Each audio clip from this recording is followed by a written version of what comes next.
Bottom Tier Character Tomozaki, Volume 6 Common Honorifics.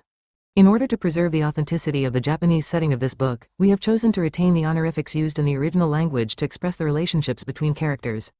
No honorific indicates familiarity or closeness. If used without permission or reason, addressing someone in this manner would constitute an insult.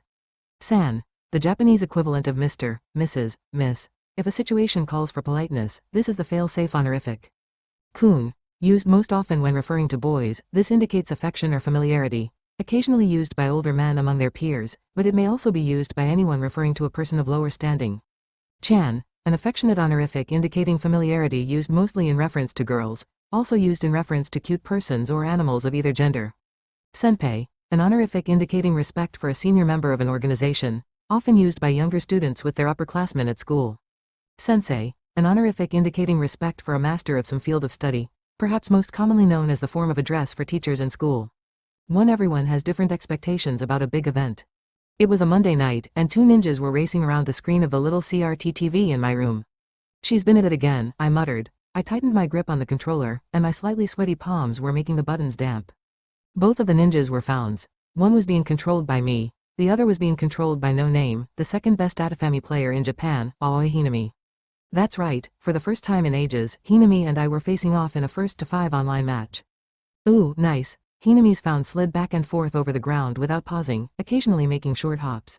She was wave dashing, sliding over the ground with no lag while keeping just the right distance from me. Whenever she jumped, she used a forward air attack to keep me from taking the advantage, delicately maneuvering and gathering information about my strategy to keep herself safe. Some people take risks to avoid responsibility or use intuition, because they don't want to think. But her precise maneuvering was nothing like that. Instead, I could see the results of all her obsessive, step-by-step trial and error and a stunning amount of steady effort.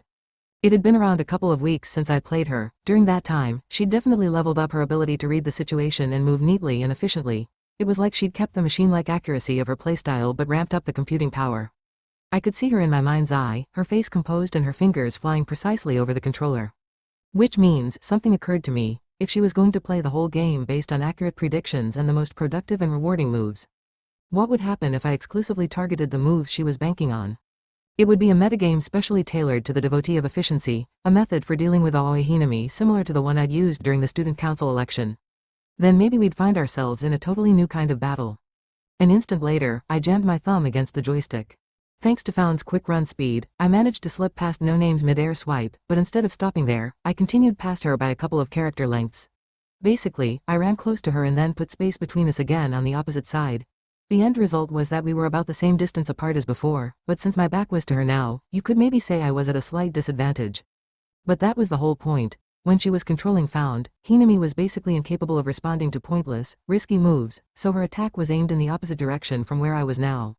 When I ran in close for basically no reason, the move with the best projected outcome was to take advantage of the opening. She ended up missing me, but since I just kept going on the other side, the ending lag was small and not much of a minus for her. Add in the fact that I'd shown her my back, and we were just about even. In other words, our relative advantages and disadvantages had barely changed at all. And again, that was the point. In this moment, only one thing was different from before: we would both need to reconsider our strategies now. During the brief instant when Hinami was thinking, I jammed the joystick again and jumped high in the air, my back still to her. Then I nudged the joystick toward her and, after it returned to a neutral position, it's a little technique for reversing directions in midair while getting a projectile ready. My Found was now facing Hinami with a throwing star in his hand. A second later, Hinami's Found was in precisely the right spot to be hit by the star if I threw it down at a slant. Yes, just what I was aiming for, but my goal wasn't to hit her with the star right then.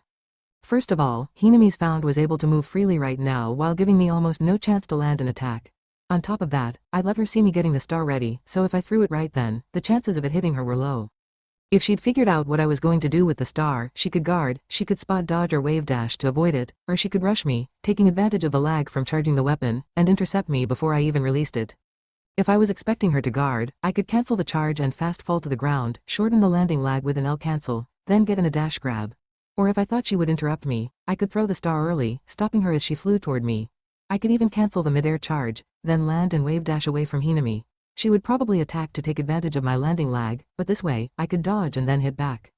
Yeah, the possibilities at this point were limitless. And those limitless possibilities, they were the reason I'd made such a high-risk move. Hinami was like a computer, calculating several moves ahead. That was her specialty, and her ability to combine it with precision moves was her greatest strength.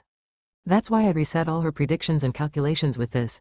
If I created a flat situation where there were no advantages, disadvantages, or predictions on either side, all the patterns she'd mentally played out would be reset as well. Now our battle and our choices would be based on our reflexes and power of imagination, a true battle of player skills, a fight based purely on innate ability. I focused all my nerves, all my attention on each piece of visual information that came at me from the TV screen. What's gonna go down? Hinami, no name, found. The timing, the range of her attack, the shape of the stage. Experience, expectations, passion, I mixed it all up and channeled it into my fingertips. Everything beyond the screen disappeared from my field of vision and my mind. It was a paradox, where every action happened in both high speed and searing clarity, whirling through my brain and making my whole body feel light. My thoughts seemed to be moving just a tiny bit faster than the electrical signals, linking logic and goals. It's like I can feel the information carrying me to my objective. I get like that a lot when I play Atafami, and I almost never lose when I'm in that state. For some reason, it happens during almost every game I play against Hinami. Even when I play ad hoc matches against high-level opponents, my win rate is only 70 or 80%, but I've never lost to Hinami yet. I think that has as much to do with this hyperstate as it does with the fact that she uses the same character as me and her playstyle is based on mine. With my accelerated synapses, I honed in on the intentions and sensations I was able to pick up from her found, and the moves no name could make in this explosive match. At this distance, I should be able to watch what she did, think up a strategy based on that, and accurately implement it. Then Hinami's found, made a strange choice, huh?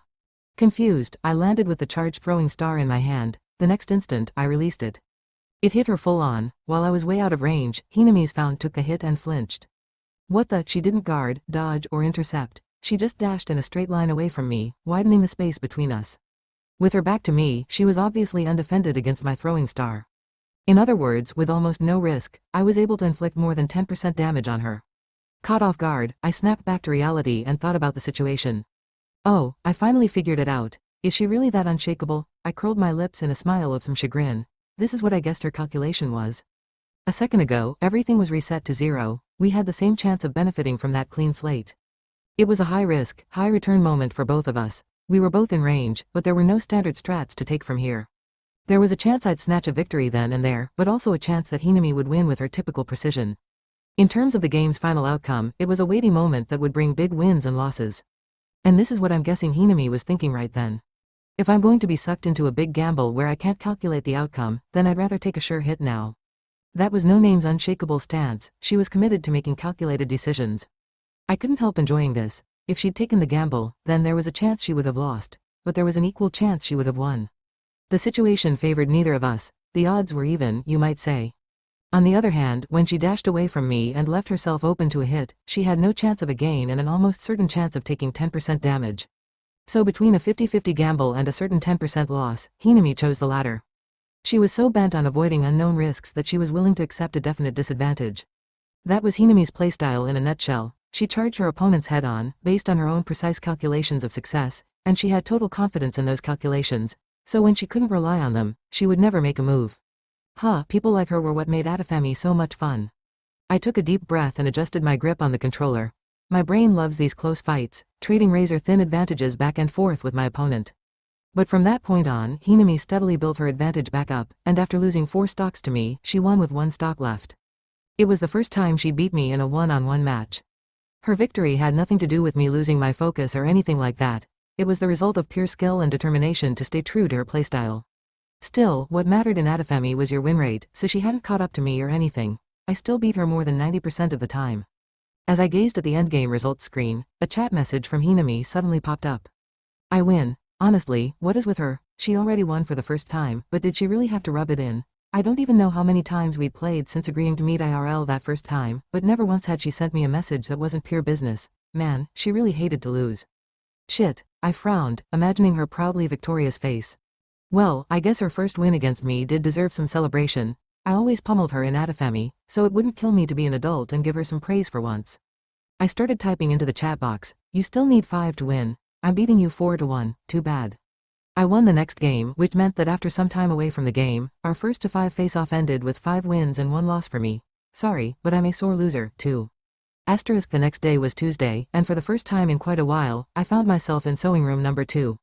Hinami and I had stopped meeting in this room until the situation with Kono and Tama-chan blew over, but after school on Monday, Hinami announced she was ready to start up again. As I sat down in a chair in the middle of the room and put my bag down on the desk, I heard that familiar voice, biting and clear as a wind chime.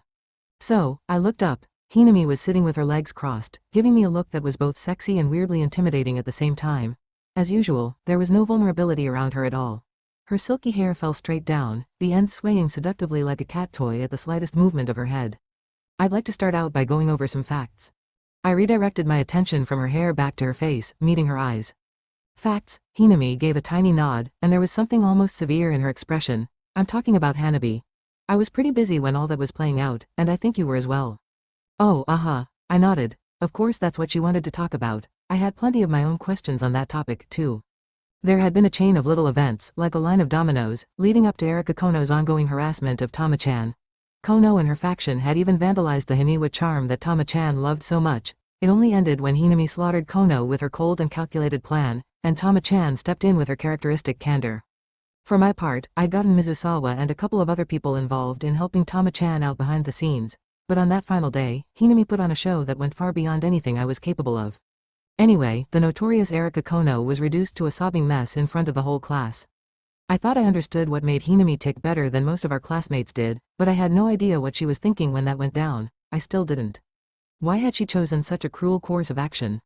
You planned out everything you did to Kono beforehand, didn't you? I asked in an intentionally serious tone. She nodded casually. Yes, I did. Her curt response stung. Thought so. I looked away as I offered a meaningless reply. Winter was already here. The cold, dry air seeped in around the window frames and chilled my fingertips. I made Kono think that Nakamura and Yuzu were conspiring against her. Once I'd knocked her off balance with the suspicion, all I had to do was give her another little push, and she toppled right over. That was her weak point. She just needed a push.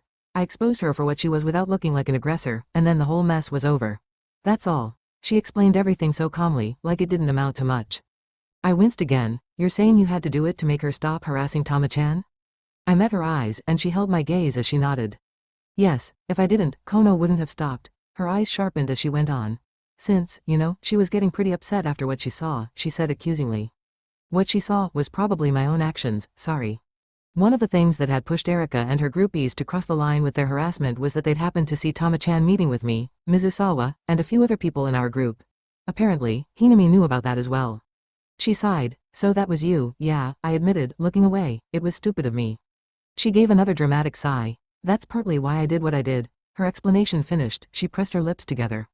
I couldn't really argue with her. Everything worked out in the end, including the damaged charm, but when I thought about how Tama-chan had been hurt, about the permanent scar on her favorite charm, I had to admit I'd messed up big time. What if I'd left everything up to Hinami from the start? What if she'd been able to resolve the situation more peacefully? Had my attempt to help made everything worse? But something about that logic didn't sit right with me. I agree, my mistake was partly responsible for making Kono angry. What she did was really cruel. I paused. But so were you. You didn't have to go that far.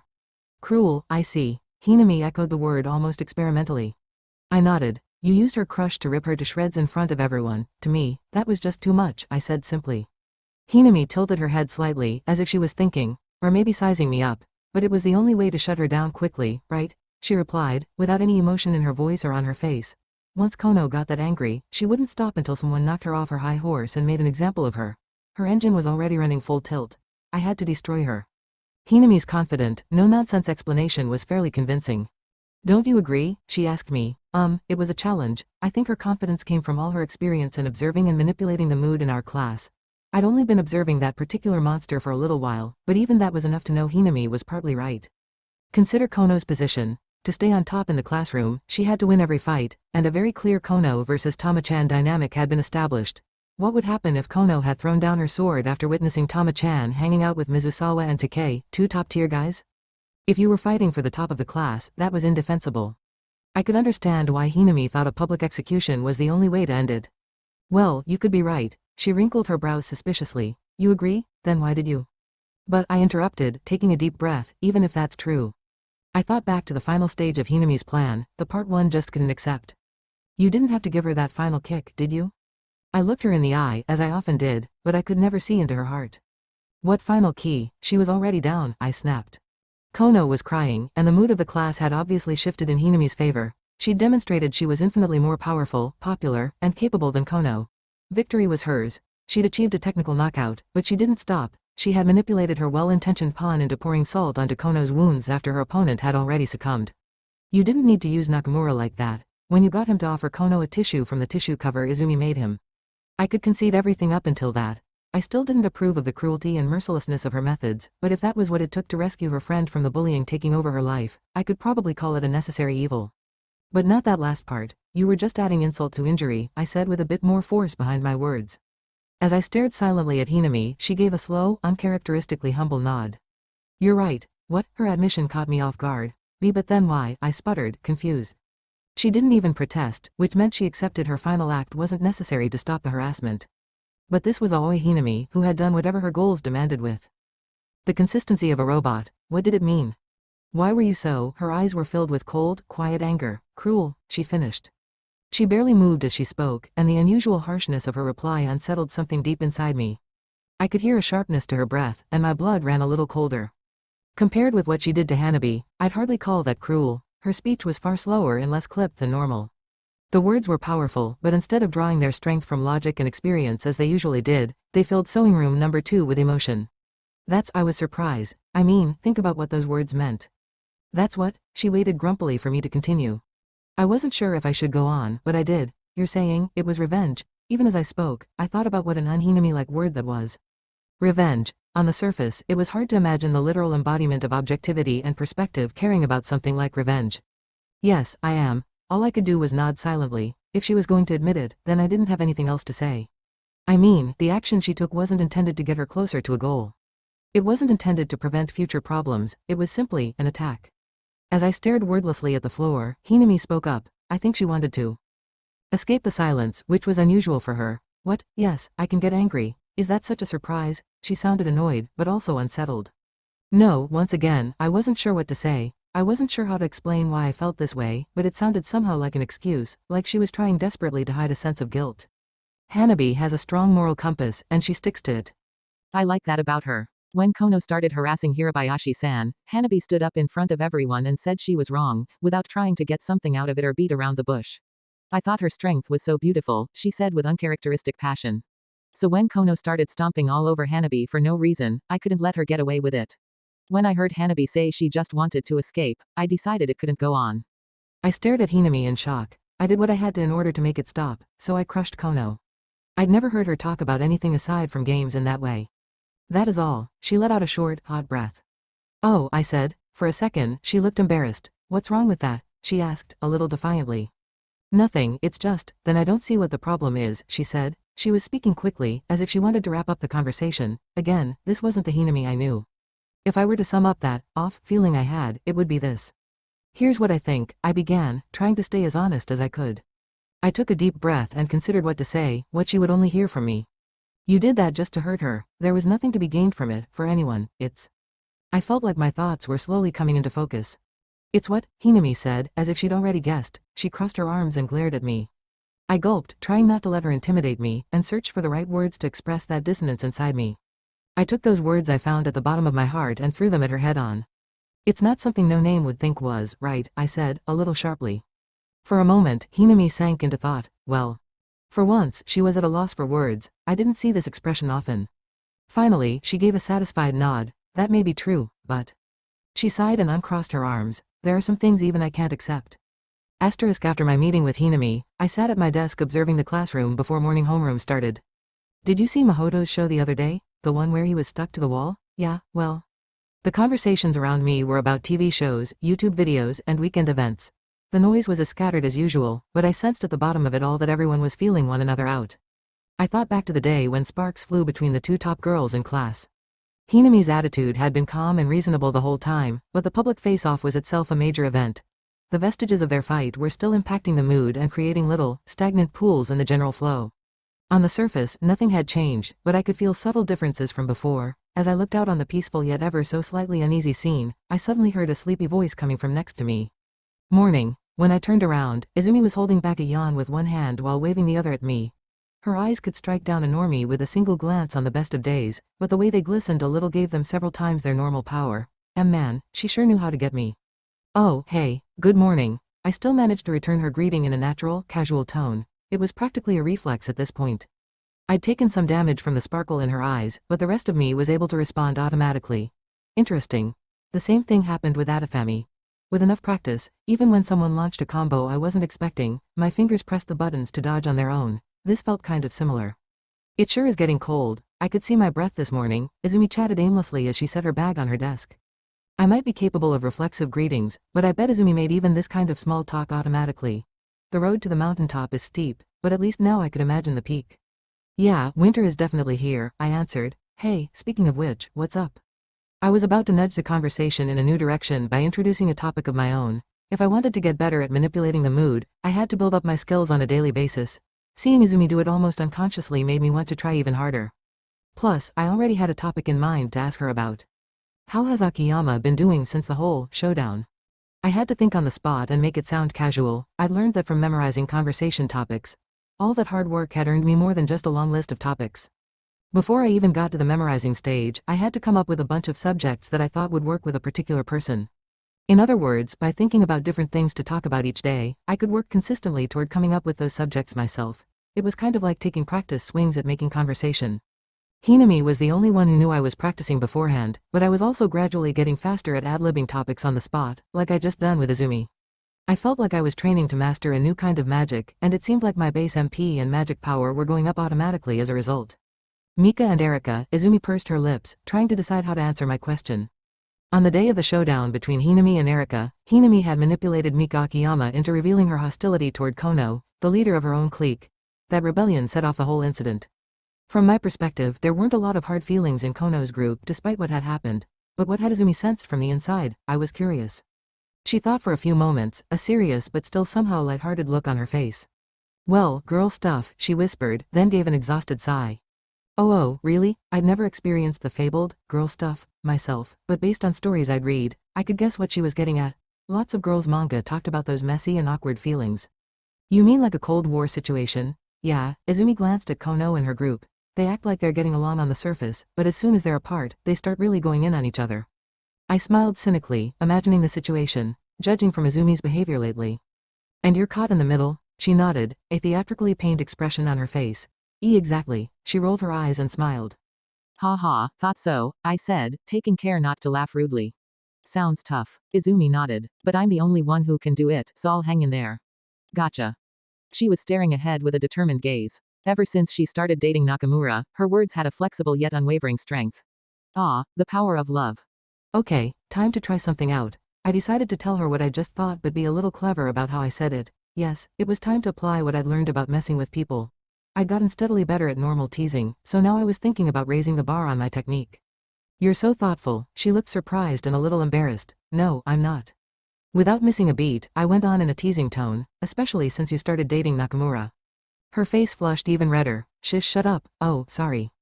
The apology came out on reflex. I didn't need to say that. I've ripped off Mizusawa's technique plenty of times, starting off with a compliment and then teasing them, but if Mizusawa was in my place right now, he'd have laughed at her reaction. If I'd remembered to do that, it would have been perfect. But my execution wasn't half bad for a bottom-tier character. I even sounded fairly normie-ish. If I were to name this technique of getting someone's guard down and then teasing them, I'd call it the Mizusawa Method 2.0. Filing the outcome away in my mind, I thought about how to direct the next turn of the conversation. Anyway, I'm sure it's tough right now, but hopefully, everything will go back to normal soon. Among your group, I mean. Yeah, Izumi let her gaze drift onto Tama-chan, who was in the middle of the classroom, but it's definitely better this way. I'm glad all that awkwardness is over, and I'm really grateful for what Tama-chan did. I followed Izumi's gaze. Hey, stop sniffing me, Minmi, Tama-chan was yelling. Ooh, you smell different again. Did you change your fabric softener, or maybe your detergent? Why do you care? Ah ha ha. Mimimi, you're getting on Tama-chan's nerves. Tama-chan was joking around with Mimimi and some other classmates. She didn't seem uncomfortable at all. She had a secure place in this class now that her genuine character had been accepted, and Mimimi was still the class clown. I looked back at Izumi. Me too, Tama-chan really saved the day. My guess is that if Tama-chan hadn't intervened at the end of the showdown. Between Kono and Hinami, Kono and Akiyama's relationship would have been destroyed. If Kono had remained a permanent enemy of the class, Akiyama would have led everyone in a charge to exact revenge on the tyrant queen. And if that had happened, their relationship would have been impossible to repair. In that sense, you could almost call Tama-chan the peacemaker between them. She did, I was impressed, I really respect her now. Not many people can do what she did. I didn't mean among just high schoolers or girls, either. That bright sparkle really was Tama-chan's strength. Izumi tucked a lock of hair behind her ear, a world-weary look on her face. I feel like I should take a page from her book. Yeah, then I realized something. Izumi was trying to break away from her habit of ignoring her feelings for the sake of harmony, so the way Tama-chan stood up in front of everyone and acted according to her own convictions must have shown Izumi exactly what she wanted to be. I bet that scene in class was very impactful for her. I've got to change, she said to remind herself. I'm still not really happy with myself. I decided this was a good time to tell her what I was thinking, in my own way, not using the Mizusawa method or anything like that. Right now, I was saying what's on my mind, according to the Tomozaki method. I think you've changed a lot lately, she had. Remembering how she was before the Nakamura incident or the sports tournament, I could see the transformation. When I was first starting my training, one of my goals was to get the people around me to tell me I had changed, as a way of measuring the results. If I'd noticed a clear difference in Izumi, she must have grown a lot. Even I can see it, I added a little shyly, being careful not to talk down to her. To my surprise, Izumi gave a modest little nod. I know, she said, looking at me solemnly. I've been thinking that myself lately. You have? She nodded again, then took a hand mirror from her pocket, fixed her hair, and stood up. Okay, I'm going over there, see you in a minute. She raised her hand up to her face and gave me a perky little wave. Okay, bye. I copied her cute gesture. She walked toward the window where Kono and Akiyama were standing. She had work to do as a mediator, and it was work that only she could do. I lowered my hand and sighed.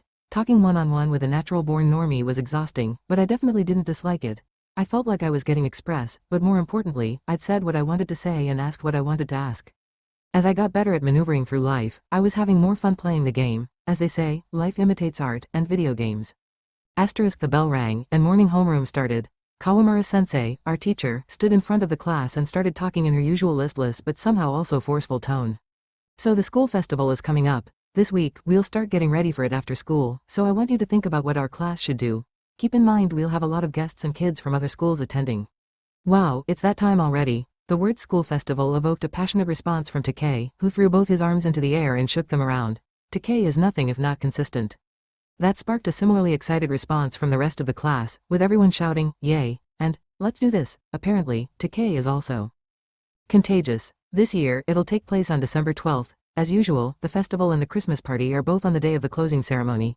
Think of this as your last chance to have fun. After that, you'll be studying 24/7. The school festival really snuck up on me. Sekitomo High's festival took place a little later than most schools, and it was one of the livelier festivals in the prefecture, which was unusual for a college prep school. Part of the reason it was such a big event was because we combined it with the Christmas party. Not only that, but it also took place at the end of the calendar year and the end of second semester. For us second years, who would be organizing the festival, it was the last, crazy celebration before we went into study mode for our college entrance exams. Knowing we wouldn't really be able to cut loose like this later motivated us to make it as fun as we could. I think the general intent behind timing it at the end of the year was to help mark the transition. In that sense, I could understand why such an academics-focused college prep school had such a big school festival. The third years won't be taking part because they're getting ready for their exams, so the bulk of the work is up to you. During Wednesday's long homeroom, we'll be choosing a few girls and a few guys to serve on the organizing committee, so if you're interested in participating, start thinking about that. That's about it for today. Okay, all rise. Everyone stood up, chatting noisily with anticipation. As soon as we'd recited the salutation for the end of class, we all split off into our cliques and excitedly discussed the festival. In my previous culture festivals, I was totally out of the loop, but this year would probably be different. The festival had some loose connections to the class pecking order, yes, but more than that, I was certain Hinami planned to give me some kind of super Spartan assignment related to it. Brian, whoa, my thoughts were interrupted by an extremely cheerful voice and my shoulders being sandwiched to death. Ow, turning in the direction of this undeserved attack, I unsurprisingly found Mimimi standing next to me. She was pressing both her hands against my shoulders. What, so now her standard thump on the back involved two hands? Mimimi Attack 2.0, huh? She giggled. He, you'll never escape me now. Yeah, 'cause you snuck up on me, I'll give you that. Actually, this version was probably easier to evade because it was so much bigger. Geez, I waited for Mimimi to go on, but for some reason, she just stared silently at me. A few weird seconds of silence ensued. What? What was she pausing for? She must have had some other reason for shouting my nickname and running up to me aside from making a Tomozaki sandwich. What do you mean, what for some reason? She looked puzzled. I just thought, you wanted to talk to me about something? Her eyes went wide with realization, and she pointed at my face. What? I said. She kept looking at me earnestly. What was I going to say? Oh, come on, I teased reflexively. Going with the flow is a way of life for her, I swear. I was searching exasperatedly for a new conversation topic when Mimimi suddenly said, "Oh yeah," and clapped her hands. Huh, I remembered, what the heck, she really is a free spirit, at least it makes talking to her easy. I was wondering if you were going to volunteer for the festival committee. Oh, I said, thinking for a second, I'm not sure. Honestly speaking, I wasn't so integrated into the normie world that I'd actively volunteer for a role like that myself, but I had a feeling Hinami was probably going to make me do it anyway. I was mentally bracing for it. Really, but I was looking forward to seeing the brain in action again? How, I know my brain, whatever you'd come up with would be super fun. No way, I can't do anything, still so modest. Mimimi smiled and poked me with her elbow. What in the world was she expecting from me? She thought too much of me. Okay, I was proud of the effort I put in during the student council election, but in the broader game of life, I was still just barely out of the tutorial phase. Plus, a legendary Nen user once said people who call themselves intermediate level players get into the most trouble, so I wasn't about to let my guard down. Anyway, I sure am looking forward to the festival, Mimimi said innocently. Looking forward to it, huh?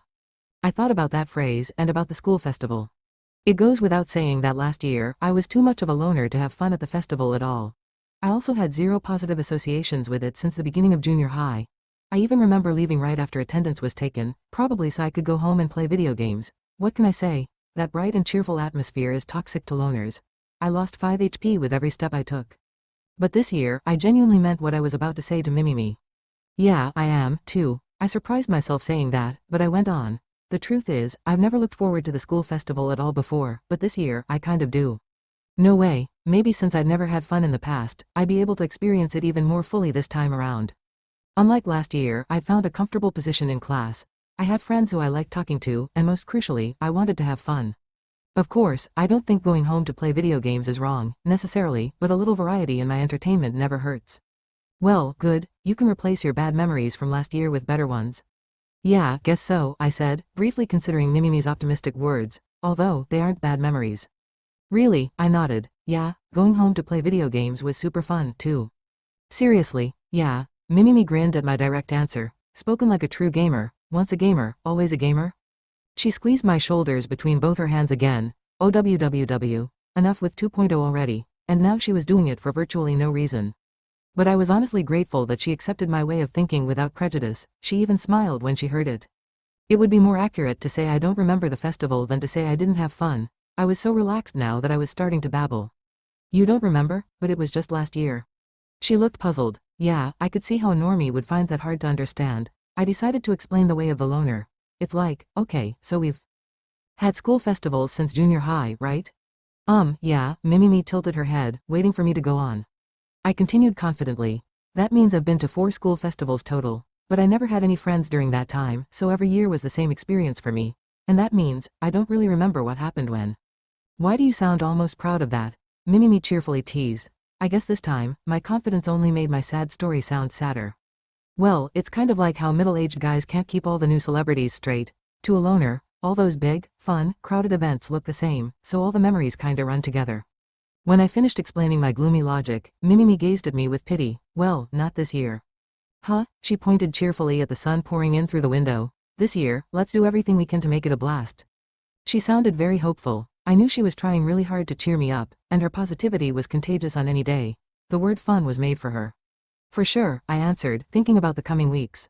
Yeah, she was right. If we have to do it anyway, we might as well enjoy it, I thought, and I meant it. What would this school festival be like for me? 2 even fetch quests raise your level. It was break time before switching classrooms. Okay, I was standing nervously in front of the door to the library. At this time of day, Kikuchi-san would be already in there. When I opened the door, I would enter her calming, peaceful world, and by now, I should be completely used to talking one-on-one with her, right? But on this day, I felt a little different. Of course, there was a reason I was so nervous. I slowly reached out to the door, thinking back to my meeting with Hinami that morning.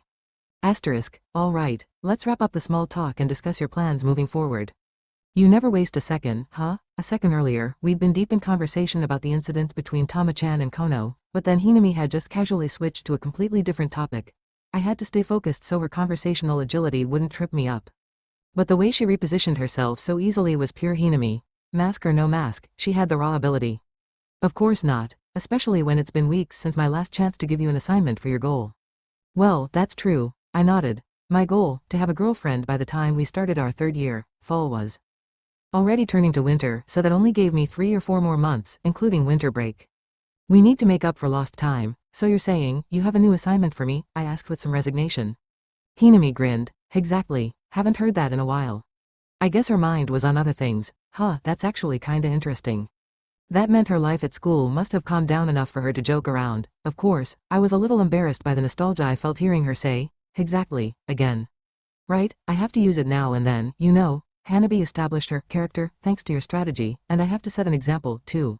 So it's all part of the plan. Hinami giggled. It was really only when she said, exactly, or talked about gaming that I could see one layer past her mask. Which meant that most of the time, the mask was way too powerful.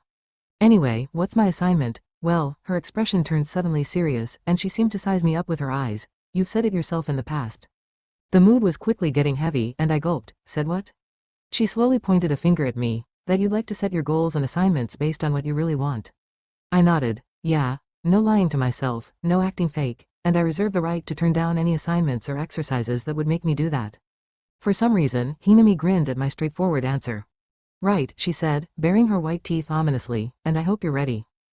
To live up to those words. I flinched. She was up to something. What kind of sadistic command was she about to give me? But I wouldn't let her beat me. I was at a higher level now. Bring on the ridiculous assignments. Suddenly, I felt bolder than before. Of course I will. A man never goes back on his word. In that case, I'll start by asking you a question. Okay, what? She rested her cheek on her palm and leaned toward me with a sadistic gaze. Who would you rather date right now, Fuka-chan, Mimimi, Yuzu, or Hanabi? Wah, that was a fastball.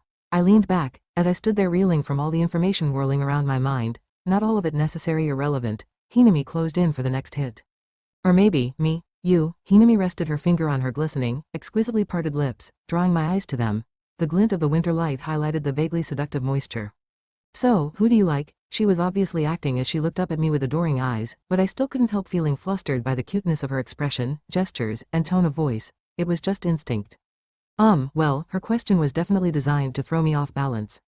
Yes, her moist eyes were doing a perfect job of making me blush. But if I focused on the content of the question, I had to admit it was important. I told Hinami I didn't want to chase after a girl if I wasn't sure I liked her, and that I wanted to work toward what I really wanted in life.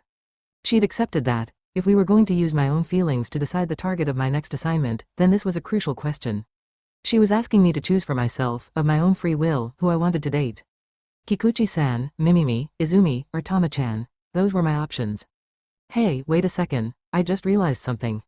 What? Why did you include Izumi? That doesn't make sense. Weren't Izumi and Nakamura starry-eyed, newly matched lovebirds? I mean, Mr. Cool Guy was walking around with a hand-knit tissue cover in his pocket. Guess he does have a sweet side after all. Hinami sighed. You may have moved up a level or two, but you will always have the heart of a virgin. I literally am a virgin, not that it's any of your business. I wish she'd stop full on dissing me. It was depressing. Listen, if you want to pick Yuzu, that's a legitimate option. Relationships are shaky. They can end at any moment. And it's not like they're legally bound to each other. It's ridiculous to give so much respect to something so impermanent. I'm sure you're right, but 90% of high school romances probably don't last, but I could hardly believe she'd say that after seeing how Izumi and Nakamura got together. I mean, it took all our help and some major effort from Izumi herself, but now they were dating for real. I'd hoped Hinami would say they might end up getting married or something. I bet you think they might end up getting married or something, don't you? Huh, well, it's not unthinkable, but it's ridiculous to tiptoe around hoping for it. They're a bunch of idealists who worship romance like it's a religion. It's so boring. Wow, that's a pretty strong opinion when you don't even know if that's what. I was thinking. Of course, her guess was exactly right. Sometimes, I felt like she had, especially it happened when we were playing Atafami, too. Scary. I wish she'd stop with that. She waved off my complaint. There's no rule that says you're not allowed to go after a girl with a boyfriend. It's entirely acceptable. They're not married, and even if you did steal her from him, it would just mean you won at the game of love fair and square by being the better guy. No one would hate you for it. You could even say it was a good thing in the long term, if it means you and your rival ended up as better people. Well, if you put it like that, I could see her point. I had a weakness for arguments that used game analogies. Her values were so close to mine in that realm.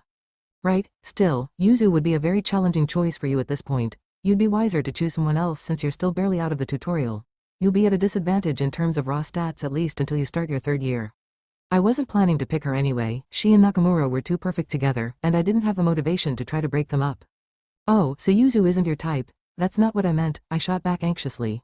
I could see how my comment could be interpreted that way, though. Bottom-tier characters can sound stuck up when they don't mean to. So you do want to date her? No, I didn't mean that, either, She gave me a challenging look. What? I stared back at her. She stuck her pointer finger in the air.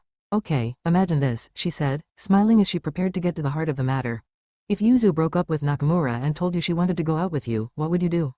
What? That was so far out of left field, I almost jumped. That would never happen.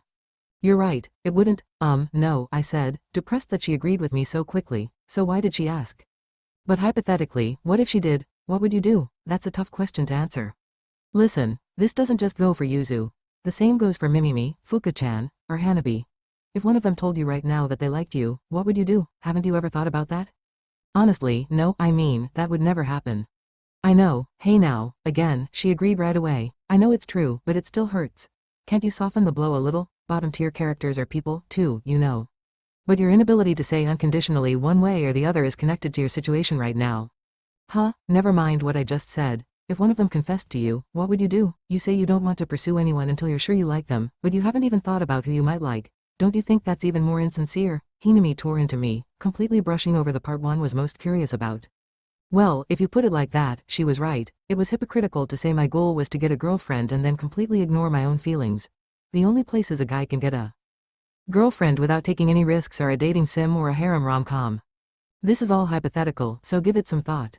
Right, all hypothetical. Yeah, okay, so imagine you're chatting with a girl, and at the end of the conversation, she asks if she can talk to you after school. She says she wants to have a private conversation, so she invites you to meet her on the landing of the stairs in this building, because no one ever comes here. And when you get here and you're alone together, she blushes and tells you that actually, she's liked you for a while. That kind of thing. Yep, I'm definitely imagining it. When she described it in that much detail, I could almost see the whole scenario. Here in the old school building, just the two of us. What is this, a movie? Plus, I haven't done anything in this scene, is that okay? But the question is, how'd I react? If I turn her down, I'll come off as conceited, but if I go along without feeling the same as she does, that's wrong, too. The vague hypothetical turned into a movie in my mind. So what if all that happened, and then, Tama-chan said she liked me? Or Izumi said she liked me, or Mimimi, or Kikuchi-san? Right then, you're blushing. What? I yelped. Hinami was having the time of her life with this. I swear, she definitely did that on purpose. I just about died of shock. Well, now that you've played out the whole thing in your mind, did you figure it out? Figure what out? I asked uncomfortably. Hinami tapped me on the center of my chest. Wasn't there with someone you could imagine dating? She smiled confidently. No, I mean, I don't know. Hinami reacted triumphantly to my vague answer. Well, that person will be the target of your future assignments. She raised one eyebrow. Which means those assignments will be based on what you want, correct? Yeah, Hinami snorted condescendingly. Your assignments from this point on will mainly be about getting you two together. She won, I had to admit. Her ever-rational approach left no room for contradiction.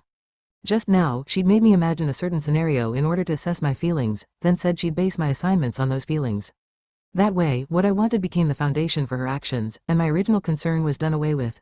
I'd been swept up by her negotiating skill. Since there was no possible counter-argument, I couldn't do much about it. By the way, it's best if you have at least two options. Why do you say that? I asked. Hinami gave an exasperated sigh. I'm fairly sure I explained that a long time ago. Do you need to hear it again? No, as she stared at me, I tried to think back. Yeah, we had talked about something like that when I first started training. Now that you mention it, I do remember. You said it's like how in a shooting game, you can play better if you've got a couple of lives left instead of just one, right? 'Cause you can't play as well when you know you might be screwed.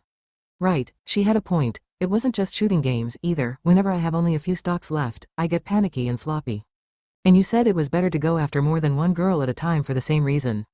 Exactly. Oh, wait, she said, pointing at me sharply. Exactly. It doesn't really work if you forget the first time. Hinami smiled with satisfaction. You really are getting better at firing back during conversations. I thought I'd give it a shot anyway. What? So she was giving pop quizzes now? Just having a normal conversation with her is exhausting. I wish she'd dial it back every so often. But you're right. Remaining composed is extremely important. Composed? I wasn't following. Listen. Love is a battle, and human emotion is a variable that also happens to be critical to the fight. When you lose your cool, your emotions get confused, and when your emotions get confused, your actions do, too. And when that happens, the other person can tell, and that sets your relationship back. I might even go so far as to say that maintaining a stable emotional state in a strategic and rational way is the single most important point when it comes to love.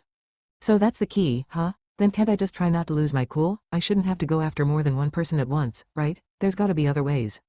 What, like meditating or something? That's not what I meant. Don't you have any other suggestions? Hinami sighed like I'd completely missed the point. You have no idea what you're talking about because you have zero experience in love. The reason most relationships fail before they even start is that one person gets worried that the other person is going to disappear, and so they start fawning and acting all weak and turning the other person off. Oh, really? Hinami nodded. I don't know if you've ever experienced this, since games are your one true love, but it's like when you get a line message from the person you like and freak out. You start swinging from happy to sad until you can't think logically at all, and the reply you send is totally unnatural. Or you end up overthinking it and write something that sounds cold. Then you hate yourself for it, and when you see the person, you spend too much time explaining yourself, or you panic and leave awkward silences in the conversation. Wow, that was a strangely specific example. Was this Hinami's own weakness, perhaps? Speaking from experience, I asked jokingly. Hinami giggled, sounding very unruffled. Sure am. This poor guy tried to dump me. Oh, I just been treated to a beautiful reflect spell, a reminder of why she's in the top tier. My noob skills don't work against her at all. Hinami went on, having taken no damage whatsoever. My point is, panicking and messing up in love is usually caused by the cognitive dissonance that occurs when you believe there's only one person in the world for you. It's a narrow-minded perspective. Cognitive dissonance, I parroted. For a talk about love, this was getting really technical. It's an easy mistake to make. I bet you're thinking I'm telling you to pursue multiple girls at once, but you're worried that will be too difficult. Well, basically, I mean, it sounded like the strategy of a bona fide Casanova. Actually, the opposite is true. The opposite? Hinami stuck her pointer finger in the air. When it comes to love, pursuing multiple people at once is easier than pursuing just one. Huh, I was genuinely surprised. That thought had never entered my head.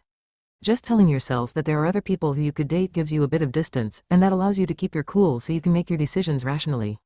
I can see that, leaving aside the question of integrity, her technique did seem like it would help me maintain some perspective when I was thinking about everything.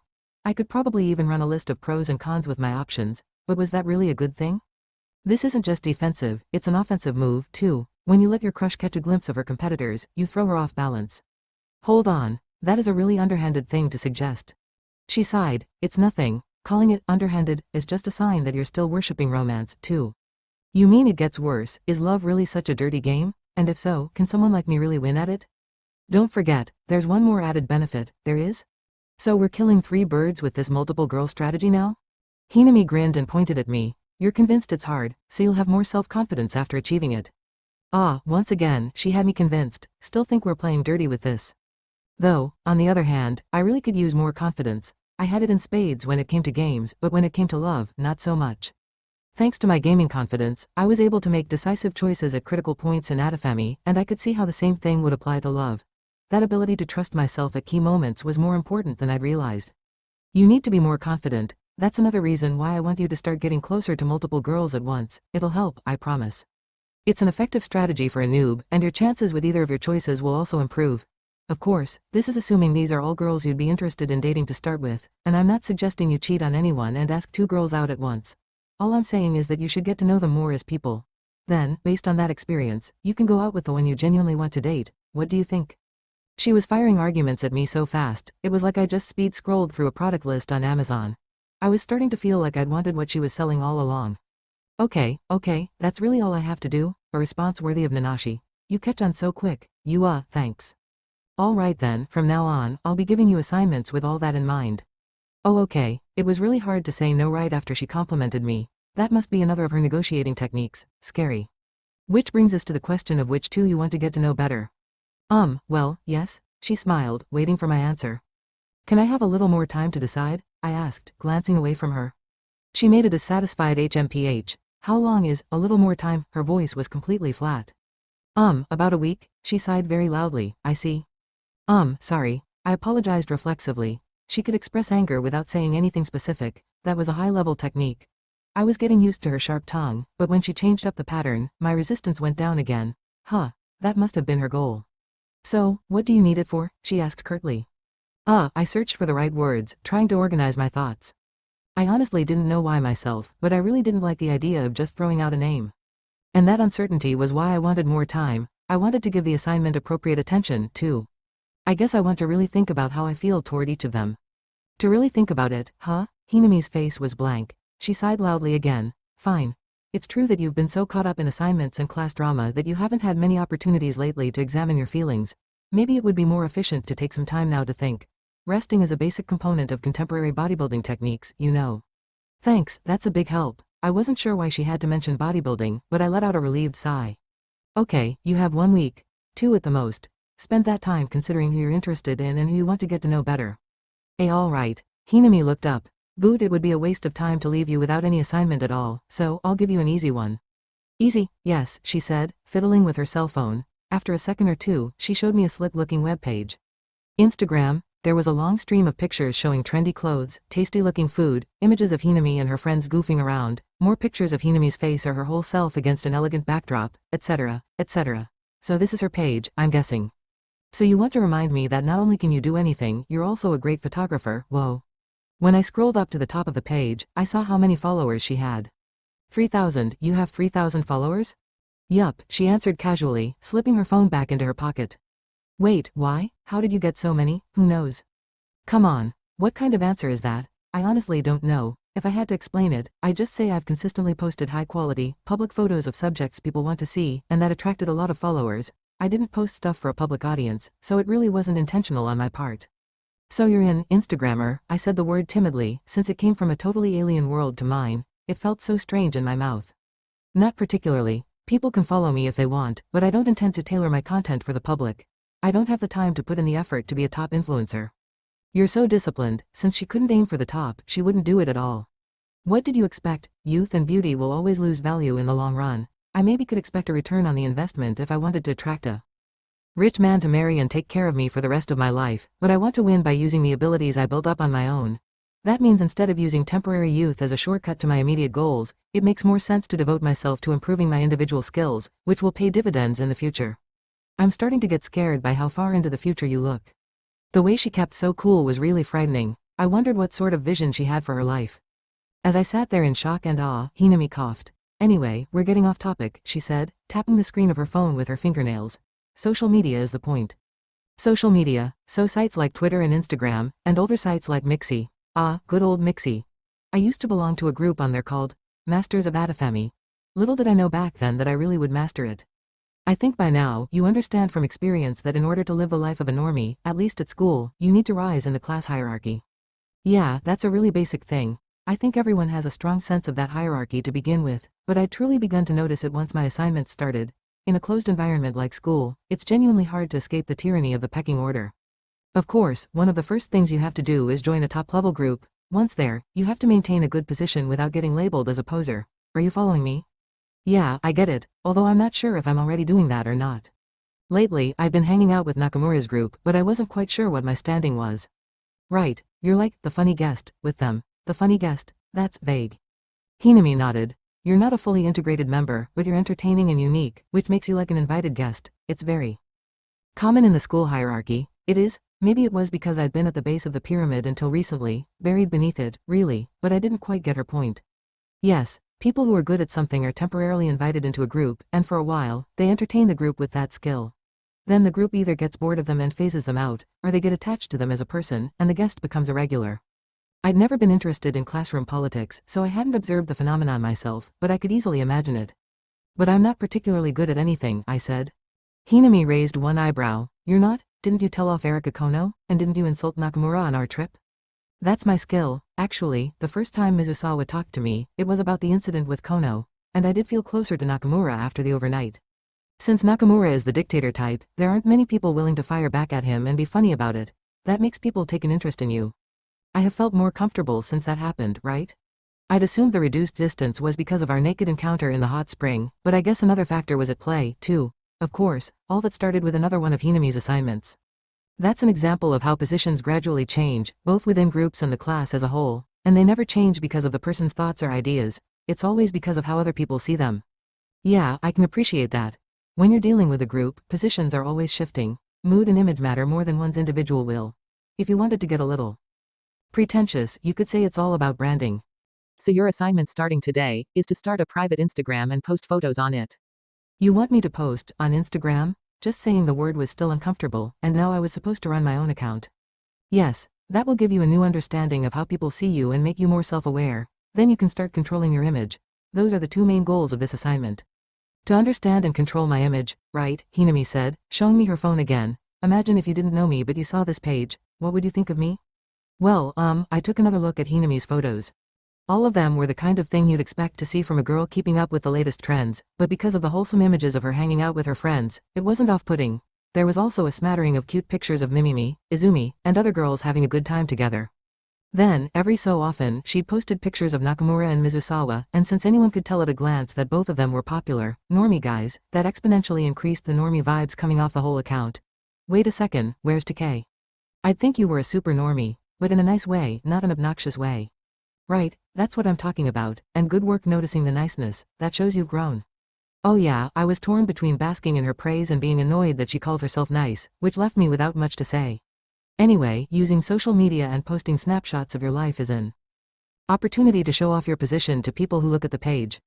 Show off? Some people in class still don't pay any attention to you, right? If they see, like, hey Tomozaki's having fun with Nakamura's group, you can manipulate your position in class. I gave a hollow laugh at her calculated approach. You are a force to be reckoned with. She was asking me to make a strategic move after scrutinizing how other people saw me. Was that why she was on social media herself? I saw some pictures of Mimimi and Nakamura on there. Yeah, I always make sure to get their permission first, but they don't really mind.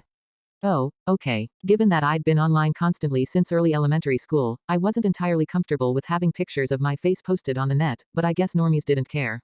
Maybe that attitude is old-fashioned now.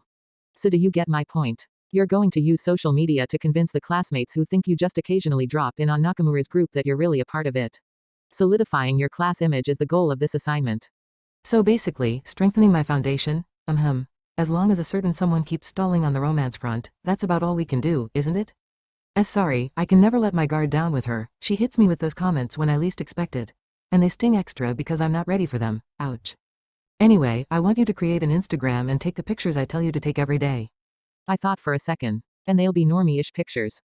Yeah, but that's too broad, Sue, she grinned. During the coming week, while you're deciding on your love interests, I'm giving you a 7-item photo quest. A photo quest, again, straight out of a video game. Every day, I want you to choose one of the 7 assigned photos to shoot and show to me. You'll do that for a week until you've got them all. Wow, you weren't kidding. Embarrassingly enough, I was actually excited about this. Such is the nature of a gamer. I'll send you the assignments now. Wait a minute.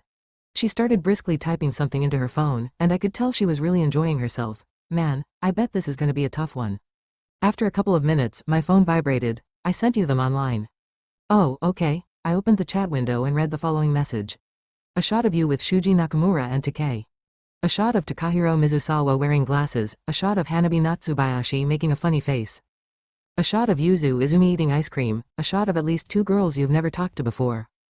A shot of Minami Nanami eating ramen, a shot of you with Fuka Kikuchi.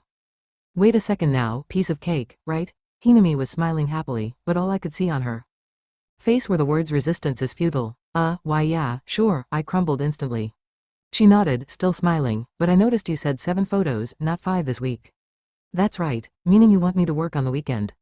Of course, a huge grin still covered her face. Phew, okay, I couldn't help sighing, but I still switched to a peppy response mid-sigh. For Nanashi, a man of his word, there was nothing for it but to complete the assignment. Earlier, she'd talked about resting and taking time to think, but this week was shaping up to be super busy, thanks to her. So there I was, standing in front of the library in a daze. One of the 7 photos in my quest was a shot of me with Kikuchi-san. I hadn't noticed at first, because some of the other assignments were more striking, but when I thought about it, this was the only one that required me to take a picture with one other person. This was gonna be tough. That's why I was standing nervously in front of the library. If I was going to get this shot, the ideal time would be to stop by the library before changing classes. I could have started with one of the others, but I figured I should go for the tough one while I had the chance. Plus, I'd been wanting to have a good conversation with Kikuchi-san ever since the conclusion of the Tama-chan incident. I slowly pushed open the door. A gust of healing air gently caressed my face. Negative ions and plasma clusters or whatever had nothing on this. Kikuchi-san's healing powers lay beyond the realm of both science and the occult. She was enshrined delicately in her usual spot. I slowly approached. When she noticed me, she gave me a gentle smile that embodied love itself, perfecting the scene inside the library. Hello, hello. We greeted each other at almost the same time, and I sat down next to her. I was able to do that totally naturally now, since I'd stopped worrying so much about how close or far from her I should sit. But today, I was super nervous. It's so good that things have settled down a bit, don't you think? She said succinctly. By things, she definitely meant the Tama-chan situation. Yeah, this was the first time we'd really talked since then. She'd helped out a lot, and I still hadn't thanked her. Hanabi-chan was amazing. She smiled faintly, like morning sunlight melting the snow. Yeah, she was. I returned her smile. She nodded, like morning dew dropping from a leaf. She had so many barriers in front of her, but she just flew over them, she said warmly. I think Hanabi-chan always had the strength, but she didn't know how to use her wings. What a very Kikuchi-san-like metaphor. It made sense, though. Tama-chan had changed her surface-level behaviors and laid the groundwork to get the class to accept her character. But beneath it all, the underlying foundation was made from the strength she always had. And that's the dream, isn't it? To be accepted without changing who you are at heart. Yeah, and because she was so strong, once she learned to fly, I think she became completely free. Kikuchi-san smiled happily at my continuation of her metaphor. Exactly. I smiled back at her. Thank you again for all your help, it really meant a lot. She shook her head slowly. No, it was nothing. If you ever need anything in the future, I'd be happy to help. Okay, thanks, although, there's not much I can do. That's not true. I contradicted her modesty with as much sincerity as I could. I mean, she really had saved us. Tama-chan's heart had been shut tight to the world, and there was no question that Kikuchi-san's words played a big role in opening it up. Just hearing you talk about your perspective opened her eyes to a lot of things, I said. Did it, really? It did? That's why I know I can count on you in the future. She nodded slightly as a blush crept up her face, then she looked up at me. All right, let me know whatever you need.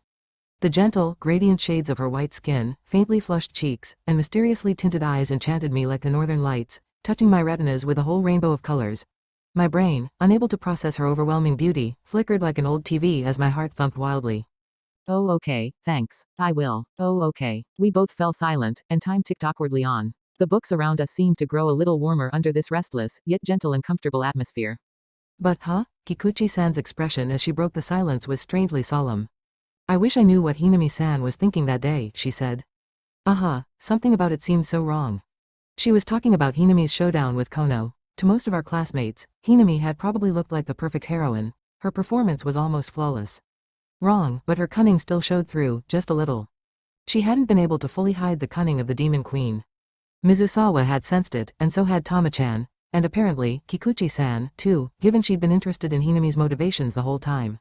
I don't know how much of that Hinami planned out, or what she was trying to do. I'm not even sure if it's alright to ask you about it. As someone who knew the truth, I was grateful she wasn't taking this anywhere more specific. I didn't want to lie or hide anything if she asked me a question. But if what I think is right, she said, getting deeper into the topic, then the question that bothers me is why she decided to go that far. Yeah, I know what you mean. I wondered the same thing. Why on earth didn't she stop when she'd won? I think she just couldn't accept something about that situation. Maybe so. I was impressed by how close Kikuchi-san was to the truth. Hinami had said the exact same thing that morning. There are some things even I can't accept. Kikuchi-san really did seem to be able to see things no one else could. When people get angry, I think it's usually because the situation isn't what they think it ought to be. On that day, the situation had diverged so far, she simply couldn't bear to leave as it was. The way they think things should be, yes, she nodded. I thought for a moment, but I couldn't say for sure one way or another. Still, if I was to borrow Kikuchi-san's words, I think I could call what she was describing Hinami's ideal. I wonder what that is for her. I could only answer in the vaguest terms. So you don't know, either? No, I didn't. I felt close to Hinami sometimes, but in fact, I knew nothing about her. That was exactly why I said what I did in front of the shoe cabinet that day. When Mizusawa asked me what I thought of Hinami, I'd answered like this. I think I want to see who she really is. Oh right, Kikuchi-san seemed to have remembered something. What, if you don't mind, there's something I want you to see. Really, she touched her finger to her cheek shyly, looking away. I wrote a new book. I thought, the words trailed off, fading like sound in a dense forest. But that only made them all the more mysterious, and the unspoken request reached my heart like an enchantment. Oh yeah, I'd love to. Thank you, she said in a barely audible voice, her face flushed bright red. I wondered a little why she'd suddenly remembered at that exact point in time, but when she gave me that look, my brain basically stopped working. Well, next time, I'll bring it. Oh okay.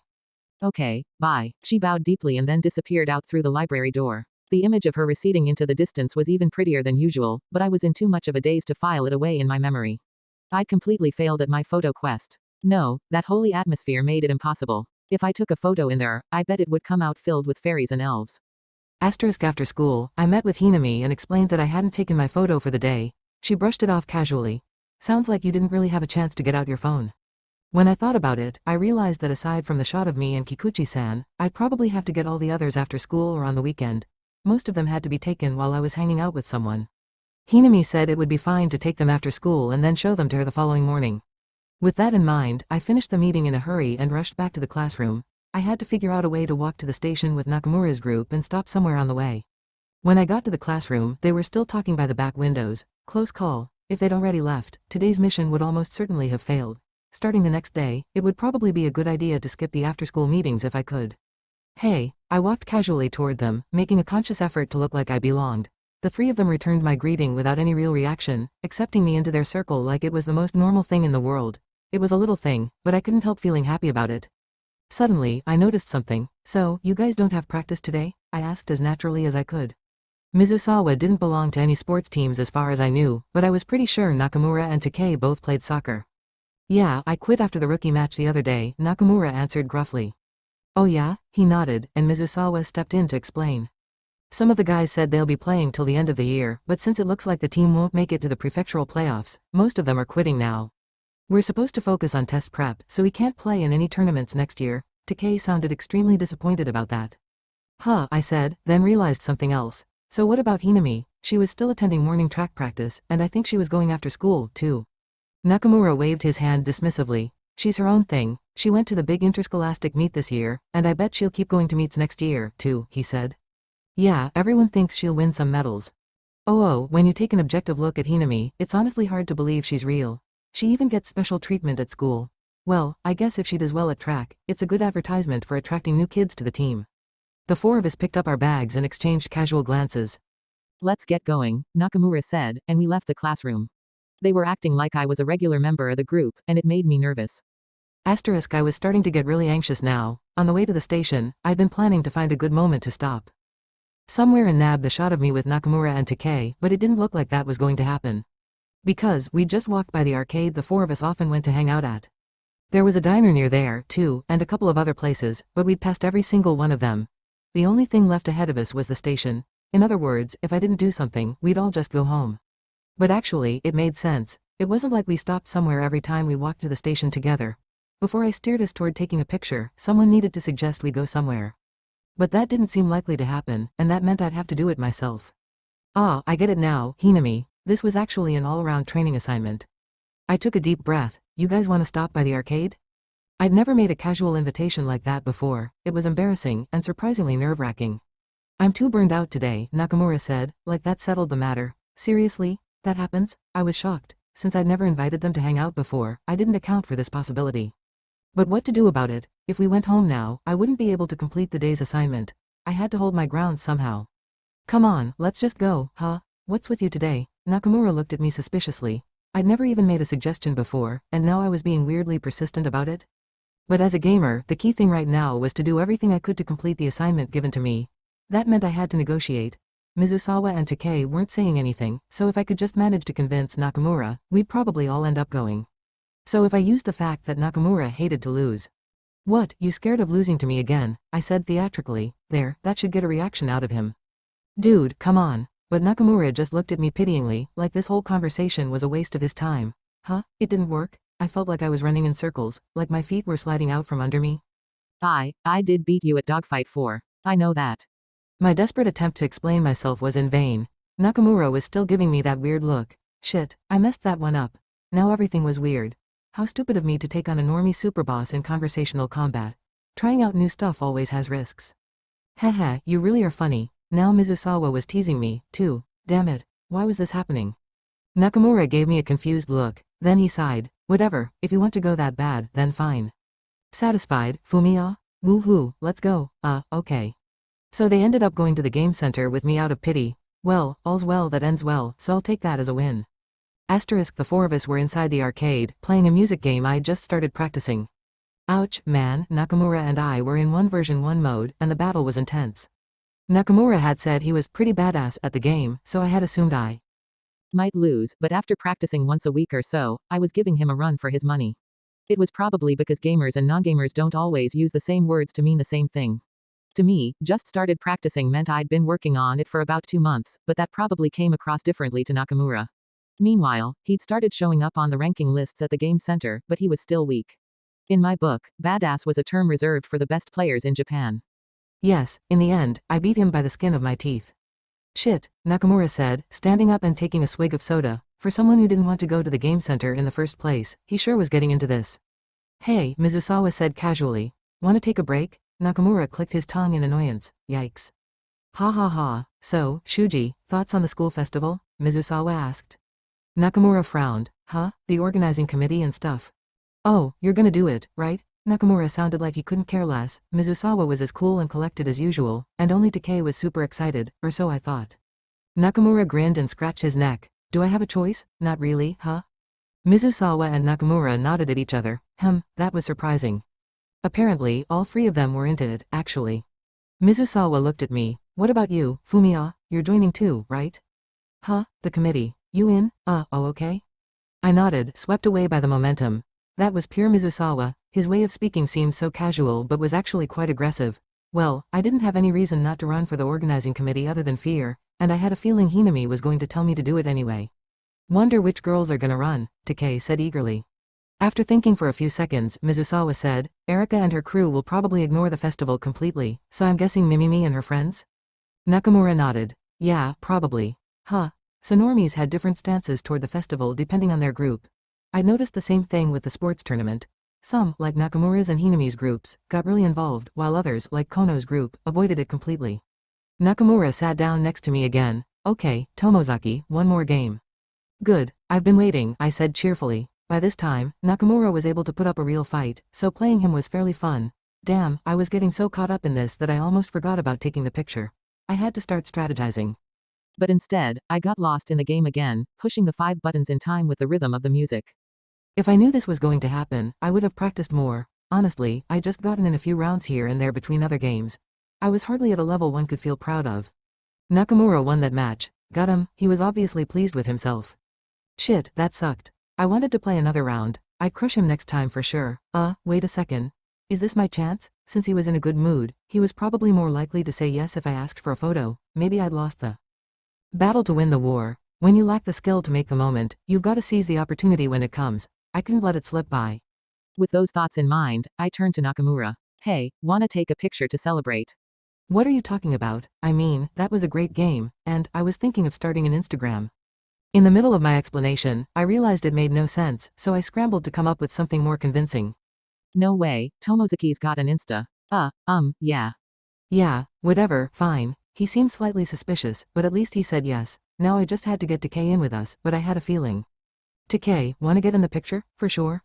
Yeah, that wasn't hard at all. I opened up the camera app, which I learned how to use when I got the assignment, and took the shot. Okay, beaming happily, I put my phone away, assignment complete. But for some reason, Mizusawa was giving me a confused look. I made eye contact, and he smiled cynically. Most people don't want to take a photo in front of the results screen after they lost. I glanced behind me and saw, "You lose," in huge letters on the screen. No way, I just took a picture with that behind us? I checked the photo on my phone. No, it's fine. What's fine? Mizusawa said, unconvinced. I showed him the photo. You can't read the words, so it's all good. The picture pulled up on the screen was so blurry, you couldn't even tell what the words said. Behold, my non-normie photography skills. Guess I lost that round. Oh, okay. Mizusawa gave me a pitying look. Figures. Our faces were totally blurred, too. Hopefully, a certain someone would be understanding. Asterisk the next day was Wednesday. When I showed Hinami the picture at our morning meeting, her reaction was, mixed, shall we say?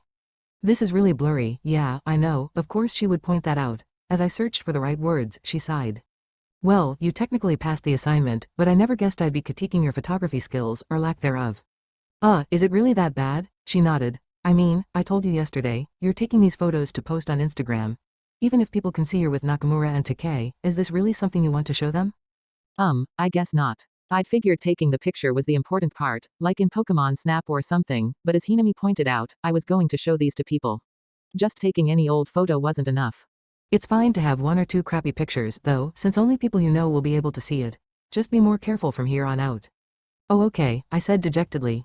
Hinami briskly moved on to the next subject. Okay, then why don't we get it started right now? Get what started? Can't you guess? She tapped her phone with her fingernail. Oh right, the photo was supposed to go on Instagram. You mean my account? Hinami replied by showing me her phone. A note with the word, exactly, was displayed on the screen. Wow, you're really dedicated to your catchphrase. Here at last, a silent exactly. Just go ahead and create a normal account, she said, ignoring my joke. What was with her? Is there anything I need to be careful of, like my username or account name or profile pic? Hinami nodded. Well, you should probably give a little thought to the profile, but for now, you can just use that blurry shot of the three of you. Is it okay to use a bad picture? People will still be able to tell who everyone is. The blurriness might work nicely for a PFP, and it's not like you have any other photos, right? No, photos of me looking happy basically didn't exist, aside from maybe a couple that Takei took on the overnight trip. Well, if you make that your PFP and use it as your first post, I'll consider the first assignment of your photo quest complete. Okay, I'll do it right now. I downloaded the Instagram app and created an account. While you're doing that, I'm gonna tell you something. What's up? I've got a new assignment for you that you can only do now, she said very casually. Think you can handle both at once? What? I looked up. She was staring at me with an expression that said, isn't it obvious? What? She said. And nothing, I just thought I was supposed to be taking time to examine my feelings this week. Instead, I felt like I was about to collapse under the weight of all these assignments. She nodded, drawing her eyebrows together. That's true, but preparation for the school festival is about to start. It only happens once a year, and it's your best chance to deepen your relationships with the other people involved. It may be challenging, but you can't let this opportunity pass you by. Yeah, I guess you're right. After all, school festival had a strong association with Normie. I had no idea how exactly it was going to help me make friends, but it was such a classic event that I couldn't help agreeing that it had to be a good opportunity. I had a feeling I knew what the extra assignment was. So what do you want me to do? Today, during long homeroom, we'll probably choose the organizing committee members. I want you to volunteer. That's what I thought. I smirked before continuing. I was planning on doing that anyway. Hinami blinked. What do you mean? Yesterday, when I was with Nakamura and the guys, we all decided to run for the committee. Wow, she nodded, looking impressed. You've grown a lot if you're already diving in headfirst. Thanks. Her straightforward compliment made me a little bashful. Of course, this is you we're talking about. I'm sure you were just trying to fit in. Oof, then she followed it up with a direct hit. Alas, Hinami-san, you are correct. Well, that's fine, as long as you don't bail. Don't worry, I won't. From what I can tell of the current class mood, I'm guessing all the other candidates will be normies. You'll be able to collect some express, and everyone will see you blending in with these normies. That's important. Kind of like the social media thing. Correct. Hinami grinned. Running for the committee should make your photo quest easier, too. If you're spending more time together with the relevant parties, you'll have more chances to get your shots. So you think Mimimi and Izumi will run, too? That would definitely fit with their past behavior, but Mizusawa had said Kono's group probably weren't interested in the festival, which made me less sure about Izumi. Of course, none of that changed the fact that Hinami was making me volunteer. Yes, so your new assignment is to run for the committee and, once you're on it, to play an active part in the festival, push your ideas through, and let everyone know you're there. That sure is a vague assignment. Hinami nodded. If I got any more specific, you'd end up with too many mini-assignments. Pointing you in the general right direction is perfect for this. Well, thanks for the slack, I guess. Maybe the lack of detail also had to do with the fact that I'd already agreed to run for the committee with Nakamura's group. Hinami frowned. Slack? Not exactly. If you slack because the assignment is abstract, you'll fail. You need to be as proactive and involved as possible in all kinds of different situations. As proactive as possible, she'd suddenly raised the bar way higher. Damn, I shouldn't have used that word. Should have let sleeping dogs lie. Okay, I said dejectedly. Hinami gave a satisfied smile. Goddammit. I think she might be increasing the difficulty level of these assignments until she sees me acting depressed. Better watch out for that next time. Oh, I almost forgot. Make sure you give everyone your Instagram info. I guess if I'm taking the trouble to make it. I was nervous people would think I was getting full of myself, but I guess these days, everyone is on social media, so it's no big deal. Plus, I'd already mentioned it to Nakamura's gang. Alright, keep your nose to the grindstone, so even you're admitting it's a grind. And so another assignment-packed day began. In the morning, I shared my Instagram account with Nakamura, Mizusawa, and Takei, and then in the afternoon, we had long homeroom. Okay, everyone, like I told you before, we're going to put together the organizing committee for the school festival today. It had begun, the selection of committee members, and my second assignment. Kawamura-sensei stood in front of the podium, looking out at the class. Ideally, we'll want a few girls and a few guys. Let's start with the guys. Anyone want to volunteer? Me. To no one's surprise, Takei shot his hand into the air as if by reflex. The class snickered. He brought peace wherever he went. He was a maestro, in a way. But now I had to volunteer, too. Better do it before anyone else did, if I had to do it either way. I also thought it would be a little sketchy to raise my hand after Nakamura and Mizusawa, so I glanced around and timidly raised my hand. Nakamura and Mizusawa raised theirs at about the same time. All eyes were on us. I wondered what everyone was thinking about me right then. Okay, so we've got Takei, Tomozaki, Nakamura, and Mizusawa. Yeah, Takei whooped. Mission successful, I guess. Shut up, Takei, Nakamura shot back with withering annoyance. Everyone snickered again. Amazing how they got a positive response from such a tiny exchange. Guess they saw it as a little in-joke between the members of the top tier group. Is that it for the boys? Anyone else interested? No one else raised their hand. It would take quite a bit of courage to jump into the middle of a group of 4 who had obviously decided beforehand to volunteer together. Although, with a loser like me in the group, they really didn't have to be intimidated. All right, then these 4 it is, Kawamura-sensei said, writing our names on the blackboard. And now the girls. Any volunt? Mimimi, the self-appointed class cheerleader, excitedly raised her hand before Kawamura-sensei even finished talking. That was fairly predictable, too. Her shtick is kinda similar to Takei's. Does that bother her, I wonder? Ha ha ha. Nanami is our first candidate. Who else? Tama. Run the festival with me. Mimimi stretched out her hands toward Tama-chan, who looked back at her as seriously as ever. Nah, I don't want to. The whole class giggled at her cut and dried answer. What? Ah, you're so mean, Tama. The laughter grew with Mimimi's heartbroken theatrics. I had huge admiration for Mimimi's ability to make everything bright and cheerful, but I also noticed that something about their exchange was very different from before, the timing of the laughter. In the past, when Mimimi and Tama did their routine, it was always Mimimi who got everyone laughing. Or to put it more accurately, Mimimi would notice that Tama-chan's directness was making things awkward, then step in and rescue her by making it part of a joke. That was how it worked. But this time, it was different. Everyone started giggling as soon as Tama-chan said, nah, they didn't need Mimimi's comeback. This little exchange was a quiet reminder that Tama-chan really had found a place in the class as herself. Too bad, Nanami. Anyone else? Aoi, Mimimi tearfully sought Hinami's help. Hinami put on a blank face. Nah, I don't want to, either, she said in a near-perfect imitation of Tama-chan. Everyone lost it. Classic Hinami. Her joke was so simple, even I could have guessed it would get a laugh. She was quick. Hey, once was enough to break my heart, geez. Now the class was really laughing. Mimimi had set off a triple jump routine to get everyone in a good mood. So that was how good communicators played off each other. They left me in the dust. Ah ha ha, but seriously, I have a lot of work as student council president. Yeah, that's fair, Mimimi gave in supportively. Very true, she's not allowed to do both jobs at once, so anyone else? As Kawamura-sensei looked around the class, a sporty girl who was friends with Mimimi raised her hand. Okay, I'll do it, thanks, Yuki, me too. With that, 2 of her friends had volunteered for the committee. Mimimi was genuinely popular. Me too. Just then, Izumi raised her hand a little bit hesitantly, as if she'd made up her mind to do something hard, so she did end up volunteering. I hadn't expected her to get very involved since Kono wasn't interested in the festival, but now I wasn't sure. I looked over at Kono. She was sitting with her cheek in her hand, letting everyone know she was completely unmoved by the fact that Izumi had volunteered. Man, was she scary. As the only member of that clique to have raised her hand, I was sure Izumi must be thinking something right now. She said during the sports tournament that she was the type who really gets into these events, and I guess it was true this time, too.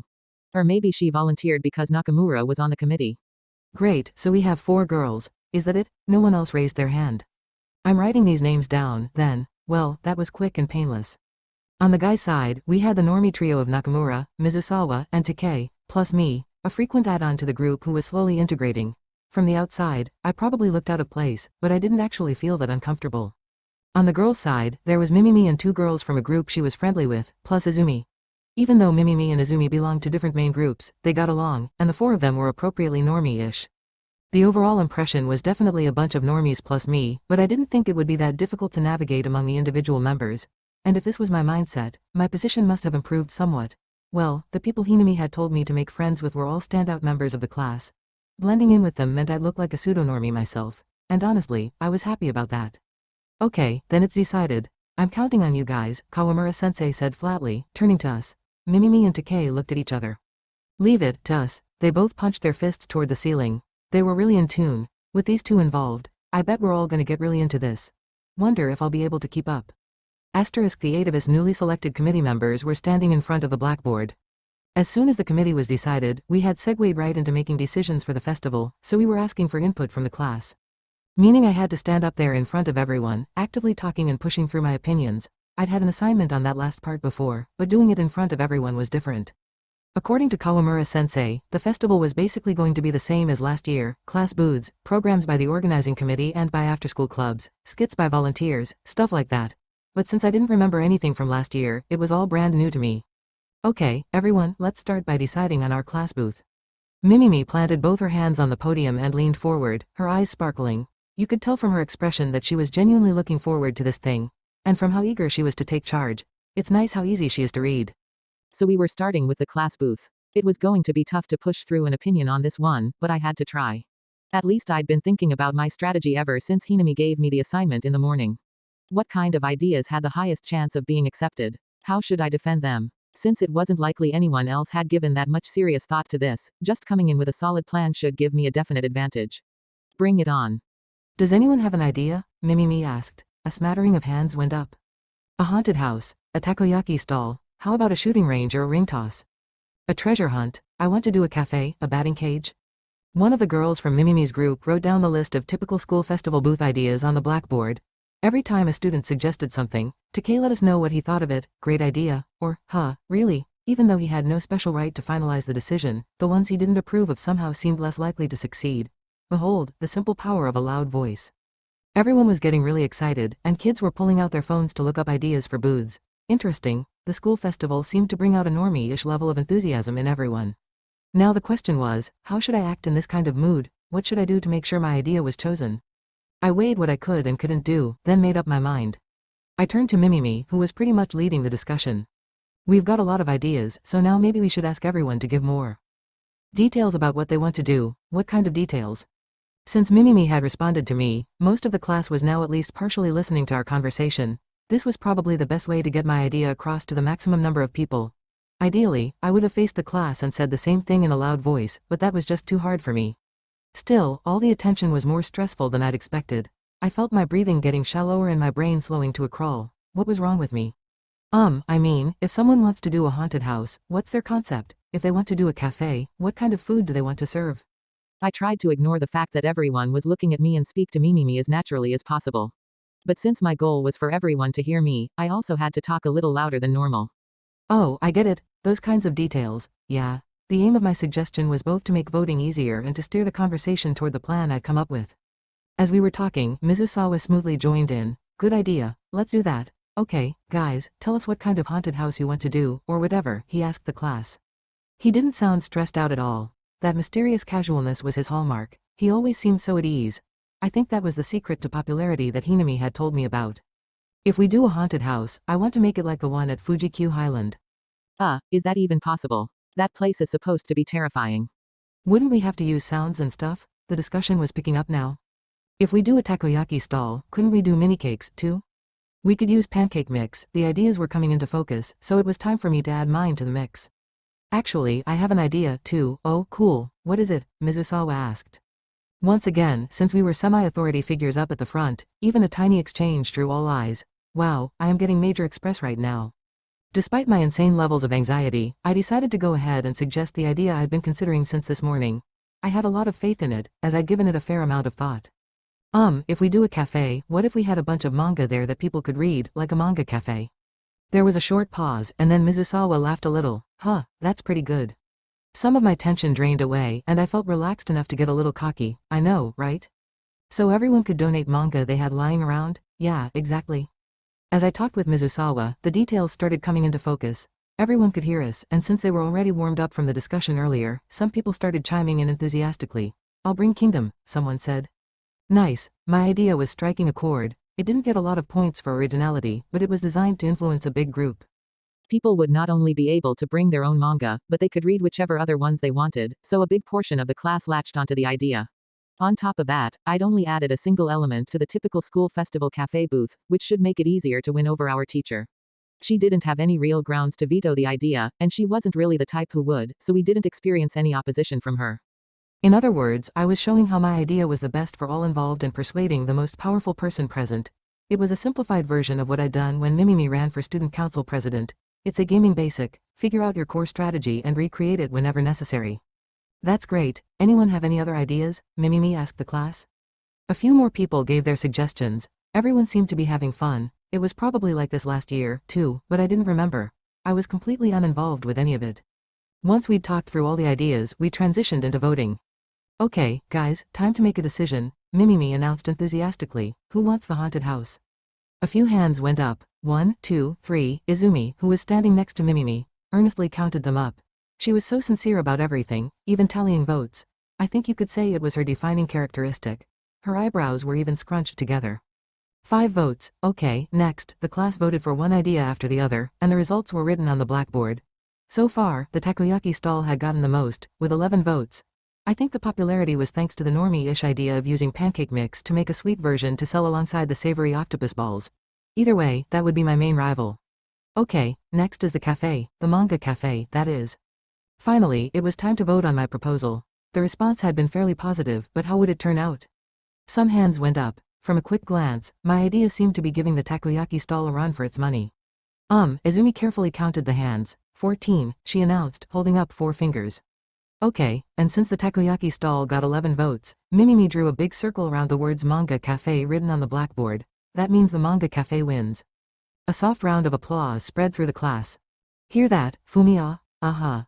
Mizusawa congratulated me casually on my victory. He was so good at that kind of thing.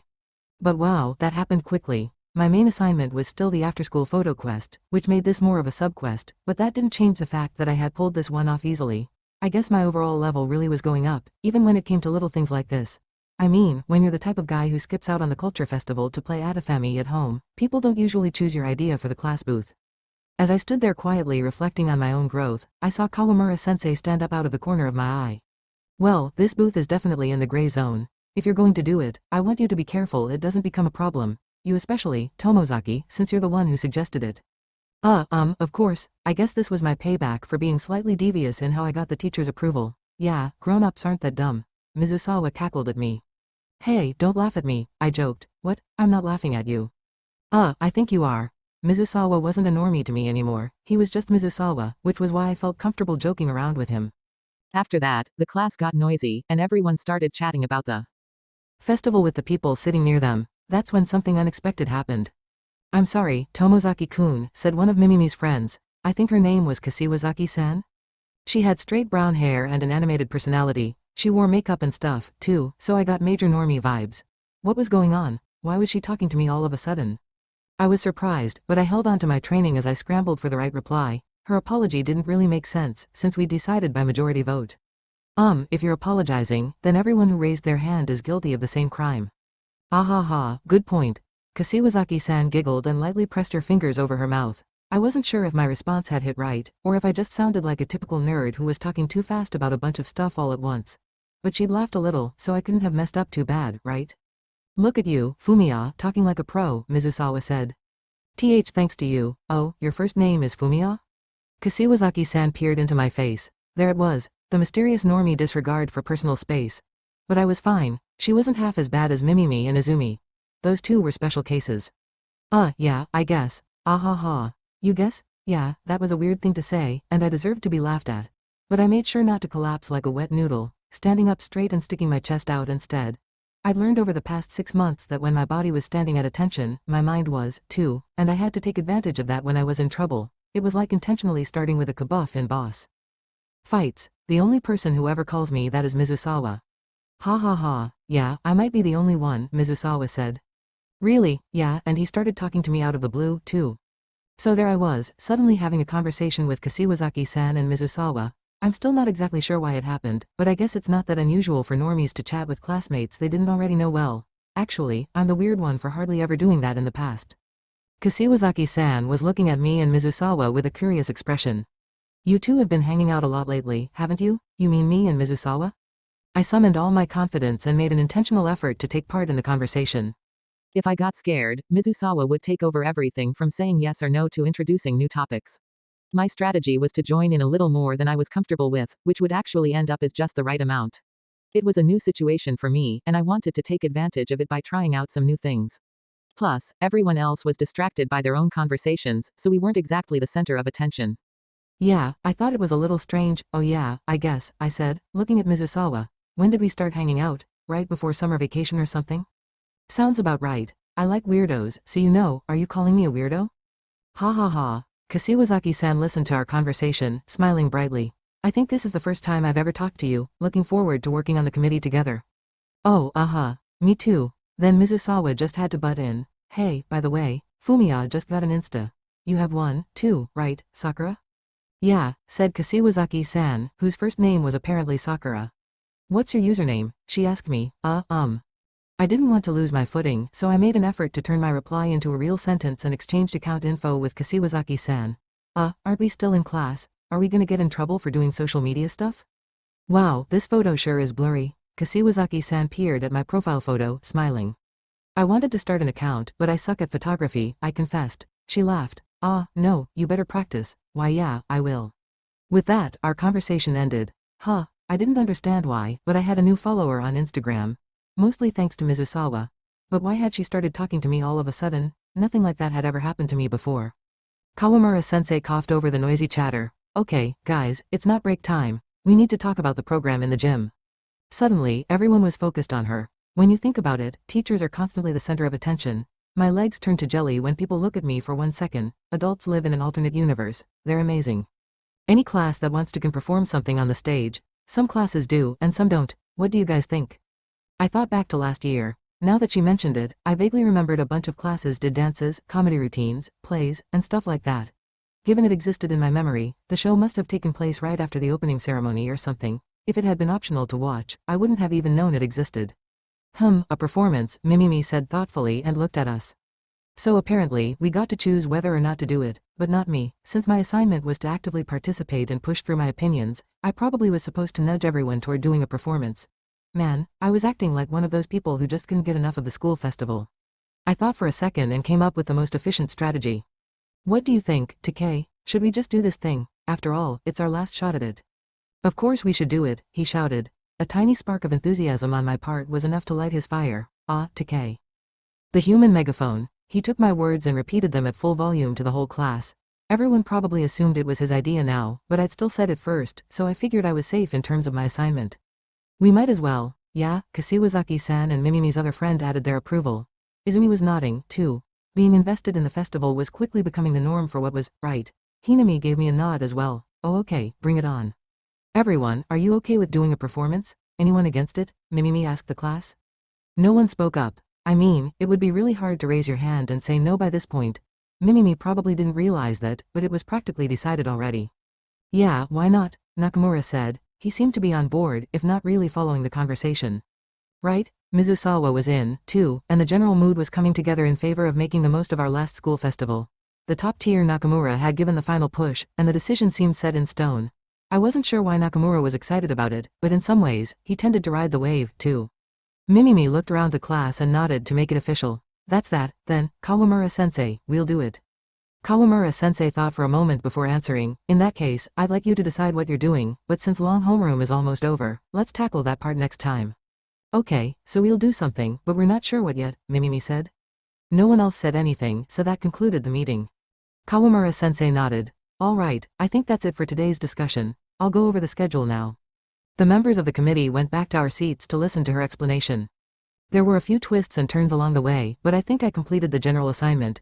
Doing stuff tends to create new situations, like that mysterious conversation with Kasiwazaki-san. All seemed good for the moment. The photo quest was turning out to be the harder of my 2 assignments. After school that day, the committee members all met up in the small auditorium. Apparently, 4 representatives from each class were going to gather in a big group to discuss the festival, and our team included Izumi, Mimimi, Takei, and me. We'd all volunteered for the role. Aside from me, they were all super into it and seemed right for the job. I volunteered because of my assignment. It's not that I wasn't excited, but let's face it, I'm not cut out for this. A tall, skinny teacher from another class made an announcement. Okay, let's choose the committee chair. Any volunteers? Everyone looked at one another. The chair, huh? Maybe the ideal would have been for me to volunteer, since my job was to be proactive, but that also seemed like a bridge too far. I didn't have the skills to bring everyone together, and in the long term, it seemed like a bad idea to take on the name of chair without really doing the job. I decided to lie low. Not even Hinami could give me grief for it. For a few moments, everyone seemed to be waiting to see what would happen. Then a hand shot into the air, and the teacher looked to see who it was. Izumi-san from 2nd year class 2, right? The teacher smiled. Thanks for volunteering, as long as no one else is interested, we'll go with Izumi-san. Anyone? No one stepped forward, so Izumi was named chair. She nodded as if to confirm the direction she was heading in. I was sure she had her own reasons for taking on the role. I watched her take that small step forward as the committee meeting moved ahead. After the meeting ended, Mimimi, Izumi, Takei, and I were walking down a big hill on the way to the station. When I thought about it, this was an unusual group. We all had individual relationships with one another, but normally, the 4 of us would never have hung out. Anyway, we were heading home, but I still hadn't completed my photo quest for the day. I mean, right after school was pretty much the only time I could work on it, which meant I somehow had to accomplish one of the assignments before we split up. I opened up the message from Hinami that listed the items in the quest. Given the group I was walking home with, there were 2 possibilities. Yuzu Izumi eating ice cream, Minami Nanami eating ramen. Neither one would be easy. This was way too specific. I'd have to intentionally set up the situation for the picture, which in this case meant I had to take the initiative in inviting either Izumi or Mimimi for ice cream or ramen. Damn it, Hinami, what's easy about this assignment? What was I supposed to do now? It didn't really matter which one I attempted, but considering I'd have a chance with Mimimi after we got to Kitiono Station, I figured I should try to do the Izumi assignment right then. Good luck with your new job, Chairwoman Yuzu, Mimimi said cheerfully, thanks. You've been doing a lot lately, huh, Yuzuchi? Takei said. I guess so, she answered, scratching her neck. Mimimi turned to Takei. I've been thinking the same thing, she took over as captain in the sports tournament, too. Oh, yeah, maybe. Sounding embarrassed, Izumi gave Mimimi a troubled smile. They were talking about the changes they'd seen in her since the sports tournament and the Nakamura situation. I'd been close to her through the whole thing, but the transformation was so dramatic that even Mimimi and Takei had noticed. Mimimi aside, anything big enough for Takei to notice had to be significant. You definitely have. They say people change when they get a boyfriend. Do you think that's you? I was really impressed by how Mimimi was able to subtly balance the teasing with an affectionate tone as she playfully elbowed Izumi. Huh? No way, Izumi said, squirming around. Huh? Mimimi escalated her attack, poking Izumi's side over and over, so it was beginning. Stop, he. Mimimi grinned fearlessly, she was in full silly mode now. She tickled Izumi faster and faster, come on. Izumi's flexible shoulders and hips writhed, revealing the contours of her body. Her skirt briefly slipped up, the shadow flickering over her thighs, and I caught the scent of vanilla as her hair swung in front of my face. I had to look away from her flushed cheeks and slightly parted lips. Still having a great time, Mimimi agilely snuck up behind Izumi. Boo, and then she grabbed Izumi's huge boobs. Mimimi sank her fingers into Izumi's button-down shirt, bunching it up. The sight of her slim white fingers pressing into their victim was kinda hot, both in a sexy way and an embarrassing way. Hey, but Izumi was the sporty type, too, and she looked over her shoulder, spun out of Mimimi's grasp, and slapped her on the forehead. Ooh, you're fast. That concluded Mimimi's bizarre little girl-on-girl escapade, and peace returned to the street. What the hell was that about anyway? I was still reeling, and I was only on the sidelines. It occurred to me to wonder what Takei was doing, and I caught him staring at the two of them with googly eyes. You follow your heart, dude. I'll give you that. Wait a second, I had an assignment to do. I was trying to get a shot of Izumi eating ice cream, so first, I had to.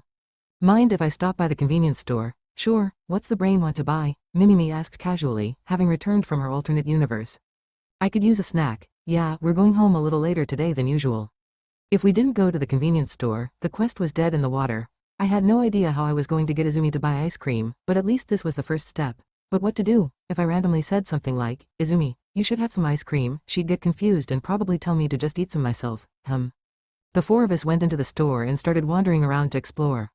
I had to create some kind of opening. Ooh, this looks good, I said, pointing to a cup of cream cheese flavored ice cream. I didn't really care which flavor I chose, and no, the fact that I happened to point to Hinami's favorite kind meant nothing. Now if Izumi would say something like, ooh, ice cream, that sounds good, and buy one, I could ride the wave of excitement and get a chance to snap a photo, and my assignment would be complete. But would she do that? Mimimi looked at the ice cream. Ooh, that does look good. But it's so cold outside, she said sadly. She had a point. It was November, after all. Maybe Hinami made ice cream part of the assignment specifically to make this harder. She does like to make my training hell in every way imaginable. That's something she would do. No way, Mimimi, ice cream tastes the best when it's cold out. Surprisingly, Takei sent out a rescue boat. Yeah, you wouldn't think so, but it's true. That's the kind of thing normies say, right? I was fighting hard to get everyone to eat ice cream, but Takei was inexplicably all in on my idea, so the battle actually didn't look that tough. Unfortunately, Izumi was looking at Takei and me like we were a couple of children she had to take care of. You two have nerves of steel. Those were the words of someone who did not intend to eat any ice cream. You don't want any? Nope, too cold out. Oh, okay, this was bad. Maybe even checkmate. Now that she'd so clearly said she didn't want any, I couldn't say, come on, just try it. Plus, she was very unlikely to change her mind on her own. It was looking like I'd have to put this quest off to another day. I still had another one I could work on, after all. Hey, farm boy, I'm gonna have some. I wasn't sure why, but Takei was super excited about this ice cream. Now the mission was truly compromised. You're getting some, too, right? Yeah, Takei and I both bought the cream cheese flavor. Then we went outside, and the two of us stood there in the cold eating our ice cream. What the hell am I doing? Now extremely happy, Takei took a picture of us with his phone camera. Right, as long as someone's having fun. Capture the moment, this is going on Twitter. Izumi and Mimimi watched us, smiling.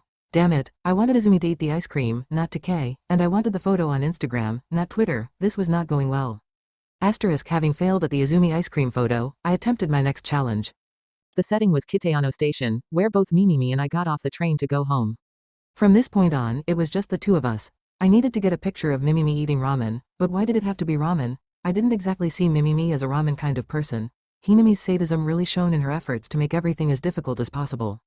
Actually, like the Izumi ice cream assignment, she probably intended it as practice for pushing my opinion through at the school festival meetings. She wanted me to push for ramen if I wanted ramen, and ice cream if I wanted ice cream.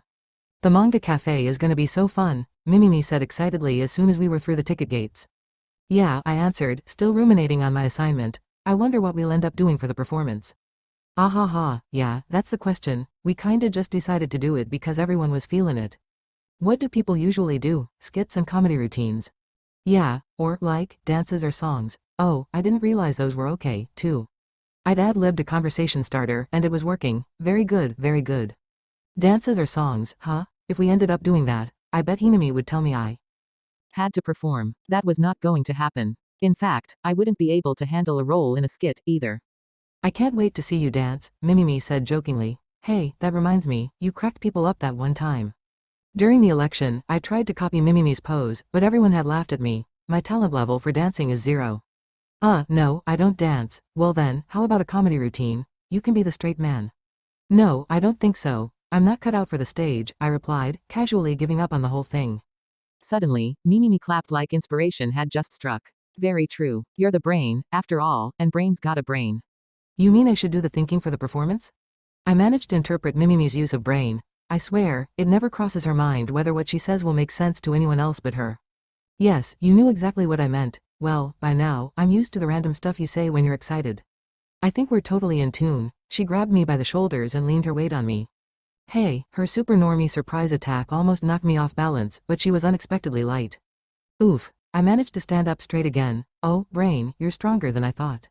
No, it's just that you're so light. She really was slender, although she still had curves. Once I cleared my head, I realized this wasn't a problem of physical balance but of distance, since she was hanging off my shoulders, her perfect, evenly featured face was right next to my shoulder, right next to my face. I'd regained my physical balance, but my emotional balance was done for. Our eyes met at close range for a second. Quote, comma, quote. Quote, comma, quote. A strange silence followed, and you could tell from our wide-eyed expressions that both our brains had stopped working. The depths of Mimimi's eyes were so clear, I was magnetically drawn in by how beautiful they were, and I normally hate looking people in the eye. The line of her nose was a perfect downward sweep above her evenly drawn lips. From this new angle, I was reminded once again how incredibly beautiful she was. Okay, wait. My face was weirdly hot all of a sudden. Finally, Mimimi was the first to speak and end those awkward seconds of silence. Welp, thanks for not saying I'm heavy, let's get going. Without looking me in the eye, she took a few steps forward, waving at me to follow. Oh, okay. I lagged behind her for 15 or 20 seconds to let my face cool down. I didn't want her to see me blushing. Eventually, the cold winter wind calmed me down, and I stepped up to her side. Now I had to ask her to go get ramen with me. But in Kitayano, instead of going to a ramen shop. Mimimi? Yeah, wanna go to Manchu Pot Sticker Palace? It wasn't exactly the kind of place to take such a beautiful high school girl to, but I had no other choice. It was the only place I knew of around here that served ramen. And it definitely met the one and only standard for non-normie restaurant reviews. Would I feel okay going there by myself? Right now, yeah, I'm still a little hungry. For some reason, Mimimi smirked. Well, I'm a little hungry, too, but...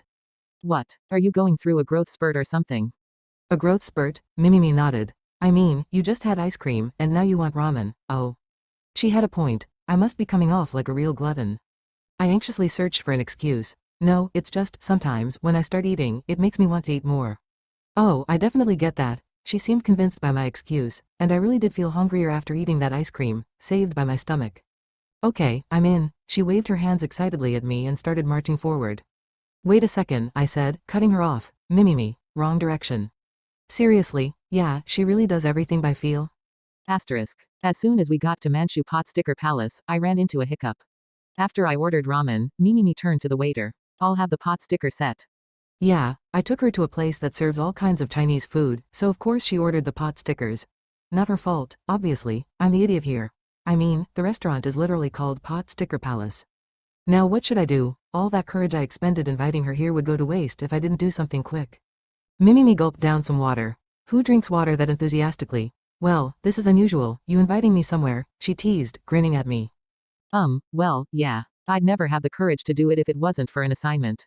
I mean, yeah, we were just stopping by on the way home, but was it normal for a guy and a girl to go somewhere together like this? Was she going to read too much into it? Or maybe not. She didn't waffle that much before saying yes, so maybe it wasn't a big deal. I had no idea. I think this might have been my first time. Inviting someone to get a bite to eat on the way home from school, I mean. No way, her response came just a little too late. Huh? Did I say something weird?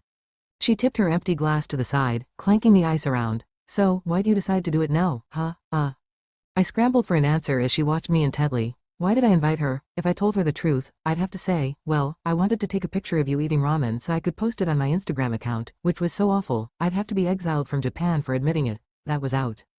And I was bad at lying on the fly, so I had to find a way to just smooth it over. Well, ramen, I mumbled. Mimimi burst out laughing. You wanted to eat ramen that badly? All I'd done was murmur one word, and her super normie special skill, auto-conversation completion, had kicked into action, completing my alibi. Okay, Mimimi, let's go with that. I contented myself with her explanation. Yeah, I was just dying for ramen. Oh, think just one bowl will be enough? Of course, I couldn't finish two. She was kind enough to laugh at my dumb response. That was Mimimi. She let you know making other people happy made her happy, so talking to her was super low stress. Anyway, back to my assignment. Since she'd ordered the pot sticker set, I wouldn't be able to get the photo if our meal went along as normal. What to do? Well, I knew what to do. There was only one option left. After we chatted for a while, the waiter brought our orders to the table at just about the same time. My one remaining option. This was it. Oh, wow, this is amazing. I began by letting her know how good my ramen was as soon as we started eating. For real? She latched right on. For real? Want a bite? Okay, so it was a really simple strategy. The plan was to get her to take a bite of my ramen and then snap her picture. Honestly speaking, the indirect kiss thing or whatever was kind of touchy for a bottom-tier character like me, but Hinami had called me immature in the past for worrying about it. Maybe it wasn't a big deal after all. I might struggle internally, but I could handle that. But again, Mimimi's response to my casual question came a beat too late. Really? For some reason, she looked unsure. What just happened to the mood? Yeah, just a bite, I repeated. Very quietly, I heard her mumble, huh? What? Am I worrying too much? About what? Nothing, never mind. Okay, I'll have a bite. She grabbed my bowl with both hands, pulled it toward her, and started to slurp it down. Why is she so fast? Crap, photo. I grabbed my phone, which I'd set on the table to be ready for moments like this, speedily opened the camera, and snapped a photo of Mimimi. But I was in such a panic, I left my finger on the button too long, and it started taking a bunch of consecutive shots. Snap, snap, snap, snap, snap, snap. Hey, why are you taking so many pictures of me? I screwed this up. Screwed what up? Nothing, just, suddenly, everything was chaos, but my assignment was complete. Now the only question was how well I could explain myself to Mimimi, which was a very real problem. I mean, you looked like you were gonna eat a ton. So you took my picture. Why yeah, as evidence. Come on, how obsessed are you? It's, my growth spurt. I was making my reputation as a glutton a lot worse, but I think I escaped by the skin of my teeth. Actually, since suddenly taking a picture of someone eating ramen was already kinda sketchy, I'd come up with an excuse in advance. Taking 20 photos instead of one didn't really change my approach. I was screwed from the beginning, so it all worked out. Impressive, right? Oh man, Mimimi smiled and rolled her eyes, pushing my bowl of ramen back toward me. Here you go, she said. Thanks. I peered into the bowl. To tell the truth, it did get to me. If I ate another bite, I was pretty sure it'd be the indirect whatever. But I'd acted like I didn't care a minute ago, so now I had no choice but to casually dig in. Mimimi seemed unimpressed. I still have questions, what do you mean? She pouted for a second, looked down at her pot stickers, and smiled deviously. Okay, Tomozaki. What? I looked up at her. There was a pot sticker in front of my face. I'll give you a bite of mine, too. She suddenly thrust the pot sticker that was held between her chopsticks toward me. No way. What's the matter? She was obviously feigning innocence. What was going on? What was she trying to do? This was going way beyond the indirect kiss. This was like, that thing couples do. As I was trying to figure out what to do, Mimimi said, and wiggled her food in front of my face. She was staring at me with a peculiarly determined expression. Why the display of iron will? What kind of battle were we in? Why was I feeling so much pressure? Still, I couldn't think of a logical reason for refusing her offer, so I tried to suppress my pounding heart and put the whole thing in my mouth. I was fighting to stay calm, but I definitely was not succeeding. Mimimi kept staring at me. I was staring back at her, because I had no idea what this meant. This was the second time today, too. It was a really, really weird moment. Then, a few seconds later, Mimimi looked away before I did and pouted. Why did she seem upset? She shifted her gaze around and blinked a few times, then glared at me again. Seriously, what is going on? Something's fishy here. She threw her napkin at me. Huh, what? I was completely confused. Then she started wolfing down her pot stickers like nothing had happened. Now I understood even less. What was this, an eating competition? At that speed, I'd better hurry up myself, or she'd have to wait around for me after she finished. And as a bottom-tier character, that would be rude. So I started slurping down my ramen as fast as I could. Which then led her to ask, why are you eating so fast, Tomozaki? Huh, I mean, it's just. What? She sighed, as if she was pleased to see me struggling for an answer. Then, apparently reassured, she smiled kindly. You're such a weirdo. For whatever reason, she was satisfied now, huh? If you wanted to talk about weird, then what the heck had Mimimi been doing for the past few minutes? Yeah, I had no idea what was going on. Asterisk, see you tomorrow, okay, see you later. Mimimi and I parted ways at the usual corner, and I headed home by myself. Man, today was one hell of a roller coaster. When I got home, I went up to my room, opened my phone, and checked my line messages from Hinami. Now that I'd managed to get the shot of Mimimi eating ramen, I had 5 assignments left. What would I need to do and with who to finish them? Where should I ask them to go? What excuses should I use to get them to do what I wanted? I was plotting my strategy as well as my F-tier skills would allow. After all, even a guy at the bottom can get stuff done as long as he has a strategy. I'd learned that lesson plenty of times on past assignments. For instance, the old me was totally incapable of jump-starting a conversation and tailoring it to who I was with, but when I gave it some thought ahead of time, I was now able to do it in real life. By memorizing conversation topics over and over, I learned how to come up with the topics themselves, and by this point, I was decent at creating them on the fly. Right now, I couldn't invite people out and get them to do what I wanted to do, at all. But if I practiced coming up with strategies ahead of time and implementing them, I was fairly sure I'd eventually be able to do it naturally on the spot. After all, that's what you do in games, practice your moves in training mode so you can use them in a real match. Glancing back and forth between my phone and a notebook, I worked out a strategy for each assignment. Oh right, we were already connected online, so if I sent today's picture right now, the next morning meeting should go more smoothly. I chose one of my many shots of Mimimi eating ramen and sent it to Hinami. Right away, the icon popped up showing she'd read it. She was always on top of her communications. A minute later, a message arrived from her. Are you only capable of taking blurry photos? I realized then that I'd gotten into continuous shooting mode because I was panicked, which had freaked me out even more, which had probably made my hand shaky. When I looked at the photos again, I discovered a dozen or so shots that were just as blurry as the previous days. Hinami-san. I suspect this particular assignment is challenging me for reasons that have nothing to do with norminess. Photography is hard, don't you think? 3 important items are usually lying around in enchanted forests. The next day was Thursday. Since I'd sent the photo in advance, the morning meeting went smoothly. Hinami listened to me give a rough overview of my conversation with Mimimi, told me to keep up the hard work on both assignments, and let me go. Also, she told me I have the right attitude, but I didn't really know what that meant. Later, during the break before we switched classrooms, I went to the library and stood nervously in front of the door again. Last time, Kikuchi-san had confided in me. If you don't mind, there's something I want you to see. I wrote a new book, I thought. Going by that, she was probably going to give me the manuscript today. I was super nervous, but I bet Kikuchi-san was 100 times more nervous to be showing me what she'd written. I should act as confident as possible, but the sense of having a mission to fulfill just made me more apprehensive. When I opened the door to the library, I saw Kikuchi-san jump slightly, like a little dog who had just found a bone hidden in the ground. Her anxiety was easy to see. I walked over to her, well aware that I was walking a little stiffly, and sat down. Hello. Hello. Our greeting was a little shakier than usual. I glanced at her. She was holding an ancient book imprinted with a holy seal in both her hands. No, it was probably the manuscript she had written. I waited for her to make a move. Trying to hurry this along was definitely not the way to go. Here, suddenly, she thrust the book at me, speaking at full volume.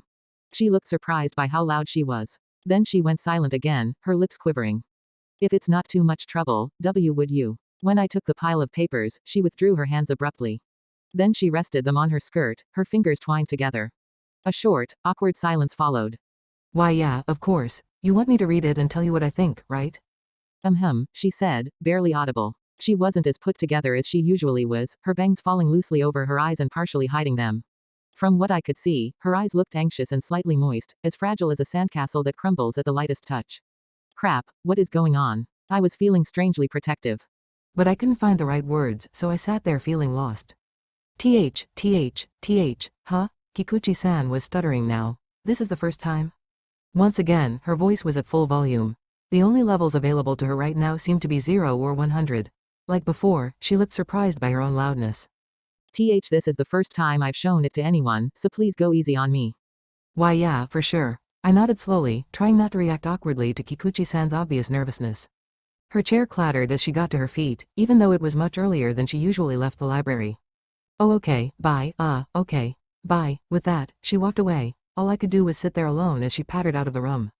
I felt strangely restless. Part of it was the way she stole my heart like a soft little forest creature, but that wasn't all. I was curious what secrets the manuscript held within. School normally ended after 6th period, but that day, we had a special 7th period to talk about the festival as a whole class. We were right in the middle of the discussion. Apparently, we would be staying late every day from this point on to get ready for the festival. Things were really gearing up now. All 8 committee members were standing in front of the blackboard. Okay, we'll start by deciding on our plans for the performance. Since Izumi was now chair of the entire organizing committee, she was leading the class discussion instead of Mimimi today. She seemed a little unused to the role, but the nature of her leadership was already taking shape, a testament to her communication skills. The current item on the docket was our performance in the gym, which we decided to take on the other day without any specific plan. What should we do? I had to make some suggestions, but there wasn't anything I was really interested in. Izumi rested her hands on the podium and leaned forward, addressing the whole class. Does anyone have an idea? I want to do a comedy routine. The person who raised her hand was a member of the committee, Mimimi. Geez, she has no sense of restraint. A comedy routine? You think we can pull that off? Izumi asked timidly. No problem, just leave it to me. I'm on it. She sounded extremely confident, which was actually a little scary. The rest of the class was giggling. Still, Mimimi loved comedy. One of the other girls on the committee wrote comedy routine on the blackboard, giggling herself. Okay, so we have one idea. Anything else? Izumi asked the class. A few hands went up, and people suggested skits, a fashion show, and karaoke. Karaoke, really?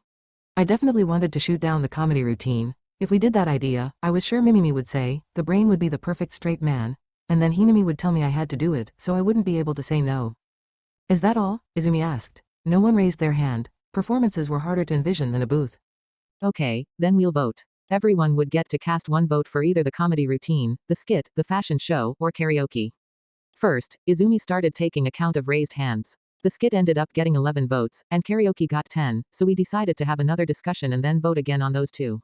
The comedy routine only got 4 votes. Don't be too sad, Mimimi.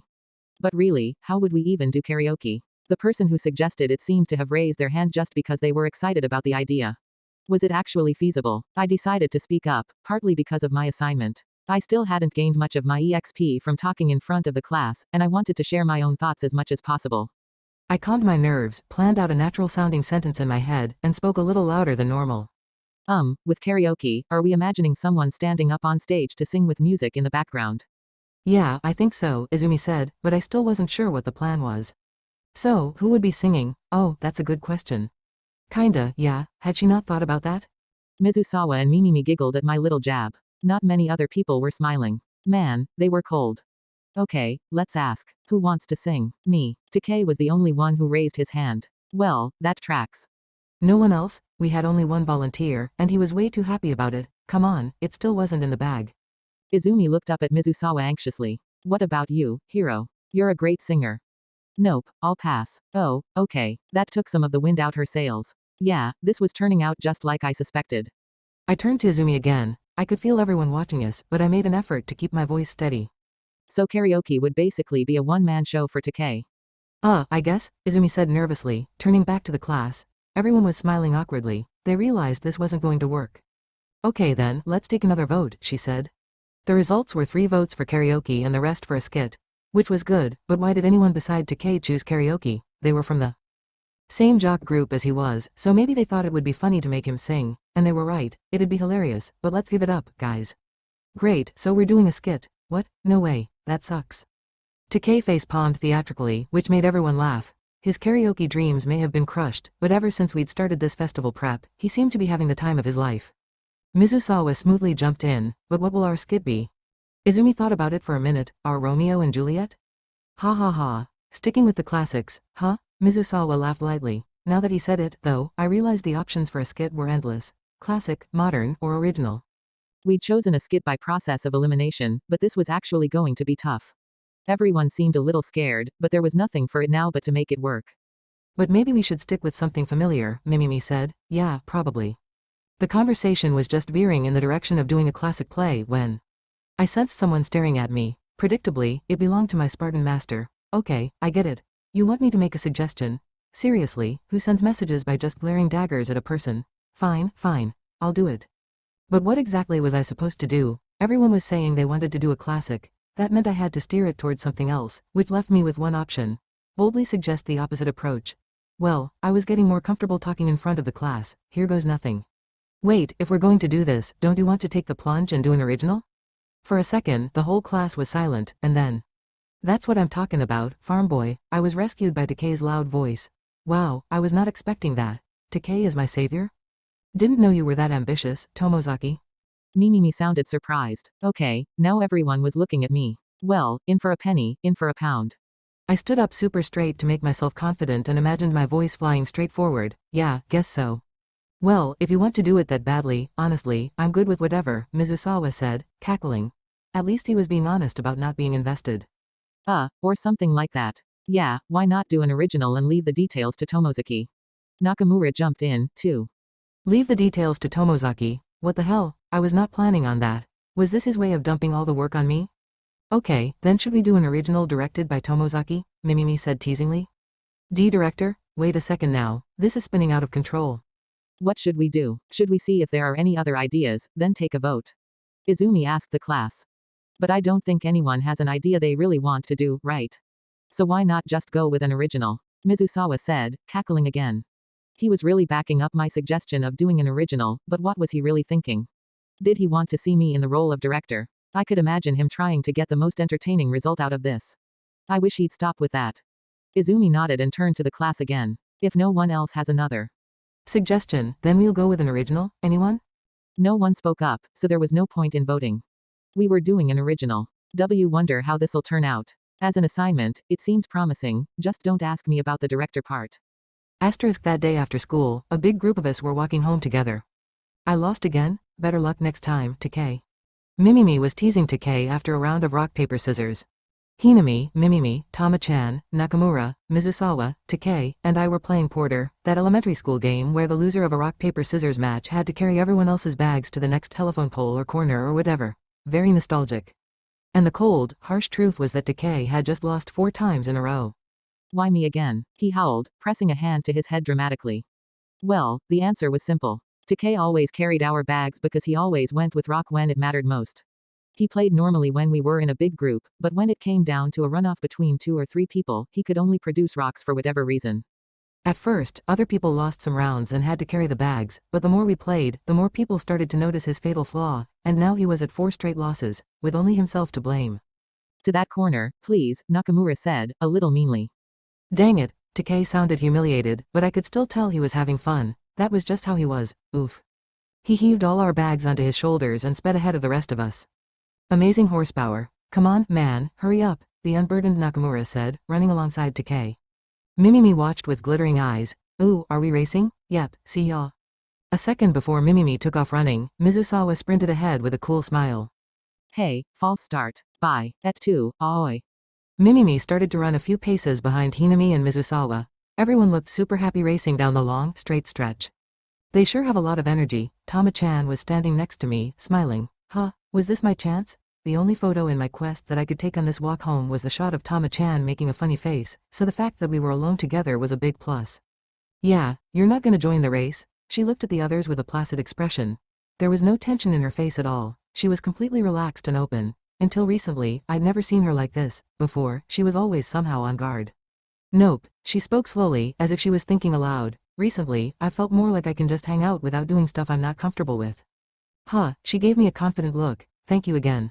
Nah, you're the one who made it happen. I meant it, too, but she sounded a little sullen when she responded. Come on, I doubt I could have done any of that without everything you taught me. I guess so, I said hesitantly. She pointed at me sharply, like she always did. Just take the compliment. Already, she was so completely herself, so completely honest that it really blew me away. I nodded slowly. Okay, thank you, much better. She grinned, and it felt like sunshine. Anyway, the assignment. How could I get her to make a funny face? I was trying to think of something when I had a realization. Tama-chan and I had a particular way of communicating. I looked her straight in the eye. Hey, what? I took out my phone, so I got an Instagram, and I wanted to post a picture of you making a funny face. Mind making one for me? What? Yup. This approach always works well with Tama-chan. If my assignment is to take a picture of her making a funny face, then I just ask her directly. Surefire. I thought it would be something different to post. Well, that's sudden. I know. I looked steadily at her. It was so easy to talk like this without any pretenses. She thought for a minute before answering, okay, that's fine. She seemed confused that I'd asked so directly, but maybe she couldn't think of a reason to say no. She showed up on Hinami's Instagram sometimes, so she didn't seem opposed to having her picture online. Hinami probably wanted me to use my conversational skills to get her to make a funny face, but our relationship wasn't like that. Not bad, huh? Bet you. Never guessed I'd ask her straight out, Hinami? Okay, great, I'll just take a couple. We stopped walking and began a strange little photo shoot. How's this? Using her inborn potential to the full, she made an adorable, hilarious face. Ha ha ha, that's awesome. I took the shot. She looked like her sunny smile had just exploded into a supernova. Very impressive facial muscles. Can I post this one? Yeah, sure, she agreed immediately. Huh, asking directly is so easy. You do one, too, Tomozaki. She held up her phone. Huh, me? I've never made a funny face in my life. But I couldn't exactly say no after asking her to do the same thing, so I had to try. Oh okay, I made my own version of a funny face, and she snapped a photo. She looked at her phone and made a non-committal sound. What? It's not very funny. She showed me the photo, and I was definitely holding back. Compared with her, I clearly had no idea what I was doing. Why yeah, this is kinda alright, if you screw up your face like this. Oh, okay, suddenly, she was giving me a lecture on funny faces. Not only was my student outdoing me, she was taking on my role. Looking forward to future lessons, Tama-sensei. That night, I was sitting at my desk, as I had been for the past few hours. In my hands was the 1 centimeter thick manuscript Kikuchi-san had given me. I'd started reading around an hour earlier, and I only had a few pages left. Wow, I was completely spellbound by her book. To tell the truth, I don't read many things like this, and I don't know about the finer points of story writing. I love video games, but I don't watch a lot of narrative stuff like anime or movies, so I can't really compare her book to much else. But I can say one thing. The stories Kikuchi-san created were gentle and warm. The manuscript she gave me was made up of 5 short stories with loosely connected themes. The story of a human who hurt a mermaid in order to take her tears, which were made of jewels. The story of a boy and a half-human, half-beast who built a relationship as they talked from either side of a large rock blocking the mouth of a cave. The story of a werewolf who yearned to be human after his heart was stolen by the beauty of the moon reflected in a lake. The story of a robot maid to an aristocratic family who fell in love with a tin toy. All were set in fantasy worlds, and while they had elements of harsh realism, they all ended on a gentle note. They reflected Kikuchi-san's clear-eyed worldview and how she saw everything without passing judgment, and that made reading them very enjoyable. She was like an angel. I was on the last story, On the Wings of the Unknown. It was the tale of a girl who cared for a flying dragon in a castle garden isolated from the world. This was the gist of the story. There once was a world where humans and dragons lived together in harmony. The land dragons, who ran on the ground, were raised by people to serve as their porters and means of transportation. Because these dragons reproduced easily and ate anything, they were used in many fields of work. They grew to be the size of houses, and they shed their skins many times along the way. That skin was used to make clothes and other items. Its strength made it valuable in many applications, so it was ubiquitous in the humans' lives. The dragons were powerful, too, and if trained well, they had the ability to perform repetitive tasks. They were used on construction sites and other situations where great strength was needed. Dragons were a deeply ingrained part of everyday life. But the flying dragons, on the other hand, were special. Unlike the other dragons, they did not reproduce easily. They only drank pure water and ate the fruit of trees fed by this water, and they were fickle and hard to tame. They weren't as resilient under stress, which made them difficult to raise. Yet the pure white creatures were incredibly beautiful. When they flew, their translucent wings caught the sunlight and shone with a rainbow of colors. But most importantly, this world had no airplanes or hot air balloons, so the royalty and aristocracy treasured them for their ability to make the human dream of flight a reality. The flying dragons were so delicate that the slightest error in raising them could lead to their death. Not only that, but a dragon that survived to adulthood would often be unable to use its wings to fly. When raising these creatures, one element was said to be more important than anything else. They must never be exposed to the impurities of the world. The story had 3 main characters: Libra, a curious commoner who was the son of a locksmith and came to the castle regularly with his father. Alusha, a strong-willed, quick-witted member of the royal family who was directly in line to be queen. And Chris, an orphan girl who grew up isolated in the garden where she cared for flying dragons. She had been allowed no human contact with anyone other than the royal family since she was very young. The tale began with a castle guard discovering a baby who had been abandoned outside the castle. This was not so unusual, perhaps because when parents were unable to care for a child, they often thought the child would have a better life if he or she were taken in by the castle. The guard told the chancellor that he planned to deal with the baby as he usually did. But it so happened that at that particular time, the chancellor was searching for someone unsullied by the world's impurities, someone who could be locked away and wouldn't be missed. Perhaps the orphaned baby could be the dragon keeper. The slaves already knew the impurities of the world, but if the job was given to a member of the royal family, they would have to be cut off from the world in order to stay pure. It was common for royalty to leave the castle after reaching a certain age, and the chancellor was not sure how much worldly impurity was tolerable. Those with royal blood were said to be pure, but how much could they interact with the world without losing that purity? The line was not easy to draw. Ideally, a royal child would be isolated from birth, but of course, no parents would allow such a thing. And it was as the chancellor was considering this dilemma that the newborn, completely unsullied baby was left outside the castle, with no parents or family to utter a word of complaint. This was the perfect candidate for a dragon keeper. 15 years had passed since that day. Libra, the would-be locksmith who lived in the castle town, was headed to the castle with his father. The royal family was a regular client of his father's, and Libra, who was going to take over the family business in the future, accompanied his father each time he went there in order to learn the ins and outs of the job. In the course of his trips to the castle to learn the locksmith's craft, Libra began talking with Alusha, a young girl just his age who was in line for the throne. They became best friends. Now Libra and Alusha were 15. Like many young people of their age, they were overflowing with curiosity and energy. The castle had a number of areas where entrance was strictly forbidden, perhaps it was only natural that they were desperately inquisitive. But the things they hoped to find, such as old torture devices left over from a bygone era, or a book of magic with the power to destroy the world, sealed away in some old room, were completely lacking. The forbidden areas were merely musty and dilapidated, kept hidden to prevent visitors from seeing any shamefully imperfect sights. Of course, the two teenagers did not know that. One day, they slipped away from Libra's father and the chancellor, who was overseeing his work, and using Libra's lockpicking skills, they snuck through a locked door into that old section of the castle.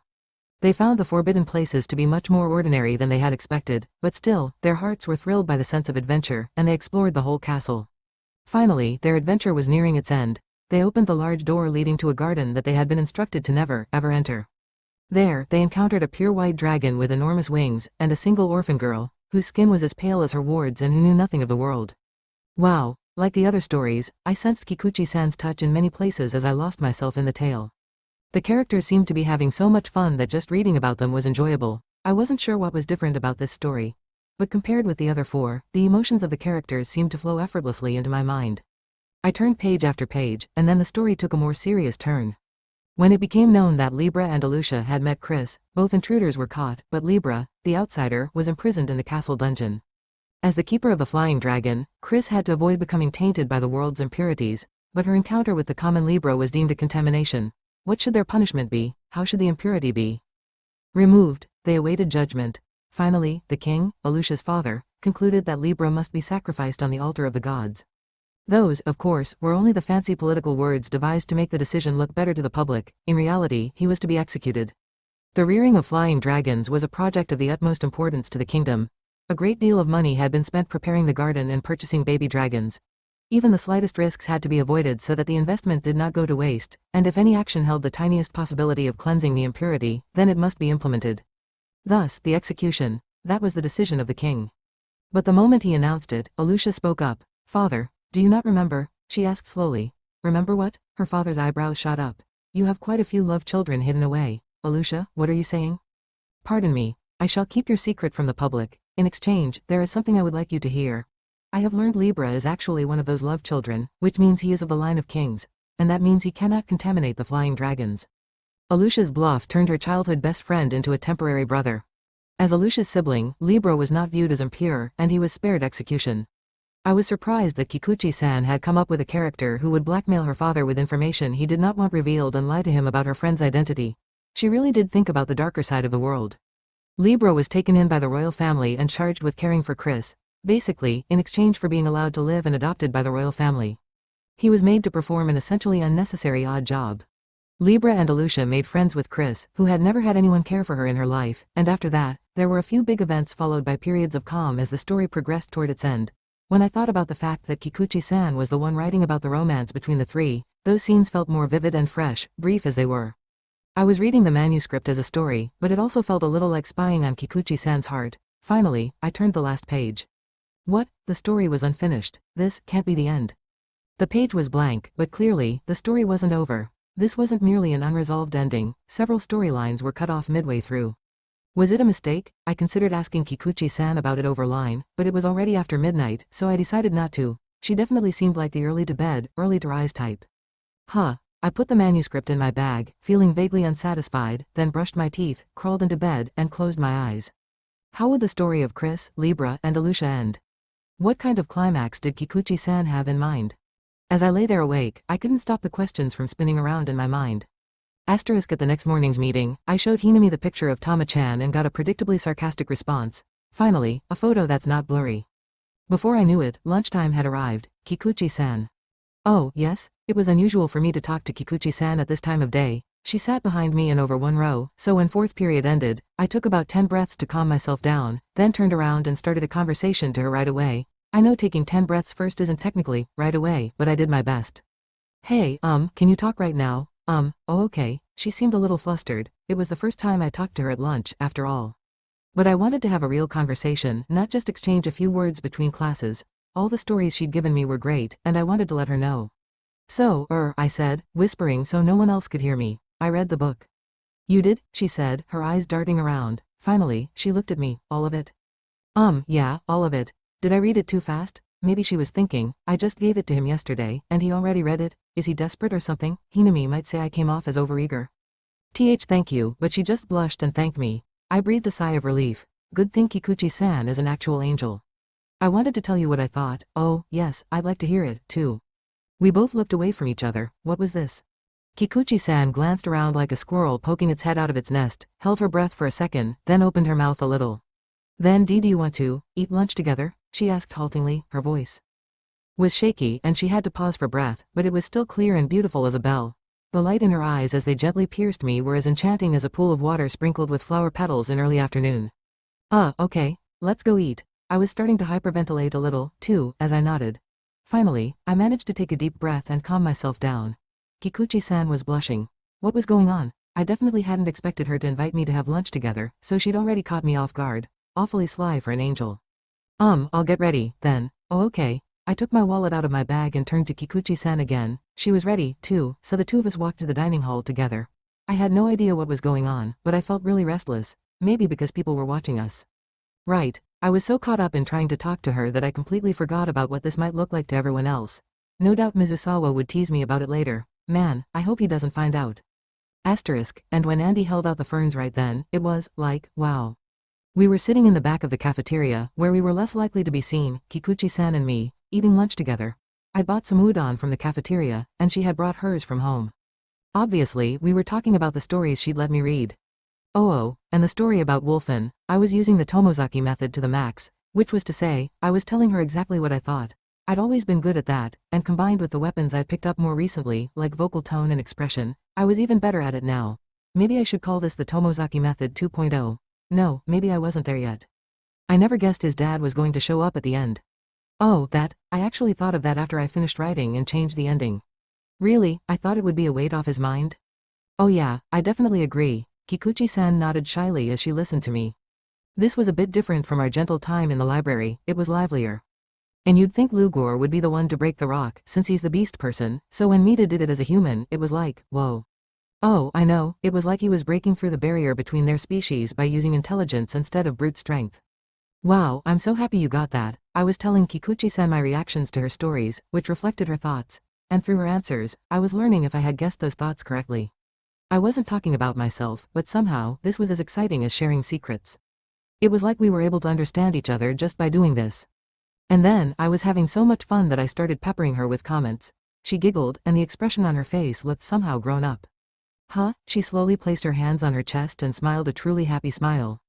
I'm so glad you read it. Her smile was so perfect, it could have been created just to melt my heart. I let it wrap around me like a pair of huge wings from her back, dissolving me. Body and soul into motes of glittering light that floated off to the land of euphoria. Me too, thanks for letting me read it. The land of euphoria was made entirely of pleasant warmth and gentle smiles, but for some reason, my whole body was burning up. I hastily gulped down some water to fix that, then took a long, slow breath and exhaled. Then I remembered my question from the night before. Oh yeah, I wanted to ask you something. What? Kikuchi-san tilted her head at the precise angle the gods had deemed most adorable. The last story didn't seem to have an ending. Why was that? Really, she said. Do you mean the story about the flying dragon? Yeah, she rested one finger on her lips. I made a mistake. You did? She nodded. It's not finished yet. It was in the same file as the others. I must have printed it along with them accidentally. Oh, that's what happened. So she wrote multiple stories in the same Word file, or whatever software she was using. When she printed them, all the stories came out at once, including the one that was incomplete. Yes, I should have left that one out, I guess, but I rested my chin on my hand. I thought that one was really interesting. Kikuchi-san nodded, apparently ashamed. Thank you, I'm sorry for giving you something unfinished to read. She looked depressed. I shook my head. No, even if it wasn't finished, I really liked it. I'm glad I got to read it. Oh really? She turned to me, brightening up a bit. I'm looking forward to reading the rest, thank you. I smiled at her as kindly as possible, channeling Mizusawa's cool expression. Kikuchi-san blinked a few times, then looked away modestly. Huh? Did I do something wrong? Finally, she slowly turned her gaze to me again, and this time, her eyes were oddly serious. I was wondering, which part of the book stayed with you the most? I paused for just a moment, landing on an answer faster than I expected. There was no question, that last story had resonated more than all the others. I'm not sure if this is the answer you want to hear, but, yes? I returned Kikuchi-san's solemn gaze. It was the unfinished story, the one about the flying dragon. Kikuchi-san widened her eyes in surprise. Her right eye was the moon, and her left was the sun. When I was reading it, it was like the characters were alive in my mind, or something. I was supposed to be good at speaking what I thought, but parsing that abstract feeling into precise words was hard. I didn't know how to get that across other than saying, well, I don't know how to explain it, but it was really good. What was the name for that feeling? As I read that story, a world formed in my mind with strange effortlessness. The subtlest moods, the smell of the earth, and the breath of the characters reached me through the page.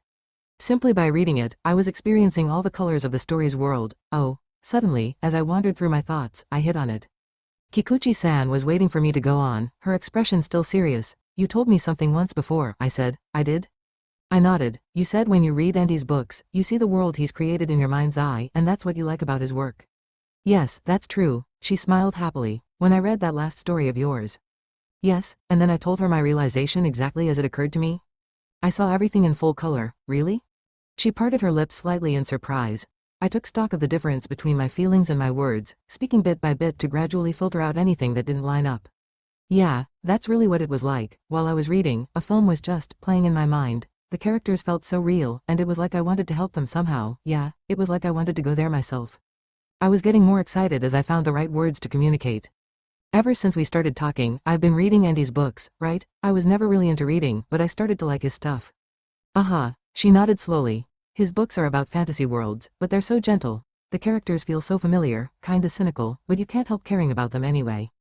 I looked at the manuscript laying on the table. And that's how I felt about your last story. I ended on a very forceful note. Basically, I really liked it.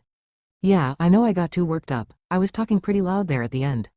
It's that nerdy side of me. I always talk too much about stuff I like. I looked back up at Kikuchi-san, slightly ashamed of myself. Huh? Her eyes were filled with tears. What's wrong? I was freaking out. What the heck? How did I just end up making a girl cry when we're alone together? This is like one of those mega super hard optional dungeons. I don't have the levels for this. I mean, why was she crying? Was my nerdiness so overpowering that it brought her to tears? She was right there in front of me feeling sad, and if there was some way, any way, to take away her pain, I wanted to do it, but how? What am I even talking about? Then, inexplicably, Kikuchi-san apologized. I'm sorry. You're sorry? About what? She sniffled and rubbed her eyes. Apparently, there weren't enough tears pooled up to overflow. And maybe that was a good sign? She had calmed down now, and as she was searching for words, she didn't look the least bit sad. I've loved Andy's books for forever, and I've always wanted to write something like that myself. I really do mean, always. It was like she was reflecting on her whole life so far. I love the atmosphere of his worlds, and his characters. I think that's what I wanted to create. She smiled, her eyes moist and filled with emotion. I know it's still not done, but for you to read it and say it's similar to his books, I'm so happy, she said, as if she was savoring the words, and placed her hands gently on the manuscript. Oh, I took it all in for a moment, then silently looked at her hands, which were resting on the sheaf of papers. At her long, slender fingers and her neatly trimmed, pale pink nails. At her skin, as fine and white as fresh snow, she had created that story with those fingers. Kikuchi-san, I was thinking, my mouth was moving of its own will. Maybe you could use that last story, because this was what I really, truly wanted. To write the class play, for sometimes the main character can't enter the village of another species on his own. The class play, she repeated. Yeah, I said firmly, for the school festival. I wasn't sure why, but I wanted so badly to see the class act out her story. But, she said hesitantly, lowering her eyes. I could hear her pessimism, but the underlying message was not so much a no as an I'm scared. I stayed as honest and upfront as I could. I'd love to see it. Oh really? She looked away, stuttering a little. I don't want to pressure you, but is it totally out of the question? Of course, it would only work if she wanted to do it. I wasn't about to force her to write something just because I wanted to see it. It's not impossible, but what? I was leaning forward eagerly, but she was still thinking. Her voice was like the wind caressing a flower to share its secrets. That last story was actually the first of the 5 that I started. Oh, really? She nodded. At first, it went very smoothly, and I liked all the characters very much. I shouldn't say this as an author, but I loved that story more than the others. Yeah, just listening to her gentle voice was such a pleasant feeling, as if her words were slipping directly into my mind. I listened quietly, no need to interject. But that was the problem, I couldn't decide how I wanted to end a story I loved so much. I didn't know what I wanted to happen to characters who were so close to my heart. She stroked her manuscript like she was caressing a baby. So I couldn't finish it. Oh, her words made perfect sense. I didn't know anything about the craft of writing, but just by reading it, I could tell she had put her heart into that story. There must be some very strong feelings behind it. It's really important to me, so I'm afraid of ruining it. Okay, I understand. The more you loved something, the more scared you were to lose it. Maybe making it the class play was insensitive of me. Maybe it's better if you give yourself the time to finish it when you're ready. I felt satisfied with that conclusion. Kikuchi-san nodded. Yes, that might be best, she said, then she went on. But then again, it might not be, she smiled teasingly. I stared at her blankly. I used to be scared of so many things outside my own world. Her eyes glittered like jade, looking brightly toward the future. When I watched you jump out from your own lonely world into an unknown universe, it made me think. I didn't know where she was looking or what she saw ahead of her, but I want to see that world, too. I knew whatever it was real. She gave me one of those slightly shy smiles typical of a teenage girl, so I'd like to try writing the play. That smile was filled with the immense strength of a timid girl taking one step into the unknown. After school that day, we had a class meeting about the school festival. The whole committee was standing in front of the class. The topic of conversation was the play. We decided to do an original without having a script or even an idea in mind, and we had to choose something soon, so everyone was getting more and more anxious. I had one goal: get the class to choose Kikuchi-san's story for the play. What kind of story should we do? Izumi asked the class. There was a long silence. After all, we had decided to do an original basically on the spur of the moment. I watched the class, waiting for an appropriate amount of silence to pass, then seized my opportunity. Can I say something? Everyone looked at me. Being the center of attention did make me nervous, but I was getting used to it. Today was already better than the previous day. I guess my magic resistance must have increased. Incidentally, Kikuchi-san's eyes were wide open, and her hand was over her mouth. You've got an idea? Mizusawa asked. I nodded. I have a possible script. Out of the corner of my eye, I glimpsed Hinami raising her eyebrows in surprise. No matter how proactive she wanted me to be, she probably didn't expect me to bring in a script. Too bad, Hinami. This isn't an assignment, it's just something I want to do. Nice going, brain. That's what I was waiting for, Mimimi said encouragingly. I made an enthusiastic noise to buy time. So what is it? Mizusawa said, apparently eagerly anticipating my answer. In one sense, their total belief in me made my job easier, but in another sense, disappointing them was way scarier. Well, take a look, I said, holding out the last story from Kikuchi-san's manuscript to Mizusawa. Everyone was watching the two of us. Oof. Oh, you've already got something? He said, flipping through the beginning. Huh. He scanned the first 2 pages or so, nodding a couple of times. It's really well written, but who's it by? You? No, it wasn't me. Oh, then who? Mizusawa handed the manuscript back to me. I think it looks good. I don't know the whole story, but I can tell it's well done. Hey, I want to see. Mimimi grabbed the manuscript. She stared at it intently for 10 seconds or so. This is better than I was expecting. Could she really tell from spending only 10 seconds looking at the first page? Was she just overwhelmed by all the words, or was she actually an avid reader who could get a sense of a story from the first couple of lines? Mimimi was a surprisingly serious student, so the latter was more likely than you'd think. Some kids in our class were starting to wonder out loud what it was like, so I handed copies of the manuscript to the person at the head of each row. Kikuchi-san and I had printed them out earlier using the printer next to the dining hall. It would have been better to make a summary or something, but we didn't have time for that. You sure are well prepared, Izumi said, sounding surprised. What are you thinking, Izumi? If a low-level character isn't prepared, he'll get creamed in battle. We don't have much time, so how about everyone just reads through the beginning? I said to the class. For a second, I was almost leading the meeting. Impressive involvement in the school festival, EH? I waited a couple of minutes, watching the reactions. People started chatting among themselves. Interesting. I like it. This is the real deal, yeah. It's like a novel, The overall response was positive, but they didn't seem to be 100% excited about it. But that's about what you can expect for this sort of thing, I think. To start with, a lot of people were probably turned off by the fact that it was a formally written story, so expecting unanimous approval was unrealistic. I mean, the members of Erika Kono's group were basically wandering around the back of the class without reading at all, so getting every student on board would literally be impossible. I figured it was enough for people to understand it was a solid piece of writing. I was thinking we could use this as a base for talking about how to adapt it and deciding on the roles and stuff, I said. After all, the story wasn't even finished, so that process was inevitable. Okay, the groundwork was mostly done. Considering no one else had a suggestion and I'd come this well prepared, the likelihood of my proposal being rejected was pretty low. It wasn't like the class had decided to do a play because they had their heart set on anything already. But who wrote this? Asked a member of the organizing committee. Seno-san, I think. She was one of Mimimi's friends who usually took notes when we had meetings and hung out a lot with Kashiwazaki-san, my Instagram follower. I glanced at Kikuchi-san, and she nodded. Okay, I'm good to go. It's by Kikuchi-san, in our class, I said loudly enough for everyone to hear. Mizusawa and Mimimi snapped their heads in my direction. Oh, okay, I see now, he said with a laugh. I wondered what exactly he was seeing, but it wasn't really something I could joke around about, so I just nodded and said, yeah. All Mimimi said was, oh, really? Her voice was strangely flat. I turned to the rest of the committee members. If there aren't any other suggestions, I think it would be great to use Kikuchi-san's story as the basis for an original play. What do you think? Several committee members agreed, saying things like, yeah, it could work, and, why not? Again, not totally decisive, but everyone seemed to recognize we didn't have any other options, and the story was solid. Also, since Kikuchi-san was always so quiet and serious, her image probably didn't hurt. So, does anyone else have an idea? Izumi asked the class again. Predictably, no one raised their hand. Okay, so let's go with this then, Mizusawa said with his usual coolness. Kikuchi-san, think you can bring a simple outline of the story next time? Kikuchi-san gave a start, then nodded awkwardly. Oh okay. Mizusawa smiled. All right. And after that, we can decide on roles. Sounds good, Izumi replied. And we should probably post the manuscript somewhere that everyone can access. Good idea. Mizusawa had taken over the leadership role, and Izumi was happily backing him up. Especially there at the end. Izumi, are you gonna let him take your job?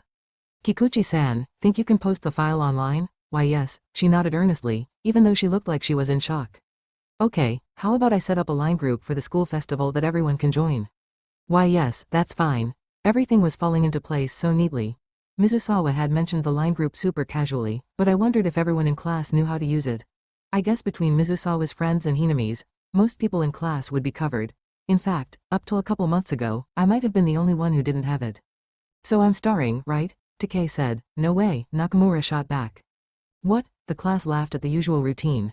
Anyway, this was looking up. The pieces had fallen into place for now. Once the manuscript became our class play, a lot more people would see it. I glanced at Kikuchi-san, and she bowed very briefly toward me with a reassured smile on her face. She was so conscientious. I felt someone looking at me from the side, so I turned to see who it was. Mimimi was standing there, but her attention was elsewhere. I must have imagined it.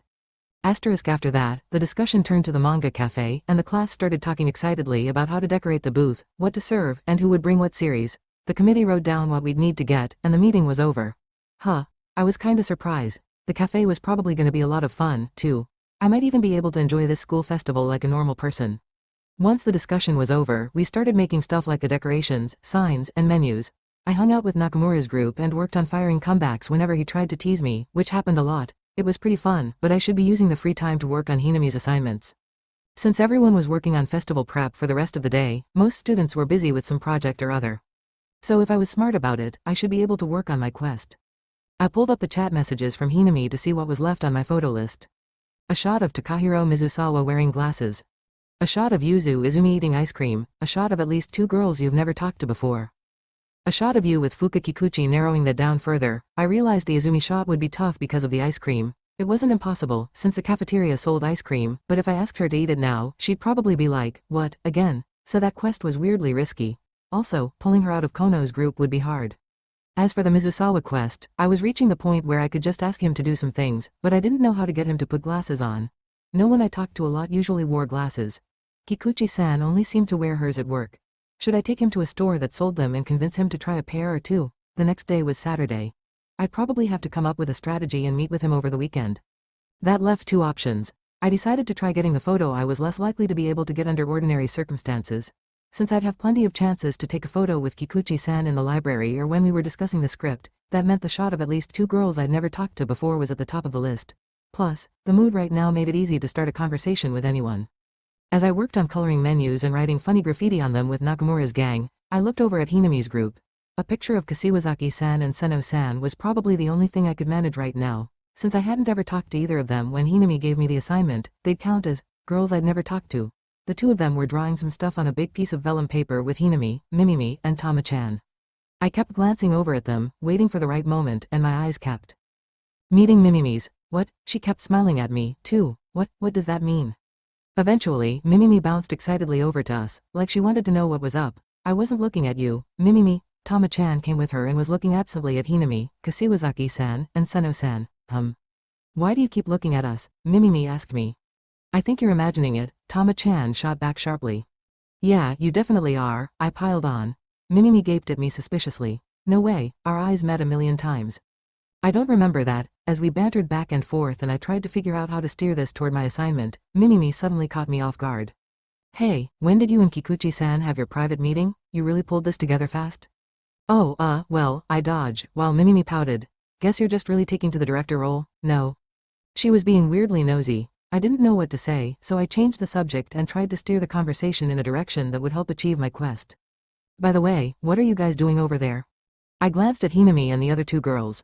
We're trying to figure out a design for the hallway side of the booth, Tama-chan said. Ah, I see. Mimimi nodded enthusiastically. Yeah, wanna see? She said, looking toward their group. Takei jumped in. I do, guess I'll go, too, then, I said, acting like I was just going along with him. Okay, come on.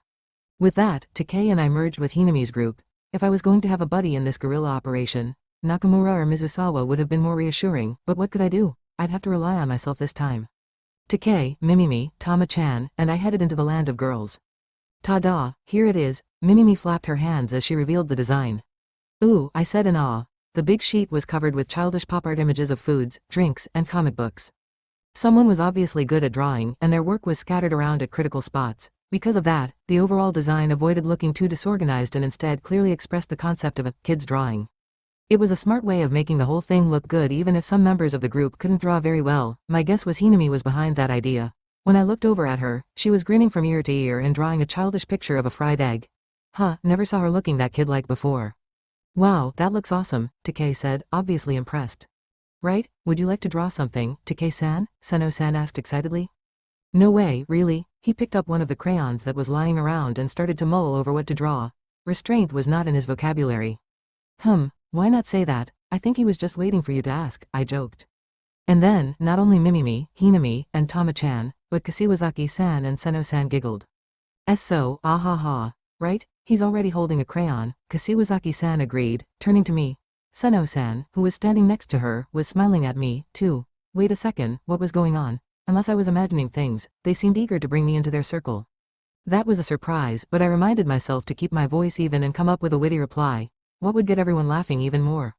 Exactly, I couldn't think of anything, so I just relied on the cheerful tone, typical bottom-tier character behavior. Hey, I saw your Insta. That picture of Tama-chan cracked me up, Seno-san said to me. What's happening now? I didn't understand how, but I'd somehow started a conversation with 2 girls at once. This situation was clearly beyond my skill level, so I went back to the most basic of basics and drummed up my confidence with my posture. But I still couldn't think of anything to say, so I decided to mention what I was thinking when I took the picture of Tama-chan. It sounded like something I came up with on the spot, but it wasn't. Yeah, that's an amazing photo, right? She's like a supernova. Seno-san laughed again. So dramatic. Oh really? That went well. Good thing I'm always talking to myself. My brain was about to explode, but I propped up my confidence with physicality instead. Ooh, show me, I wanna see, Mimimi interrupted curiously. Here, I pulled up the picture, and she apparently found it hilarious. Ah ha ha, you're so damn cute, Tama. You said it, not me, Tama-chan replied, a proud expression on her face. She wouldn't have done that a few weeks earlier. She was still herself, just easier to get close to. Hinami leaned over, too, and smiled as if she'd never seen it before. Ah ha ha, agreed. She's so cute, I think we should draw her face right here, she said, pointing to the vellum paper. Let's not take this too far, Tama-chan said, and everyone laughed. As I listened to their conversation, I thought about how to achieve my photo quest. Everyone in this group knew I'd started an Instagram. Actually, based on how Kashiwazaki-san and Seno-san were acting toward me, I think they saw me as the guy who just started an Instagram. Which meant this would probably work. I waited for a pause in the conversation to make my proposal. How about we all take a silly picture? Mimimi took the bait. Ooh, good idea, you guys are toast. It's not a competition, Mimimi. Everyone smiled at Hinami's quick comeback. I'd thought of saying the exact same thing, but my reflexes were way slower than hers. Sometimes, the mentor swoops down and crushes the disciple. As I was getting my camera ready to take the picture, Tama-chan held out her hand toward me. Huh? I looked at her hand blankly. You already have a picture of me, so why don't you get in the shot with everyone? Oh, okay, thanks. I lined up with everyone, grateful for the straightforward gesture of kindness. We made 2 rows and waited for Tama-chan to get the camera ready. By the way, Takei, and only Takei, was already making his face. Seriously, dude? Finally, Tama-chan said she was good to go. Okay, silly face, right? The other day, she'd given me a little tutorial on how to do it right, so I'd be fine if I followed her instructions. I nervously made my expression. Never guessed that lecture would come in handy so soon. Say cheese. As soon as the camera clicked, everyone rushed at Tama-chan asking how it came out. We gathered around the screen, and there the 6 of us were, each putting our all into making our own version of a funny face. You could find a picture like this on any real popular kid's Instagram. Wow. Was this really on my phone? Kashiwazaki-san smiled as she looked at the picture. No way, Tomozaki-kun is making the same face as Tama-chan. She was pointing at my face, which, since I was carefully following Tama-chan's instructions, looked exactly like hers. Seno-san and everyone else started laughing, and for a second, the mood was high. What's going on? It's like having an Instagram made everyone instantly accept me. Tama-chan returned my phone, and I was absent-mindedly taking part in the conversation when Takei eagerly turned to me. That's a great shot, farm boy. Send it to me, okay, okay. I was happy someone wanted my picture, even if it was Takei, so I sent it to him online without thinking much about it. Thanks, I'm posting this baby on Twitter, huh? And so, thanks to my own carelessness, the happy story of my first good photo came to a tragic end when Takei put it on Twitter before I could get it on Instagram. Takei. Come on. You never know where your enemies may be lurking. That day as I walked home with Nakamura's group, I wondered what I should do. It was Friday. That meant I was heading into the weekend when I had to get 2 of my assignments done. The 3 remaining assignments were a shot of Mizusawa wearing glasses, a shot of Izumi eating ice cream, and a shot of me with Kikuchi-san. I should probably prioritize the one of Mizusawa wearing glasses, since I had no idea how to get that one at school. That meant I had to invite Mizusawa to hang out on either Saturday or Sunday, but the problem was, I didn't know how to do it. I mean, how did people invite each other to do stuff anyway? I'd asked Kikuchi-san to go to the movies together, but we had the indie books in common. What did I have in common with someone as cool and good-looking as Mizusawa? Basically nothing. We were both human, I guess, and we went to the same high school and had the same part-time job. That was it. I didn't think we had any of the same hobbies or anything.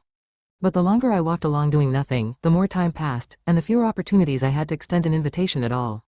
Mizusawa and I were walking a few steps behind Nakamura and Takei, who were goofing around as usual. I turned to Mizusawa. Hey, I was wondering, yeah? He answered distractedly. He was busy with his phone while I was struggling to get this damn assignment done. Are you free tomorrow or the next day? That got his attention. What's up? That came out of nowhere. I know, I said, fumbling for words. I wanted to go somewhere. Where? Mizusawa frowned. Of course he did. Who asked someone to hang out without at least suggesting something? I should have thought this through better. No, I mean, I don't have plans, so I thought we could just go wherever. Aha, he said, seeming to realize something. So you're free tomorrow? He was leaning toward me, so of course, I leaned away. Why yeah, I'm free. Mizusawa grinned. Well, that's perfect, then. Perfect? He thumped me on the back. I'm going to a school festival. You are? Yeah, Gumi's is this weekend. It's invitation only, but I've got 2 tickets. Oh, okay. Mizusawa raised one eyebrow and smiled. I was gonna go on Sunday with someone from work, but if you're free tomorrow, that's perfect. Ah, gotcha. Yeah, let's go then. I was flustered by this unexpected turn of events, but I agreed. I probably wouldn't get a better chance than this. I'd never been to a festival at another school, but I was grateful he'd chosen a place to go. Okay, it starts around 10 tomorrow. Let's figure out the details online. Sounds good. We can scout out another school's festival to get ideas for ours. Why yeah, true. Mizusawa wasn't nervous at all. Meanwhile, I was already getting uneasy thinking about the following day. Behold, the unbridgeable void between bottom-tier characters and normies. Okay, that's a plan. Yeah. Maybe Mizusawa noticed I was nervous, because he said in a joking tone, by the way, Gumi goes to a girls' school. A girls' school, that struck fear into my heart. Wait a second, a girls' school? We're screwed, right? This is like Final Dungeon level, right? The next day, I found myself at Kitiono Station, where we'd agreed to meet. Apparently, Gumi-chan's school was by the station near my house. Mizusawa sauntered out of the exit gate and waved at me. Hey. I tried to answer with the same attitude, but I was so nervous about what we were about to do that I stuttered a little. Man, I thought I'd mastered greetings so well that I didn't even have to think about them anymore. Would I even be able to complete my assignment in this state? The festival itself was going to take everything I had. Plus, I highly doubted they'd be selling glasses there, so now what was I supposed to do? Ready to head over? Incidentally, we were both wearing our uniforms. I'd sent Mizusawa a line message asking him if people wore street clothes or school uniforms to this kind of thing. He said either was fine, but he'd do whatever I did, so I chose the uniform. That was because I still hadn't bought a warm, decent-looking jacket, and it was getting cold. According to Hinami, that was something fashionable people did before the weather changed, but as a fashion-backward individual, it occurred to me a bit too late. Here's your ticket. Oh, thanks. He handed me a yellow slip of paper with Tokusei High School Festival printed on it. In the column labeled, Host, Segumi Narita was written there in glittery, fluorescent ink. The rounded characters were exactly how I'd imagine a high school girl would write. When it came to that kind of stuff, Gumi-chan was a bit too trend-conscious. A bunch of students were lined up around us, with some wearing uniforms and others in street clothes. They were probably headed for the festival. We've got to take the bus, Mizusawa said, so he got on one going toward the school. After we reached our stop, Mizusawa used the map on his phone to lead us inside. Damn it, I feel like I'm being escorted. Once we passed through a gate, which was decorated with handmade-looking garlands and paper flowers, and got onto the school grounds, I saw groups of kids in uniforms and street clothes milling around. There were probably slightly more girls than guys. And all the guys were from other schools, of course. They really came out in droves. Wanna just wander around for a while? Yeah, sure, I said, making a strong effort to remain calm. Mizusawa frowned at me. Are you nervous about something? Wouldn't anyone be? I replied honestly. Mizusawa cackled. Relax those shoulders, smile, man, smile. He gave me one of his own easy smiles. Oh okay. I copied that expression, at least on the surface. Okay, I think I just got 10% less nervous. Fake it till you make it and all that. We went into the school building and looked around. The walls of the hallway were covered with the kind of cute decorations you might expect to see at a girls' school, and each classroom had a sign outside. Haunted house, okonomiyaki and yakisoba, escape room. I guess everyone had essentially the same ideas. Mizusawa looked over the crowd in the hall. Right, let's go over the basics of hitting on girls, he said matter-of-factly. I flinched. Whoa, that's some lecture to be getting all of a sudden. Look, why else would two guys go to a festival at a girls' school? But you said we were doing recon, ha ha ha. That's just our cover story. What the hell, I couldn't keep up. Was this ordinary life for a normie? Was that possible? Okay, it's not as big a deal as what you're thinking. All I mean is chatting up girls our age who we don't know. It's like when you join a new class, basically. He thumped my shoulder. Honestly, what was he talking about? Well, since girls have never talked to me when I joined a new class, I guess I didn't need to be nervous. Ha ha ha, that works, he said, laughing like I just said the most hilarious thing. Then he went on in a casual tone. Just take it easy, all right? I definitely can't. This was all so sudden, I didn't understand half of what he was saying. None of it felt real, so I didn't know what to do. In part, I literally didn't know what to do, and just hearing the phrase hit on girls brought to mind a game for only the most popular of normies, the Kings of Communication. Okay, Mizusawa said, hesitating for a moment. Look, hitting on girls is no risk, high return. No risk? To me, it seemed like nothing but risk. Just think about it. Say you try talking to a girl here and it gets awkward. Worst case, she happens to be in Gumi's class, and you'll probably hear about it from Gumi later. But what if no one knows about it? If you fail, that won't impact the rest of your life at all, right? His expression was completely laid back. That's, I said, trying futilely to think of a counter-argument. I mean, you might be right, but... I am right. Mizusawa gave an offhand smile. Now imagine if it goes well, and you get her line, high return. As he talked, he was smoothly tapping his phone screen. He pulled up the QR code screen online and showed it to me. What sleight of hand was this? Come on, you're a little too good at pulling that up. Ha ha ha. Guilty as charged. He returned to the home screen of his phone, smiling. But listen, you've got nothing to lose and plenty to gain. How can you say no to that? I do like having time at home for Adafemi, so getting more line contacts isn't necessarily a good thing. Mizusawa laughed, brushing me off. What are you talking about? If you don't want to talk after, just don't make any dates. Guess that would work. Once again, I had no counter-argument. Damn. The choice is yours, right? Play Adafemi or go on a date with a girl. Wouldn't you at least want the option to choose? I guess, getting the contacts is at least backward compatible, you're right.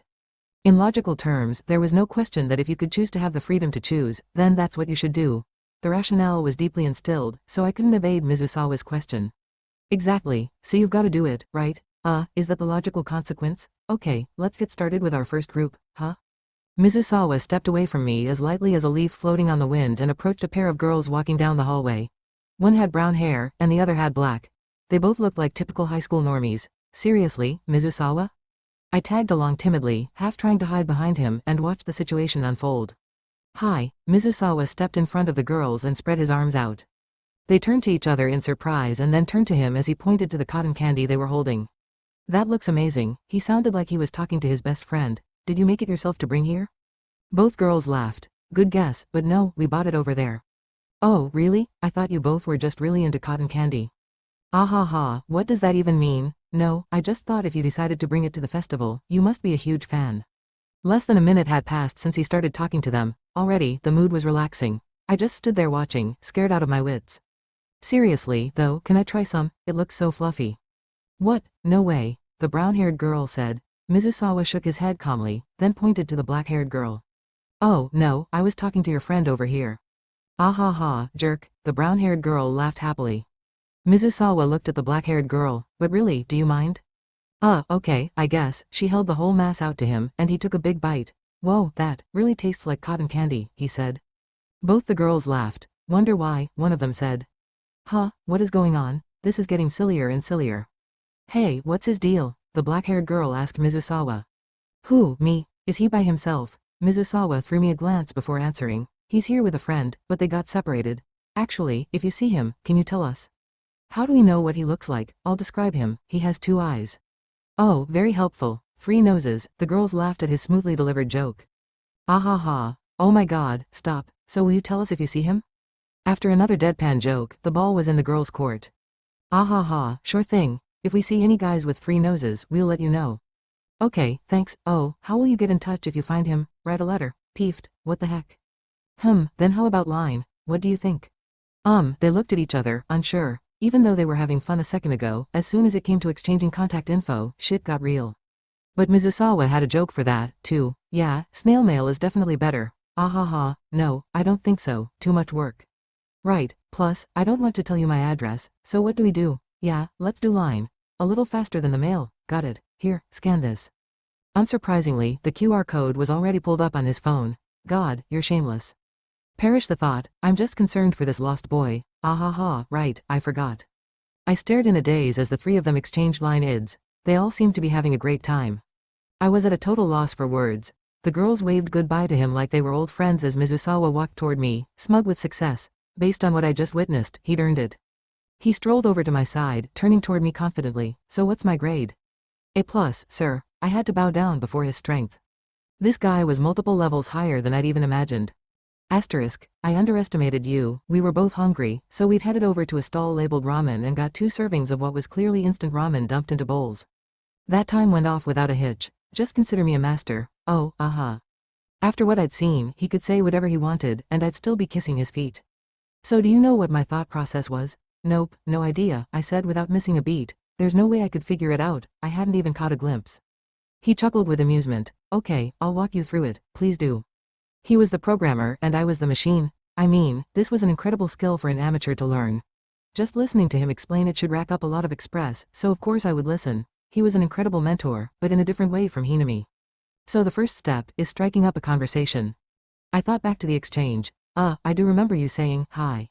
Mizusawa frowned. Did I? You don't remember? He shook his head. How can you not remember? Didn't he say he was going to give me a walkthrough? I mean, I'd never talked to someone I didn't know before, but the first word did seem important, and he already forgot. Well, it's like, the first time you talk to someone, the words aren't that important. What do you mean? I asked, confused. Listen, he said, pausing to gather his thoughts. It's not really what you say, it's how you say it.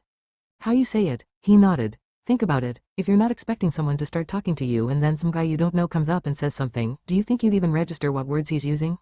I played it out in my mind. I'm walking along, and suddenly, a guy the first don't know comes up and starts talking to me. No, probably not. Right? Mizusawa smirked. The goal of the first word is to get their attention. As long as you do that, it doesn't matter what you say. You could say hi or what are you doing, or there's a goat over there.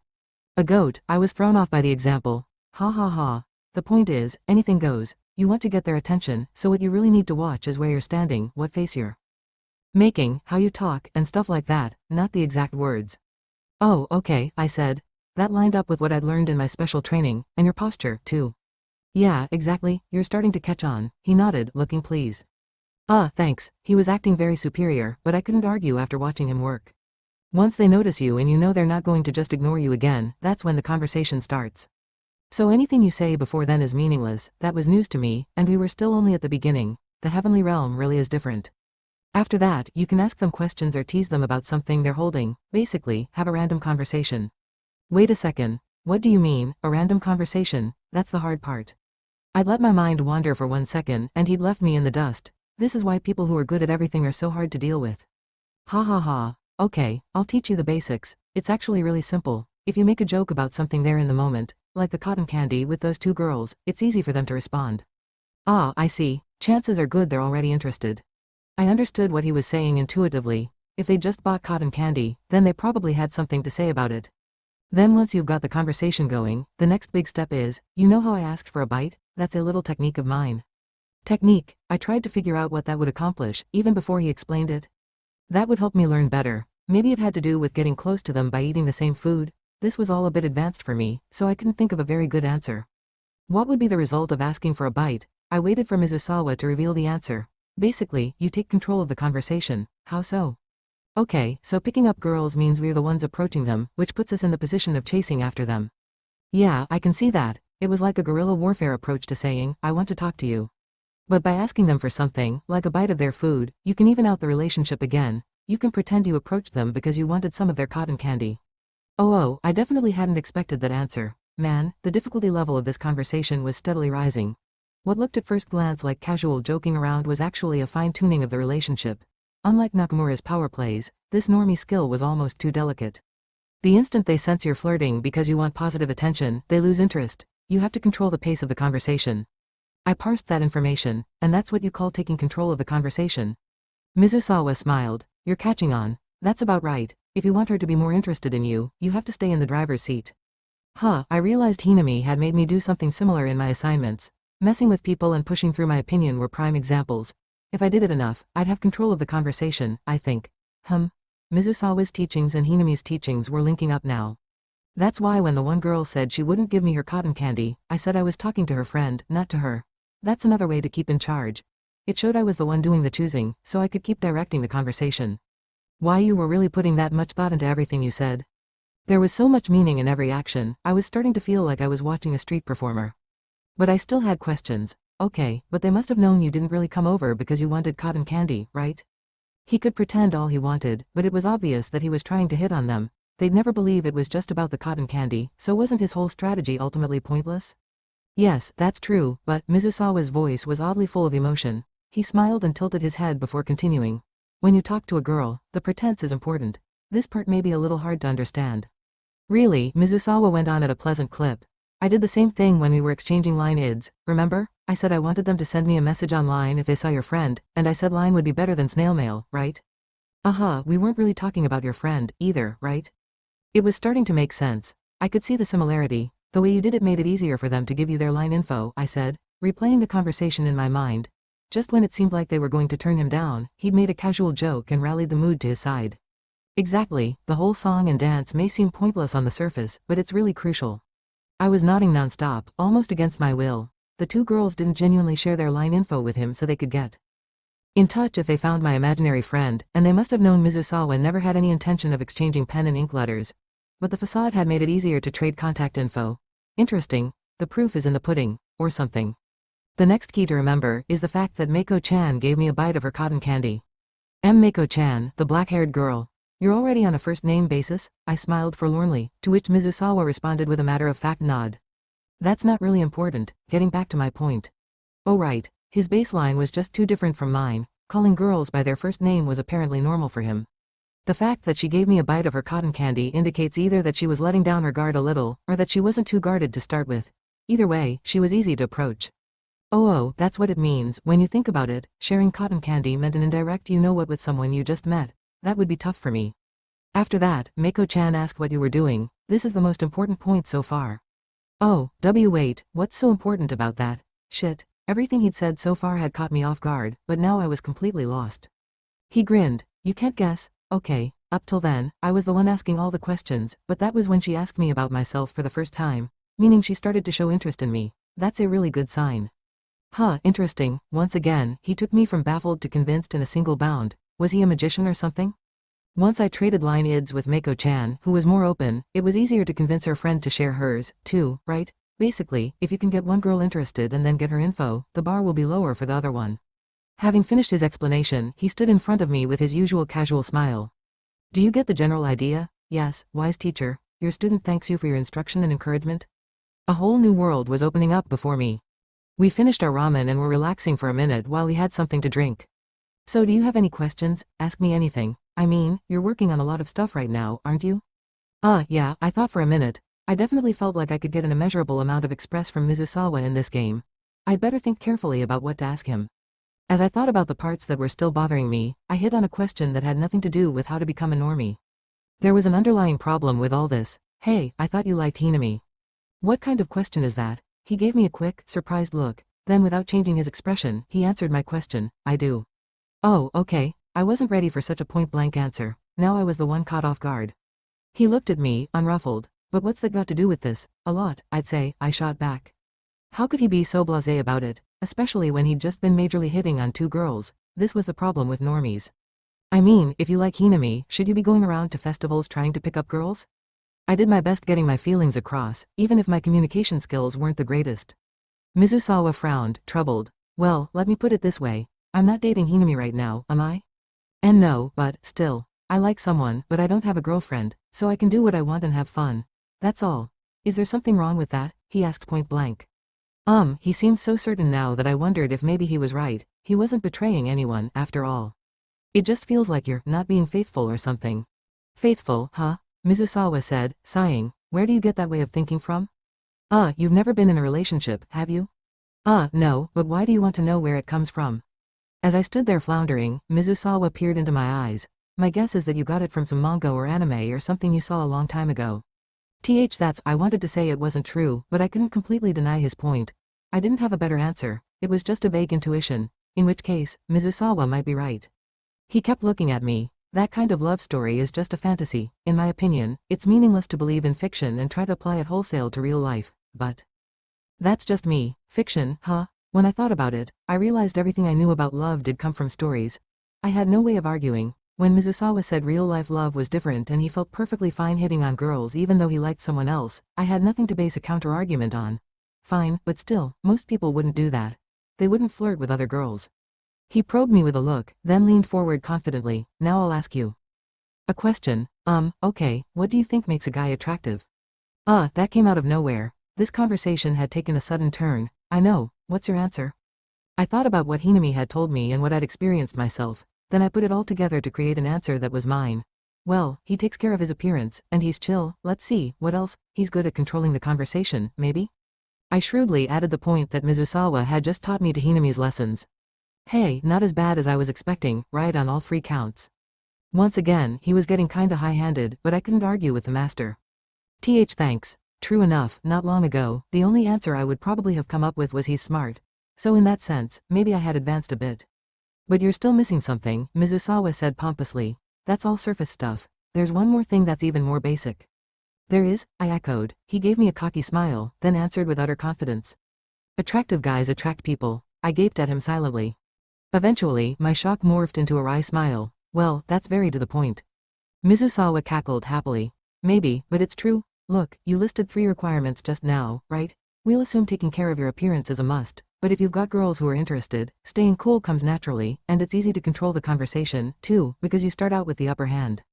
Yeah, I can see that. What he was saying wasn't that complicated. Basically, once you start attracting people, it makes you more attractive. Also, your market value goes up, so girls think if they don't act fast, someone else will get you. So the hotter you are, the hotter you become. It's like a spiral of hotness. A spiral of hotness. He was saying all this with the utmost seriousness, but everything made sense. The conversation was getting off track, but I had a question. Doesn't that mean it's impossible for non-hot guys to become hot? If hot guys just got hotter and hotter, that didn't seem to leave much room for non-hot guys to make a comeback. Mizusawa nodded. Pretty much, he said. What? He smiled jokingly. Nah, I'm just messing with you. Hey, what was with the feint? Was that really necessary right now? Ha ha ha. It's simple. Just do as the hot guys do. That'll give you a fighting chance. Oh, okay. I hadn't directly experienced being attractive, but I could understand it from other contexts. When I felt unsure or nervous, just taking on a more solid stance made me feel more relaxed. Then it showed in my actions and tone. It was just what Hinami had taught me, fake it till you make it. So the same structure applied to the abstract concept of hotness, too. Look at that, I just broke it down to concepts I already know. Mizusawa leaned back in his chair and continued, and once you start attracting people, you don't have to pretend anymore. Are you talking about yourself? Ha ha ha. Maybe, he laughed softly. When I saw this side of him, it was easier to forgive his cocky attitude. Basically, girls fall for guys who they think have a higher market value than themselves, he said. Huh, so my plan is to raise my value, play around, stay cool, and slowly get Hinami interested in me. That's where all this leads, so that's why he asked me that question out of the blue. I get it.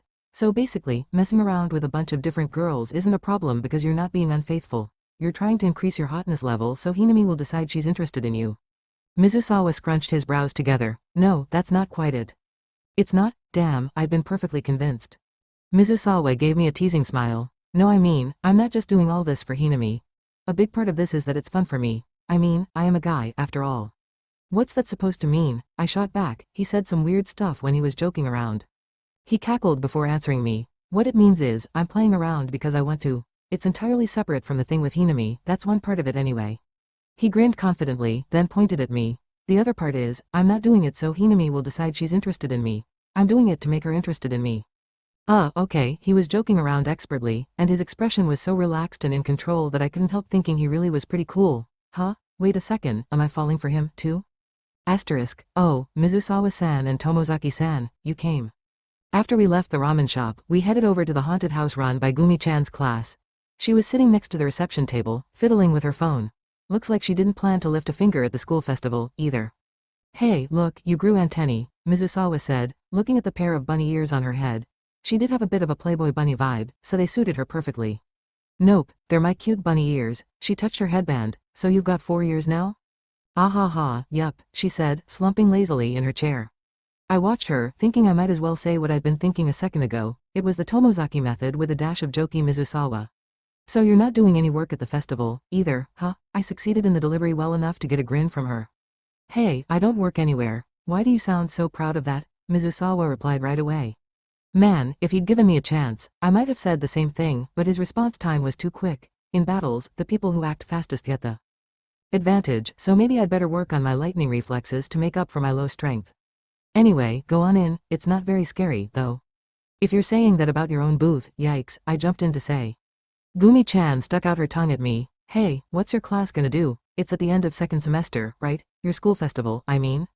We're doing a cafe where you can read manga, and a play, Mizusawa said. Gumi-chan lit up. That sounds really cool, I'll try to make it if I can. Gumi-chan, that's what you say when you don't plan to go, I said. That's not true. I was managing to get a line in here and there. Just the two of you, right? This way. When our conversation wound down, one of her classmates led us into the haunted house. We walked slowly down the path. It was cramped and dark, but not so dark that we couldn't see ahead of us. Boo, I ignored the guy who shouted at me from the side, since I already knew he was there. Ooh, okay, we could see the next person, too, so Mizusawa wasn't startled, either. That happened a couple more times, and then we were at the exit. You survived. Gumi-chan stood up and walked over to us. So, how was it? I said exactly what came to mind. I think the most shocking part of this whole thing was the fact that you got out of your chair. Ah ha ha. Yeah, I getcha, she said lethargically. Hey, my shift at the reception table is over. Wanna go to the dining hall with me? We just had ramen, Mizusawa said. Oh, Gumi-chan said, her eyes sparkling. Then it's time for dessert, right? That's perfect. I was just thinking I wanted some ice cream. You're quite an optimist, Mizusawa cackled at my joke. Just think of her as a human vacuum cleaner, Fumiya. Ah, gee gotcha, wouldn't want that for my boss. Gumi-chan looked at us in confusion. I don't know what that means, and I'm not sure I want to. You're just imagining things. Let's go get dessert. Where's the dining hall? I knew I could count on you, Mizusawa-san. It's over there? That was how we ended up heading over to the dining hall with Gumi-chan after touring her crappy haunted house. I'd been observing the conversation with the points Mizusawa explained earlier in mind. Even though he accepted her suggestion that we should all get ice cream, he still seemed to be the one in control of making the decision. Amazing technical skill. Asterisk. So did you meet any cute girls? Gumi-chan asked languidly as she ate her cup of vanilla ice cream. She was going to melt all over the table before her ice cream did. Ha ha ha. Why would you assume we're here for that? I mean, isn't that why two guys usually come to a girls' school? She said, like it was completely obvious. Almost exactly what Mizusawa had said, must be a thing. We haven't talked to that many yet, I'd say we're doing so. That's what I thought. You're the cabbage wrap type, aren't you, Mizusawa-san? I think you're probably the only person in the world who actually uses that expression. I listened to their fast-paced banter, grinning. I think what she meant by the cabbage wrap type was that he seemed like a warm and fuzzy vegetarian on the outside, but he was actually a carnivorous wolf inside. But by the time I'd figured that out, they were onto something else. At this point, I could inject little comments here and there in fast-paced conversations, but beyond a certain level, I was completely immobilized. This was one of those situations. These two spoke at lightning speed. I think that like Takei and Nakamura, Gumi-chan just has what it takes. She's a natural. What about you, Tomozaki-san? Suddenly, the conversational spear was pointed in my direction, but I'd already been searching for a crack where I could slip into the dialogue, so I wasn't that flustered. I don't really hit on girls, figures, Gumi-chan said, her eyes wide. But a lot of girls at our school are looking for boyfriends, so you've got plenty of opportunities. Oh really? Definitely. You don't have a girlfriend right now, do you? No nope. I pulled myself up, doing my best to hide how the sudden question had flustered me. It wasn't just that I didn't have one right now, I'd never had one ever. I didn't have the legs for leaping right into a conversation about love. Then you should check out my class, we've got tons of cute girls who want boyfriends. You do, huh? I wasn't sure what to say. What would get me a passing score on the normie rubric? Earlier, Mizusawa had said attractive guys attract people, so what would an attractive guy say in this situation? Maybe I should think it through and give it a shot. Well, he probably wouldn't be desperate for a girlfriend, so he might say something like, that's not why I came. But that was more like something I'd say anyway, which meant it was wrong. Kinda sad, but it's true. In which case, the best approach would probably be to act like Mizusawa and make a joke out of it. Something like this. Maybe I should take another trip for your crappy haunted house. I aimed for a light, casual, Mizusawa-esque tone. I'd thought about my answer too much before saying it, so there was a weird pause in the conversation, but I think it was just short of unnatural. Now to wait for the verdict. Gumi-chan gave me a weak smile, her upper body still melted onto the table. Ah ha ha, so you're the cabbage wrap type, too. I told you, Gumi, no one says that. Okay, fine, I get it. Once again, Mizusawa had retaken control of the conversation. But hey, look at that. My hot guy imitation got me labeled as a cabbage wrap. I wouldn't even say I'm a vegetarian. I'm more like a microorganism that breaks down the nutrients in dirt. So I'd succeeded in impersonating a hot guy, maybe, but was that a step forward? Asterisk after that, I was pulled into exactly the scenario I most feared. Gumi-chan had gone to enjoy the festival, so Mizusawa and I were walking down the hallway when suddenly, he took my arm. Okay, your turn now. What? He walked up behind a pair of girls, pulling me along with him. Wait a second, are you serious? You want me to take part in this? Once he got fairly close to the pair, he let go of my arm and walked around to the right side. You go left, he said, leaving me behind. What? We're gonna start talking from both sides at once? I followed his instructions and approached from the opposite side. Nah, like hell I did. Instead, I took up a position on his right. I mean, let's be realistic. That was a big ask for me. Mizusawa glanced over, smiled wryly, and cheerfully started talking. Heya. I followed his lead and said, Heya, as clearly as possible. But my nervousness made my voice kinda mumbly, and I couldn't control my intonation like I normally did.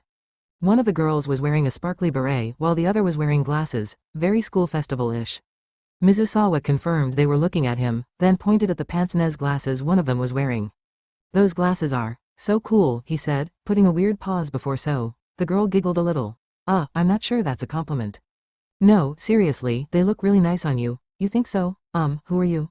Starting out, the girl seemed a bit distant. I listened fearfully to the conversation, a weak smile on my face. How did Mizusawa manage to stay so relaxed? The girl with the beret wasn't reacting very positively, either. She was looking at us and smiling, but she seemed more puzzled than happy. Well, I'm not surprised it doesn't always go off without a hitch. Mizusawa pointed at a nearby classroom and made small talk. Have you been to the haunted house yet? No way, the girl with the glasses answered. You should check it out. It's terrifying how unscary it is. The girl burst out laughing, but that's the most important part, ha ha ha. You can totally see all the ghosts. That got rid of the tension. He was unbelievable. Even if they didn't go for him right away, he figured out how to get their guard down. As usual, I was just standing by his side watching until I realized I should probably say something. Honestly speaking, this was all so new that it felt impossible, but I had chosen to give this game my all. You gotta try new things and get that express this dungeon was obviously beyond my level, but on the other hand, Mizusawa had gone to the trouble of setting the stage for me. I decided to try playing along. Why yeah, it seriously is not scary. Really, the pince-nez girl answered smoothly after my awkward stammering. The mood wasn't really taking off. Is this going badly? I think it's going badly. Why yeah, you wouldn't think so, but it's really not scary at all. I wouldn't, I thought that phrase would work again, but my spirit was crushed. Yeah, I definitely wasn't ready for this. In which case, I decided it would be better for me to cut it out with the stupid comments and watch the master. Maybe get a word in here and there if I could. Otherwise, I'd never survive this. Did you go to any good booths? Mizusawa asked. Well, the strikeout game was fun. I didn't know they had one of those here. Are there prizes? Yes. If you hit all the squares, you get an iPhone cover or something. All I got was this. She took off her glasses and showed them to Mizusawa. Man, they were having a full-on conversation. So that's where you got them. He calmly took the glasses from her and started scrutinizing them. These look like something from the dollar store. Ah ha ha, they probably are. Suddenly, I had a flash of inspiration. Even if I couldn't hit on girls like Mizusawa did, I should be able to complete my assignment. So I said, I bet those would look good on you, too, Mizusawa. I stuttered a little, but I think I managed to sound casual enough.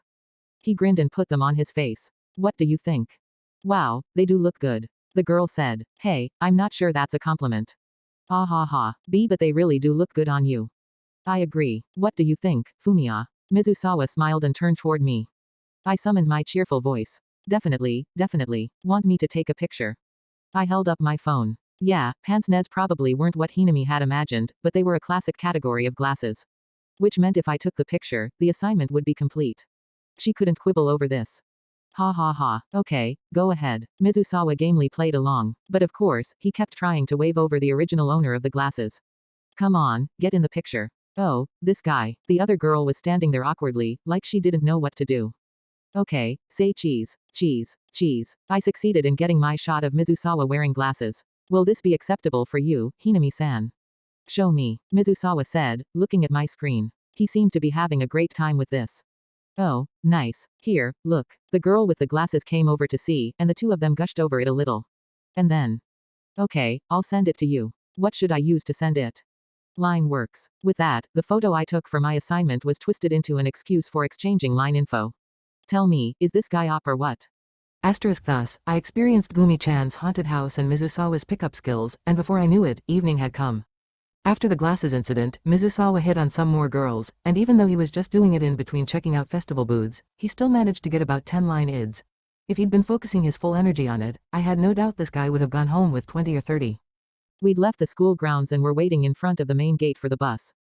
Too bad. I really wanted to see you doing some flirting, Mizusawa said. No way, getting dragged in that one time was plenty for me, ha ha ha, really? Actually, it was more than plenty, I'm not quite at that level yet. That level, huh? Mizusawa looked up at the sky and thought, then said, you're doing some kind of self-help book, right? Something about, like, self-improvement or, boosting your level, or whatever.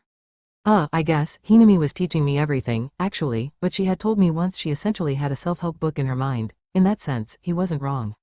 Is it one of those books that's like, what girls really want is to talk, so you should ask them a lot of questions, they tell you to ask them about themselves, let them talk, etc., etc.? My image of those is kinda, yeah, maybe. Since I'd never read one of those books, I didn't know if he was right, but I decided to vaguely go along with him.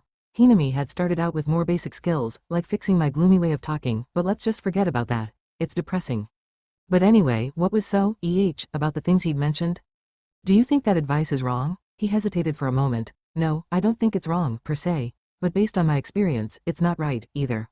So it's neither, he nodded. I agree that when you're with a girl, you need to make it fun, and listening to her talk about whatever she wants to talk about is an important means to that end. I see, but it's not enough on its own, you need more?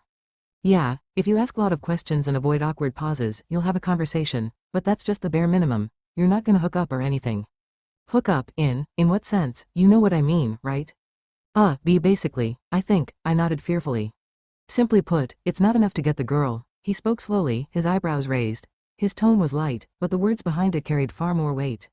I can see that, the force of his speech had convinced me. I guess that's what it means to be a normie.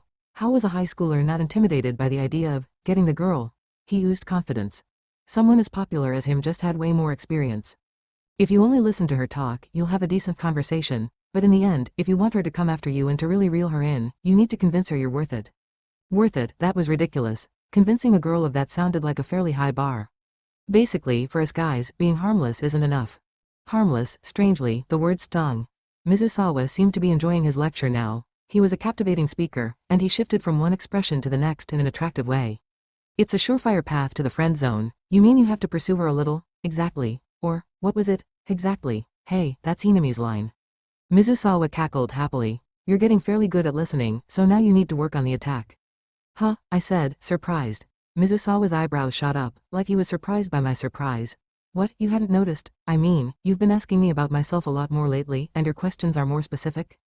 Oh, now that he mentioned it, I could think of lots of examples. After all, in the 6+ months since I met Hinami, I'd spent every day coming up with things to talk about with specific people and then starting those conversations when I could. When I had lunch with Nakamura's group, for instance, I did that a lot.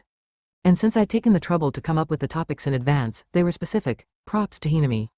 You've gotten a lot better at responding naturally, too. I have? I asked stupidly. Mizusawa smirked. You didn't notice that, either? You're speaking way clearer, and you've learned to dial down your responses so they don't seem exaggerated. Seriously, that must be the result of my training, too. I'd recorded myself speaking and then listened to the recordings, revamping whatever didn't match my image of my own voice. I'd copied the speech patterns of well-spoken people on TV, and even of Mizusawa himself, and then recorded myself again and fixed what needed fixing. From an ordinary person's perspective, it probably looks like a dull, repetitive process, but as they say, that's what it takes to get good. When I applied that practice to Hinami's exercises, that's what I got, and now my work was slowly bearing fruit. I realize how much effort that took. You jumped from an awkward loser all the way to where you are now, Mizusawa said, laying his hand on my shoulder with a thump. You must have put in some real steady work. I gulped, and he laughed at the look on my face. You can try to hide it, but I see you. He tapped the middle of my chest with his finger. The gesture somehow reminded me of Hinami.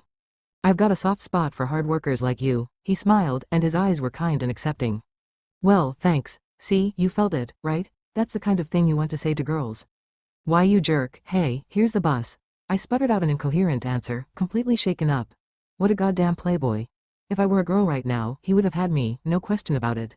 He walked briskly over to the bus, looking so damn laid back that I could have hit him. Wait, I jogged to catch up. What am I, his girlfriend? The next day was Sunday. After I finished my shift at Karaoke 7's, I stopped at a cafe in Omiya. I was sitting alone drinking orange juice when someone came trotting in through the entrance. I am sorry I'm late. She was a wood sprite, wearing a fluffy white sweater under a cozy-looking, woolly gray coat. The feminine outfit looked frighteningly good on her. It's okay, I answered, my eyes glued to her. You guessed it, Kikuchi-san and I had agreed to meet in Omiya to talk about the play after we got off work. She sat down and ordered a cup of tea. When it arrived, we both let out a deep breath. Well, what should we talk about first? I said. Kikuchi-san made a little bow in my direction. Thank you for everything on Friday. Huh? I was confused for a second. For telling the class about my manuscript, she said softly. Oh right, no problem at all. Don't even think about it. I wanted to do the play myself anyway.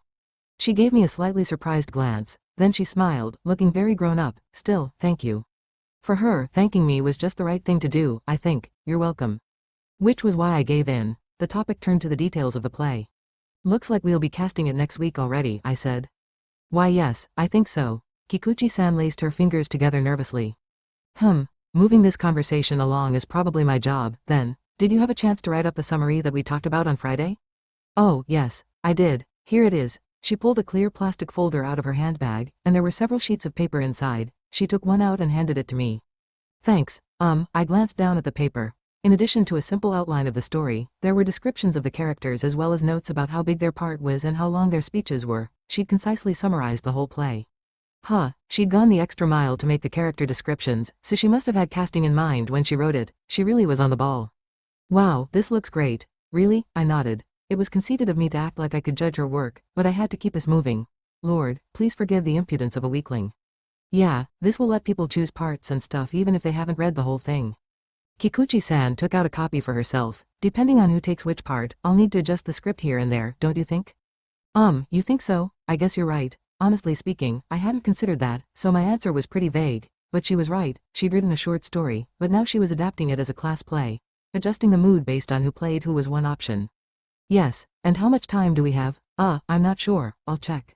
If we need to shorten it, we could leave out this part. Kikuchi-san looked down, concentrating intently. Unlike the soft expression she got when she read books, her eyes were sharp and perceptive. I wouldn't say that look was entirely surprising, but there was something fresh about it. Kikuchi-san usually observed the world from a calm, outside perspective, but now, calm though she still was, the passion in her eyes was clear. It was fascinating, and I couldn't help gazing at her face. The world she had created was about to open its boundaries to the outside. What could I do to help that happen? I didn't know anything about making up stories. I wasn't well versed in theater, so what could I do? I thought about it for a few minutes and finally arrived at a conclusion. I was only able to come up with it because of the life-conquering skills I'd recently learned. I was sure of it. This was the best way to translate Kikuchi-san's quiet passion for the rest of the class. After we'd discussed the story outline, the characters, and everything else we could think of about the play, the conversation turned to the school festival as a whole. I'm really looking forward to the festival, I said, and I meant it now. I could have added aren't you, at the end, but I knew very well not everyone felt that way about these things. But Kikuchi-san smiled. Yes, so am I. Then she opened her mouth slightly, like she'd just discovered something. It's strange, isn't it? She said. How so? I said. I didn't care about the school festival at all until this year, but now that I've gotten involved a little, my perspective has changed completely. Yeah, I'd experienced the same emotion. When your situation changes, your surroundings change, too. When you stand in a different place, everything looks different. But when your frame of mind changes, those changes are even more pronounced. I think I know what you mean, I said. Yes, I had a feeling you'd experienced it yourself. Kikuchi-san placed one hand on top of the other and smiled kindly. I remembered something. Oh yeah, she gave me a confused look. Would you take a picture with me? We can get the overview you wrote in the picture, too, kind of like a promise to give this play our all. Of course, taking a photo with her was one of my assignments, but I really did want to capture the moment. Huh. I was starting to understand those people who always have their cameras out. A picture, Kikuchi-san thought about it for a moment, then nodded in. Smiled. Okay, that's fine.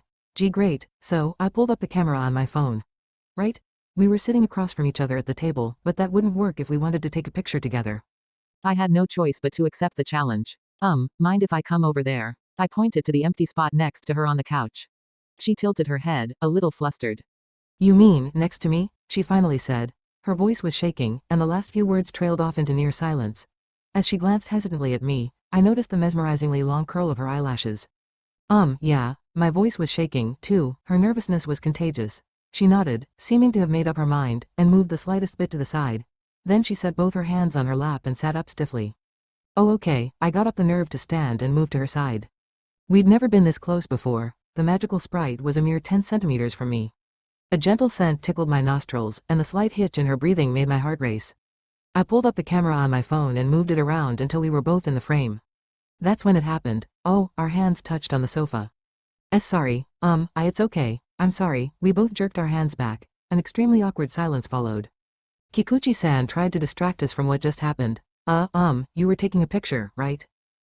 Yeah, alright. I succeeded in snapping the shot, although we avoided each other's eyes the whole time. My assignment was complete, but by this point, that was the least of my worries. I'll send it to you later, okay? Oh okay. So went our conversation, in fits and starts of awkward breaths and stuttered words. I mean, that was a real shock. Up till then, I'd thought of Kikuchi-san as some sort of heavenly creature, but when our hands touched, when for the first time, her human warmth reached me through our fingertips, and I felt her presence, my face was on fire. It was Monday morning, and I was in sewing room number 2. 7 days had passed since Hinami gave me the photo quest assignment, which meant this was the last day of the quest. Well, you're doing nicely, aren't you? Look at all those likes you're getting. Why yeah, I guess. We were looking at the trends for the photos I'd posted on Instagram. The one I put up on Friday was getting an especially good reaction, even though Decay had posted the same one on Twitter. It was a great picture, after all. Of course, that especially good reaction was 6 likes instead of 2. Gotta say, I wasn't expecting those glasses. Sorry about that. I was a little ashamed at her sarcasm, but at least she accepted the picture. By the way, I didn't post the photo of me and Kikuchi-san from Sunday.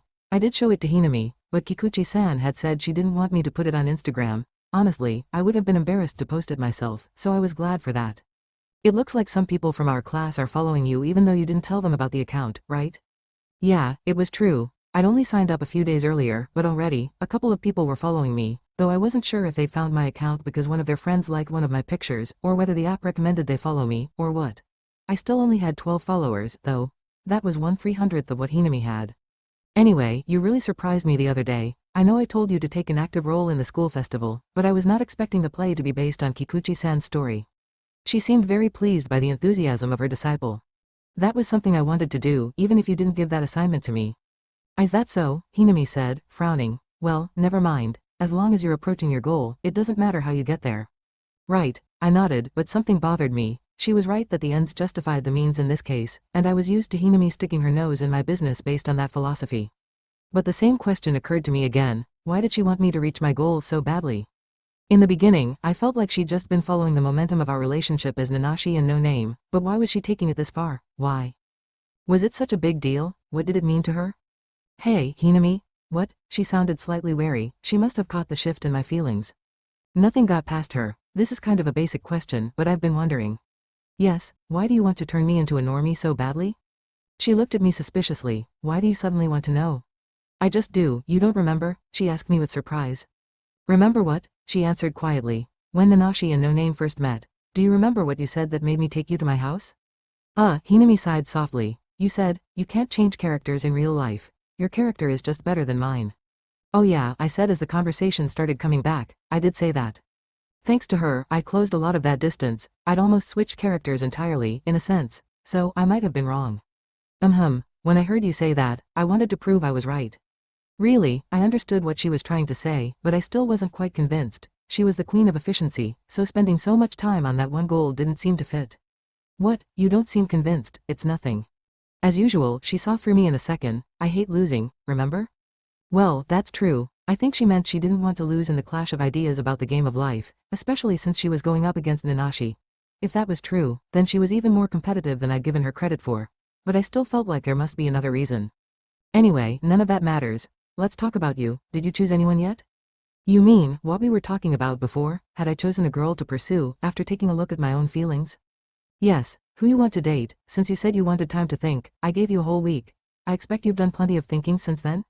I flinched as she bore down on me with her questions.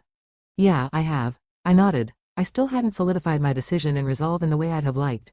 But over the past few days, I had thought about what I wanted to do. Okay, well, we decided on 1 full week, and I don't want to hurry you, but I do want to be sure we're on the same page. By tomorrow morning, please tell me the names of the 2 girls you want to get closer to. Oh okay, she really emphasized the word too. I guess that's a requirement, then. Today is the last day of your photo quest. Keep your nose to the grindstone. This again, and so my last photo quest began. Brian, an energetic voice greeted me when I got to our classroom, despite the early hour. Crap, Mimimi Attack 2.0 was coming, but now that I knew, I should be able to avoid it. Oof, nice try. Ow, I had dodged right into her attack, and pain exploded across my shoulders. When I glanced over at her, she was giggling. You're still too slow. Why are you even attacking me to start with? Good question, she admitted with a smile, but anyway, I have a favor to ask. I'm in need of some snappy comebacks.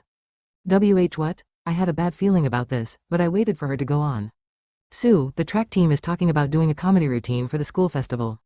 The bad feeling turned into a certainty. I'm planning to play the funny girl, but Tama didn't want to be my partner. Well, she is on the volleyball team, after all. I've already gotten permission for the straight man to be someone who doesn't run track. No one on our team wants to do it. Oh, this was getting painful, but I still didn't want to be in a comedy routine. Plus, wouldn't that be hard for an amateur like me? That's why I'm asking you to do it, I wanted to bury my head in my hands. Mimimi was talking about all this in a very loud voice, so Hinami could definitely hear our conversation. Which meant she would not be happy if I said no, damn it. I guess it's fine. No, I really want you to, what? Hey, don't be so surprised that I said yes, but I didn't even have to convince you. She stuck her nose in the air. So you're hooked, huh? Can't resist playing old married couple with me, can ya? Not exactly. Ouch. She pressed her hands to her chest. Man, she had so much energy. Can you not press your chest like that? I don't know where to look. Was this really going to work? I'd said okay since one of my assignments was to participate actively in the festival, but comedy would be a real challenge. Do you think we have enough time to practice? We have to work on the class play, too. We'll manage, just leave it to me. This was not good. I definitely could not leave it to her. So should we talk about it more later or something? I said. I'd probably have to come up with an idea. What to do? Good idea. Then it's a date. Oh okay. With that, she hopped over to Tama-chan and hugged her from behind. What the heck? Was she some kind of migratory bird? Wait a second, I just casually accepted a role in a comedy routine. Now I was on the organizing committee, helping Kikuchi-san with the class play, and doing a skit with Mimimi. What's going on? Why am I taking on so many responsibilities? I am in way over my head. After school, the whole class had a discussion about the play. The committee chair, Izumi, the usual note-taker, Seno-san, the playwright, Kikuchi-san, and I, the initiator, were all standing in front of the blackboard. Since there were fewer people up here this time, there was more attention on each of us. If that made me this nervous, I couldn't even imagine how Kikuchi-san must be feeling after getting tossed into this so suddenly. Okay, let's do the casting. Izumi was getting used to her role as leader. Her voice sounded a lot more casual than last time. Seno-san wrote roles on the blackboard. Has everyone read the summary we handed out earlier? Izumi asked. Some yeses came back from the class. Kikuchi-san had made some small changes to the document we reviewed at the cafe, printed out copies for everyone, and handed them out. Izumi turned her gaze over to her. So, am I right that the main characters are Alusha, Libra, and Chris? Yeah, those three are the main characters. Kikuchi-san sounded pretty flustered by the sudden question, so I did my best to slide in and back her up. Okay, let's assign those roles first, Izumi said cheerfully. Kikuchi-san looked up at me apologetically. No worries, Kikuchi-san, from here on out, this is my job. I'm using all the skills I've got to get what I want, and what I want is for your play to be a success. Sano-san wrote Alusha, Libra, and Chris on the board. So, how do we decide who plays who? Izumi asked me, sounding slightly worried. We'd shared the manuscript over line the day before, but it was unlikely everyone had read it in a single day. Assigning roles wouldn't be easy. How about the people who've read it go by the full manuscript, those who haven't go by the summary, and we all try to figure out who seems like they'd fit the roles, I said. Yeah, that sounds good. Let's start with Alusha. Izumi looked at Kikuchi-san again. By the way, do you have an image of the character in your mind? Of Alusha? Alusha was the princess directly in line to be queen, and the childhood friend of the locksmith's son, Libra. I could tell Kikuchi-san was struggling under the whole class's attention, but she seemed calmer than before. I couldn't answer this one for her, so she'd have to do the best she could on her own. She's an outstanding student and a quick thinker, and her words have a lot of power. Everyone tried to think of someone who matched that description, and of course, all eyes gravitated to one person. No surprises there. Well, if we need a powerful speaker, the jock Tachibana said. He didn't need to finish his sentence. The person in question smiled under literally every eye in the class, raised her hand, and assumed a comically authoritative tone. Then, it's gotta be me. The class laughed at her exaggerated confidence. Amazing how she could wring a laugh out of the slightest nuance of tone or words. If she messed it up at all, the silence afterward would be incredibly awkward, but she never made a mistake. Her words truly did hold power. Yes, I think this one definitely has to go to Aoi, Izumi announced happily, and Hinami gave a conciliatory smile. It was true, though, when I thought about the scene where Alusha had to bluff in front of the king himself to save Libra, the role did seem perfect for Hinami. Good choice. But won't you be double booked with your work as student council president? Will you be okay? Izumi asked worriedly. Hinami reflected for a moment. I might not be able to come to all the rehearsals, but if we have an understudy for those times, it should be okay. As long as I have a copy of the script, I can pull it off, she said confidently. Her words really were powerful. She had convinced everyone she could do it, so no one contested the decision, and I had no doubt she would excel at the acting. Okay then, thank you. Unless anyone else wants that part, we'll go with Hinami, said Izumi. No one raised their hand, so the role of Alusha easily went to Hinami. That left Libra and Chris. Okay, next, how do you imagine Libra? Izumi asked Kikuchi-san. Libra, he was the son of the locksmith, a young commoner. He was sentenced to death for opening the forbidden door to the garden where the flying dragon was kept, but Alusha saved him by claiming he was her brother. Kikuchi-san must have been waiting for the question because she didn't panic this time. Libra, he's very curious and good at getting close to people. Hey, that sounds like me, Takei said, before she'd finished talking. Stop, dude. He did match the specific traits she'd just listed, but come on, just stop. And he's smart. Oh, never mind, but as she continued, he dejectedly pulled back. Well done, Takei, you do know yourself. I think those are the basics. Apparently, no one in the class matched that description very well, because we didn't gravitate to any one person like we had with Hinami. I couldn't think of the perfect person for the role, either. We had to nominate people for the role or get volunteers. The nominees were Mizusawa, the basketball player Tachibana, and Yanagasawa, a jock I didn't know. Takei volunteered, too. Well, that was a rapid recovery, Takei. But I don't like your chances. All right, let's choose which of these people would be the best Libra, Izumi said before taking a vote. Honestly, I didn't think any of them was a perfect choice, but I voted for Tachibana, who I felt was the closest fit based on our few, very brief conversations. I could have voted for Mizusawa, but he was too smooth, too much of a flirt to play Libra. Libra would never go out and hit on girls. But since voting was based mostly on popularity, Mizusawa won with 24 votes. Thanks to the girls, he won in a landslide. Damn, this guy. Well, I've gotta say, I'm not sure this role is for me, but if you want me to play it that bad, you can count on me. He acted like he was being passive while letting everyone know he would do well, so he came off as super reliable. Was this another facet of the Mizusawa method? Anyway, I think it turned out for the best. He was extremely versatile, not to mention his amazing speeches during the student council election, and I knew he'd do a good job with the acting. He probably was a good choice. Now that we were assigning roles, this was all starting to feel real. Very exciting. Kikuchi-san's story really was going to be made into the class play. And the main roles had gone to Hinami and Mizusawa, who were both good-looking and reliable actors. I bet this would go over well with the other classes. Next is Chris. What's your image of her, Chris? The orphan girl who was shut away from the world in the palace garden to raise the flying dragons. Kikuchi-san thought for a moment before answering. Chris is timid, but honest and innocent. A bit childlike, I would say. She must have been getting more and more used to her role, because she hardly sounded nervous at all now. Our classmates thought about who would fit the role and started calling out names. Izumi, Mimimi, Tama-chan, and a friend of Hinami's named Uehara-san were nominated. No one volunteered. It's hard to volunteer for an innocent role, I guess. By the way, I thought Tama-chan would turn down her nomination right away, but she accepted it without protest, so she wouldn't mind being chosen? Izumi looked a bit flustered. I am on the list. Well, okay, let's choose the person for this role. She took a vote, and Tama-chan won with 15 votes. Izumi got 11, so it was a fairly close race. Huh, me? Tama-chan said, sounding surprised. Everyone was looking at her with congratulatory smiles. Their eyes didn't show the slightest hint of hostility or aggression. Actually, it was amazing she won. She was the perfect person for an honest, innocent, and slightly childlike role, but our classmates didn't used to like that about her before. Just look at the whole mess with Kono. And now here she was with the most votes, leaving her mentor in the dust. I must say I was very pleased. So the main characters had been cast. Mizusawa was playing Libra, the locksmith's son. Hinami was playing Libra's childhood friend Alusha, the strong-willed princess in line for the throne. Tama-chan was playing Chris, the orphan girl shut away in the palace garden to care for the flying dragons. The casting had actually turned out really well. Tama-chan's acting ability was an unknown, but she was similar enough to her character that I didn't see any red flags. After that, we cast the smaller roles, and even though each decision involved a mix of nominations and volunteers, the choices generally seemed like good fits. But when it came time to cast Rei, a female knight of the castle, we had a minor incident. Kikuchi-san described the character like this: her will is strong, and so is her skill with the sword. Also, she takes good care of those below her. The description already brought a certain person to mind, but the decisive factor was the description written on the summary sheet. The captain of the castle's female equestrian guard. She monitors the actions of Libra, Alusha, and Chris as the castle rules demand, but when it matters most, she takes their side. She is tall, with long blonde hair and a sharp gaze. Ever since the role of Alusha went to Hinami, everyone had been interested in a certain other member of the class. That person was twirling her bleached hair around her fingertip and looking out at the class with a slightly surprised expression. Izumi brought her hands together in a gesture of pleading and addressed her. Please, Erika, can you take this one? Erika Kono sighed with irritation. The strong-willed girl who had long blonde hair, a sharp gaze, and took care of those below her. That was absolutely Kono.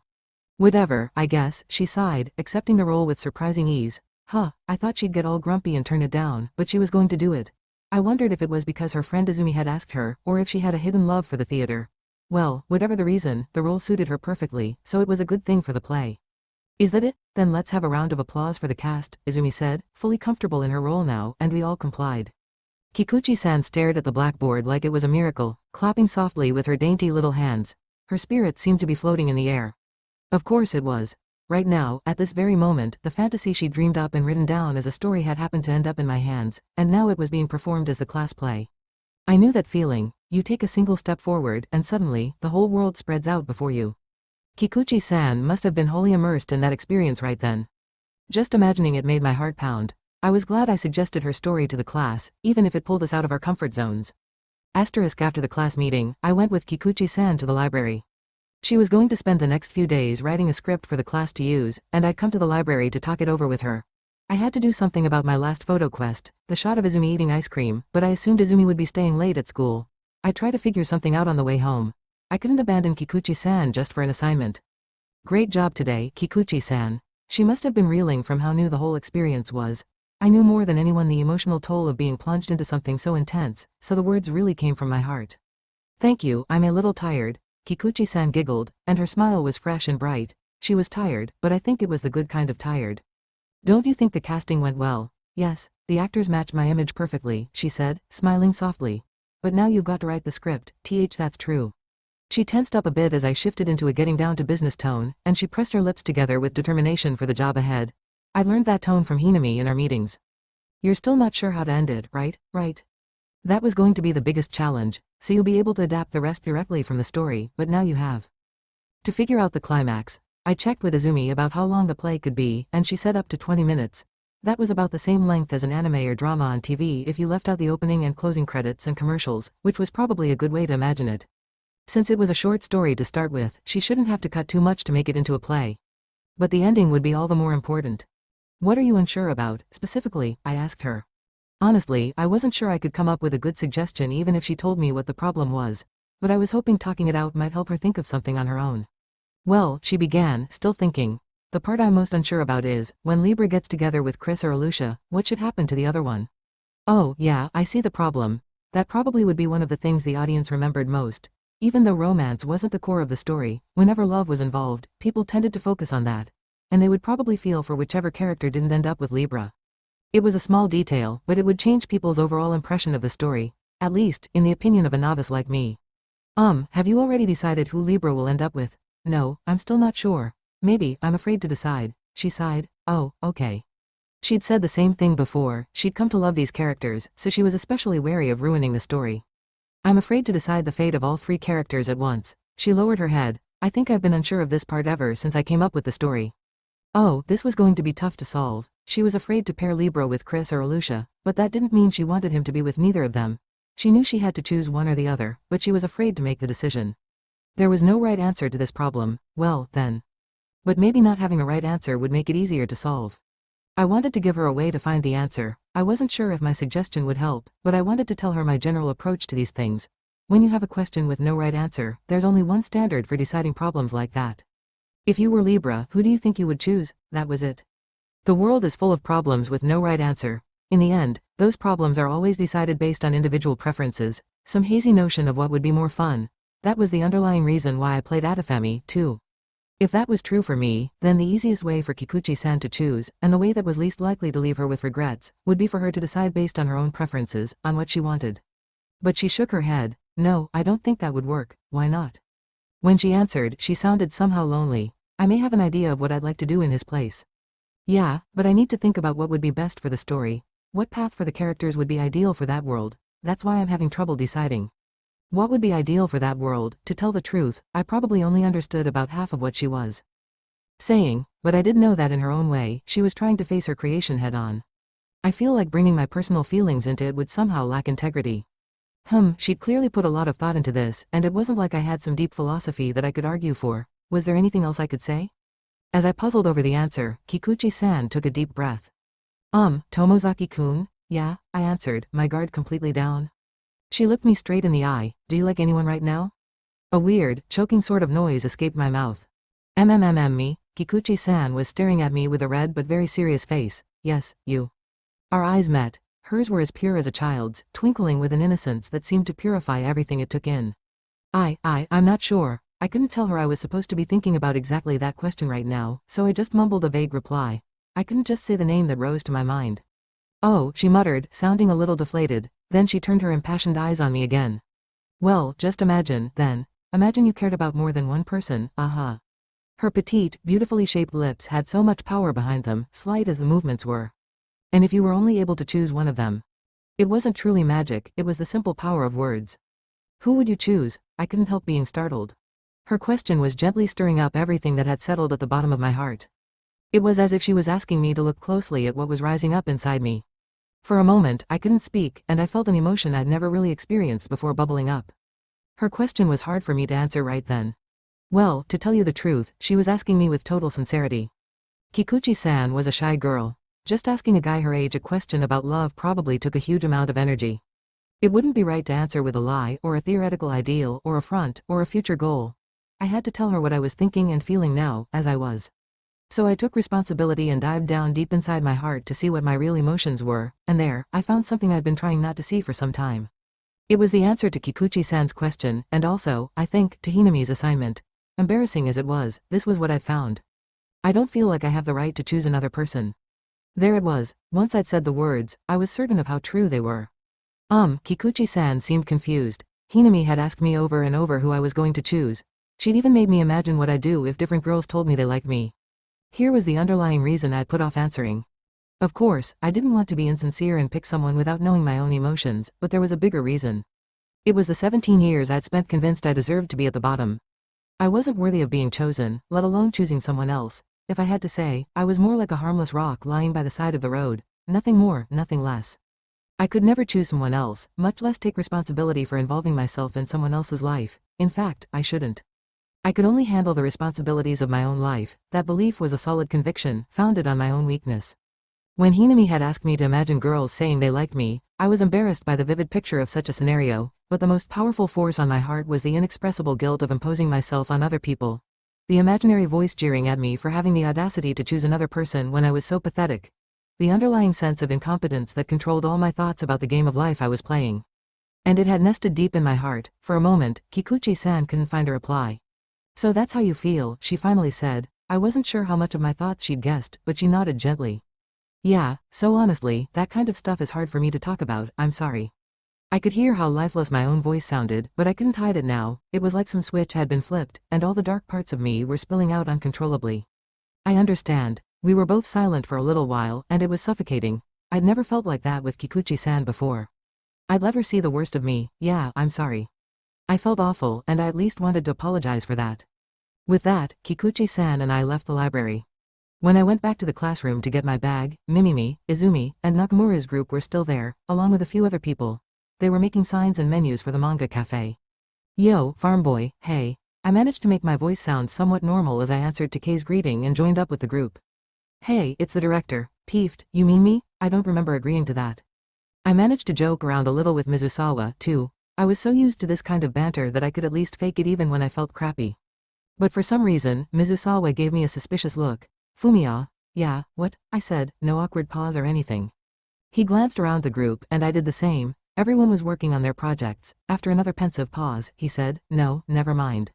"Huh?" I asked. He smiled slightly and nodded. "Hey, I heard from Gumi. She said she's coming to our festival." "Oh, really? She is?" We shifted into chat mode. Something felt slightly off, but maybe I was imagining it. As we talked, I heard Mimimi heckling us from behind. "Hey, who are you talking about?" "None of your business. You're so mean, Takahiro." "Wanna get going?" Mizusawa said casually, and everyone took his lead. A few minutes later, we all left school. When we got to the station, we scattered in various directions to head home. I kept up my normal outer appearance, joining in the conversation so no one would guess how weirdly depressed I felt. But when I was in this funk, my brain couldn't handle the extra task of figuring out how to take a picture of Izumi eating ice cream, my final photo quest, so I ended up saying goodbye without making a move. "Mimimi and I got off at Kitayuno Station. We finally made it," she said. It was only one stop from Omiya, you could also say that." I think you could only say that." We walked along side by side, joking around as usual. "By the way, Mr. Tomozaki, what?" Mimimi made her hand into a microphone like she was interviewing me. Usually, when she did that, it meant she was about to drop a bomb of a question. I braced for impact. Who is this mysterious Gumi-chan? But her question turned out to be fairly silly. I was expecting something that cut a bit deeper, so I was almost disappointed. A lackluster reaction. Well, she's just a girl who works with Mizusawa and me." Is that really all?" Sounds suspicious. Yeah, surprisingly, that's really all. Mimimi usually had a very sharp sense for the subtleties of relationships, but this time, her guess missed the mark. Actually, that was a good thing. I'd be in trouble if she always saw right through me. But it sounds like you went to her school festival? Yeah, because I was invited. Who did she hear that from? Maybe Mizusawa mentioned it like it was no big deal. Not that there was anything to hide, of course. You were acting suspicious, and I heard she goes to a girls' school. Why does that matter? Okay, I admit, going into a girls' school is akin to illegally crossing a national border. Now Mimimi was acting sullen. Why? It's just, you don't seem like the type to hang out at girls' schools. Hey, do you really think they'd arrest me for showing up at a girls' school? Plus, Mizusawa got a proper invitation. That doesn't exactly make me feel better. She pouted even more. What? What do you mean? Nothing. She glared at me fiercely. Why are you getting mad? Then she gave a loud sigh. Tomozaki, you're really cool sometimes, but when you're not, you're really, really not. I am? I mean, there are times when I'm cool? I asked in all seriousness. She glared at me harder. Yes, you helped me out a lot, and you worked really hard to help Tama, too. Oh, right, sorry. Now that she was borderline hostile, I couldn't help apologizing. I think I might have said the wrong thing. The next sigh was even louder. Lots of sighs today, probably all of them my fault. You don't need to apologize for that. Oh, okay. I respect my brain, you know, I said. That was unexpected. You respect me? Her eyes met mine. Yes, I do. Is that weird? And no, not weird, exactly, but I feel bad, or... I was struggling to convey my emotions. Mimimi ran her finger over the hand-sewn seam on the charm attached to her bag. Do you remember when I told you you're like Tama?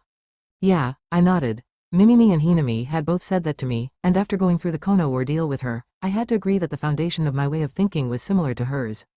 You're both scaredy cats, but when you make up your mind to do something, you do it. You head straight for what you want. It's everything I want to be but can't. I think you two are amazing. Her words reminded me of what Izumi had said to me a while back. Oh. Mimimi was a different kind of person from Tama-chan and me. She could do anything. She was great at adapting to her surroundings, while Tama-chan and I were terrible at it. But in exchange, you could say we had more confidence about saying what we thought and sticking to it. Just as I couldn't do what Mimimi did, maybe she couldn't do what Tama-chan and I did, even if she wanted to. I was trying to figure out how to reply when she stopped walking one step ahead of me and grinned. That's what I like about you. I was at a loss for words. What did she just say? I stared at her face as my brain completely stalled. She opened her mouth wide and laughed. Ha ha, you thought I meant I liked you like that, didn't you? And no, I didn't. Oh, come on, bottom tier characters are always jumping to conclusions about this stuff, so at least be a little careful. People talk about how they can't use a heart emoji online without sending the wrong message, but it takes way less than that to confuse me. I haven't gotten a single heart emoji in my life. Dealing with this face to face is way too much for me. As I scrambled to cover up my mistake, Mimimi smiled teasingly. Actually, I do like you like that. What? Bye. She ran off ahead of me and turned the corner where we usually split up. Wait, my brain hasn't caught up yet, huh? What? 5. If you don't make up your mind, the story won't advance. After Mimimi was gone, I shuffled along the side of the road like a typical bottom-tier character, mulling it all over.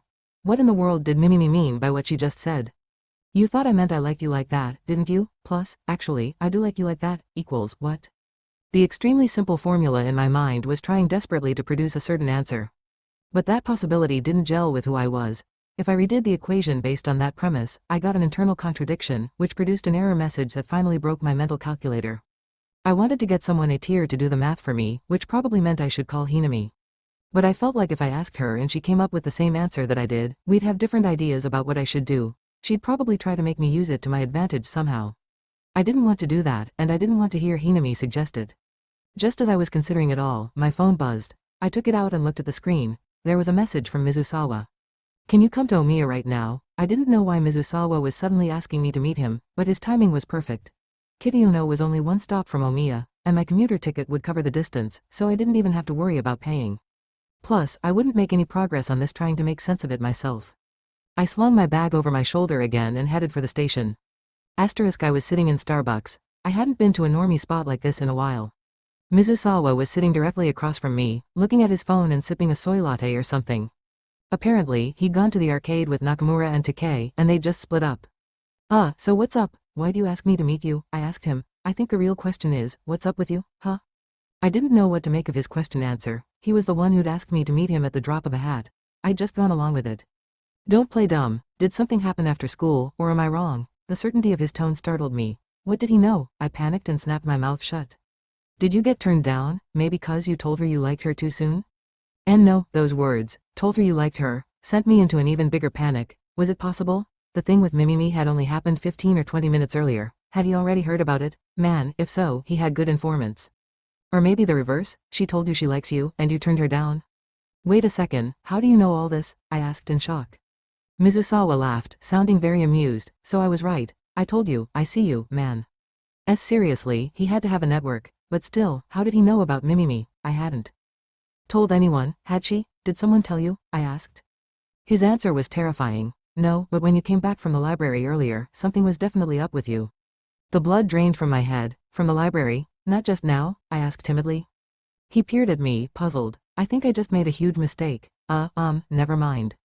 I hurriedly tried to cover it up, but Mizusawa sat there thinking for several seconds with a very cool expression. Then he smiled, as if he'd just made an especially intriguing discovery. So that means someone confessed to you after the library incident. He arrived at the truth with no trouble whatsoever. I kept calm and said nothing, but before his sharp gaze, I might as well have been sitting there naked. So it's Mimimi. If he could figure me out that completely, I was totally helpless. No, how did you know? Ha ha ha, I had no idea, but thanks for telling me. Oof, how could I have left myself so open to attack? So what's the story? Mimimi really confessed to you? He asked eagerly.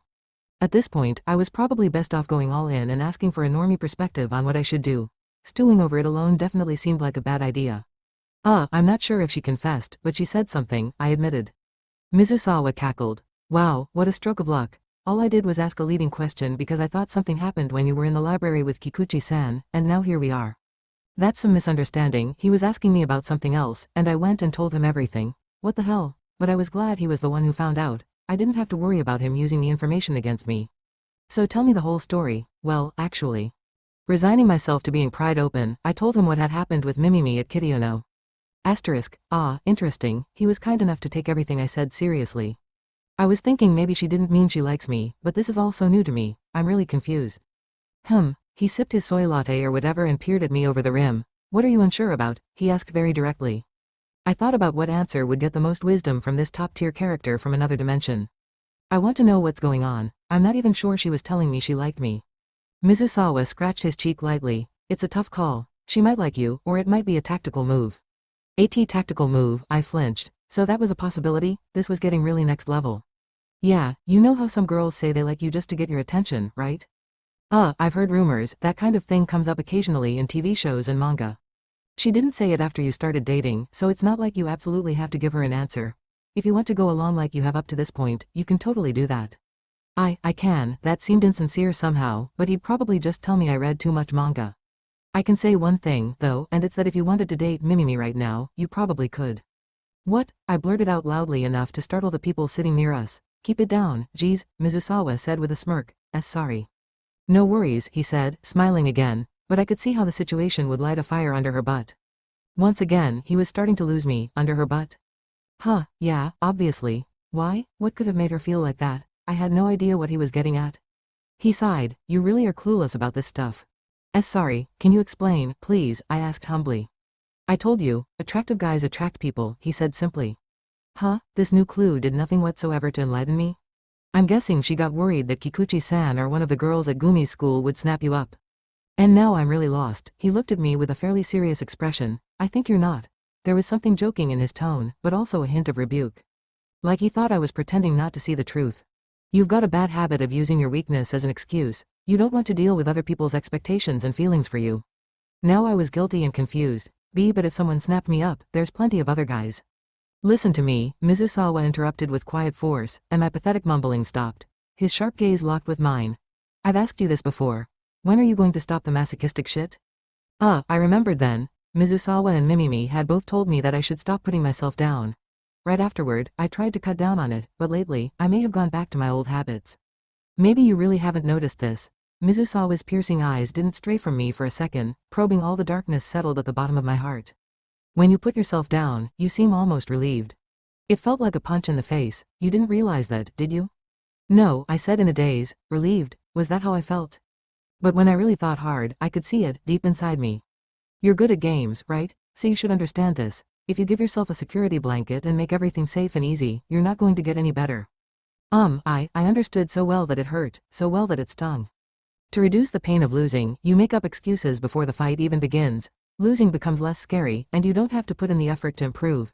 You can feel safe without really fighting. Eventually, you get to feel that relief whether you win or not. But you'll never become a better player. Stop lowering the bar so you feel safe. The real cool guys are the ones who grow to reach the higher bar they set for themselves, Mizusawa said confidently. He had the goods to show for it. And another thing I don't know if you've considered. Yeah, I barely managed to say, if someone does like you. But just shut up for a minute. Before I could reflexively deny the very possibility, he smoothly shot me down. Sorry, his expression didn't change. Honestly, I personally couldn't care less if you put yourself down, but... Once again, I heard that rebuke in his tone. When you do, you hurt the person who likes you. His words cut deep, and for a moment, I couldn't find a reply. I finally mumbled. Mizusawa sighed and looked away from me. Then he gave a huff of a laugh, like he was letting the air out of an overblown balloon. Just keep that in mind. I was in my bedroom with the lights out, lying face up on my bed and going through everything again. A week earlier, Hinami had asked me who I liked, and I told her I wanted time to think about it. I thought that would be a way for me to face my true feelings. But a few days later, Kikuchi-san had turned her all-seeing gaze on me and shown me the truth with her frank honesty. And I'd realized what really lay at the bottom of my heart. I hadn't put off choosing who I wanted to date because I needed to confront the truth. I'd put off choosing because I was afraid to confront my own weakness. And then when I talked to Mizusawa, I'd realized something else. He came off as a player, but he'd clearly chosen one person, Hinami. Meanwhile, I acted sincere on the surface, but in reality, I was running away from making a choice. I used sincerity as a cover for abdicating responsibility. I guess I'm an incurable bottom-tier character in the game of life after all. This wasn't just about lacking skills or embarrassing myself. I put myself down and avoided committing to a decision. I let myself feel safe without fighting and used my own weakness as an excuse. I told myself no one would choose me and let that be where it ended. I ran from the truth. Well, if that was the case.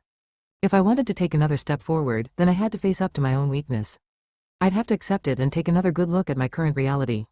Then maybe one day, I could carry the feelings of another person with my own strength. Feelings I'd ignored. Feelings, for me. Get off your high horse, loser. You think you could choose someone to be with?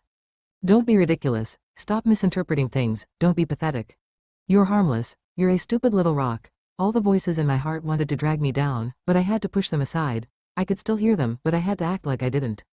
I had to pretend I was a top-tier character. I had to put it into words. The darkness was welling up inside me again, so I pushed it down and took a long, slow breath. Some part of me had already sensed it. The awkward way our eyes met. The strange feeling I got from the littlest interactions or conversations. Her shy expression, the blush on her face and mine. It wasn't that I hadn't noticed, I just pretended I hadn't. I wouldn't run away into my own weakness anymore. I wouldn't tell myself any more lies. Damn it, I'd say my own truth out loud. Okay, a girl. Minami Nanami likes me, afterward. Hello again, Yuki Yaku here.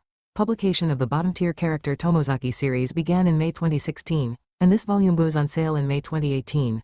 That makes an even 2 years from the launch to the 6th volume.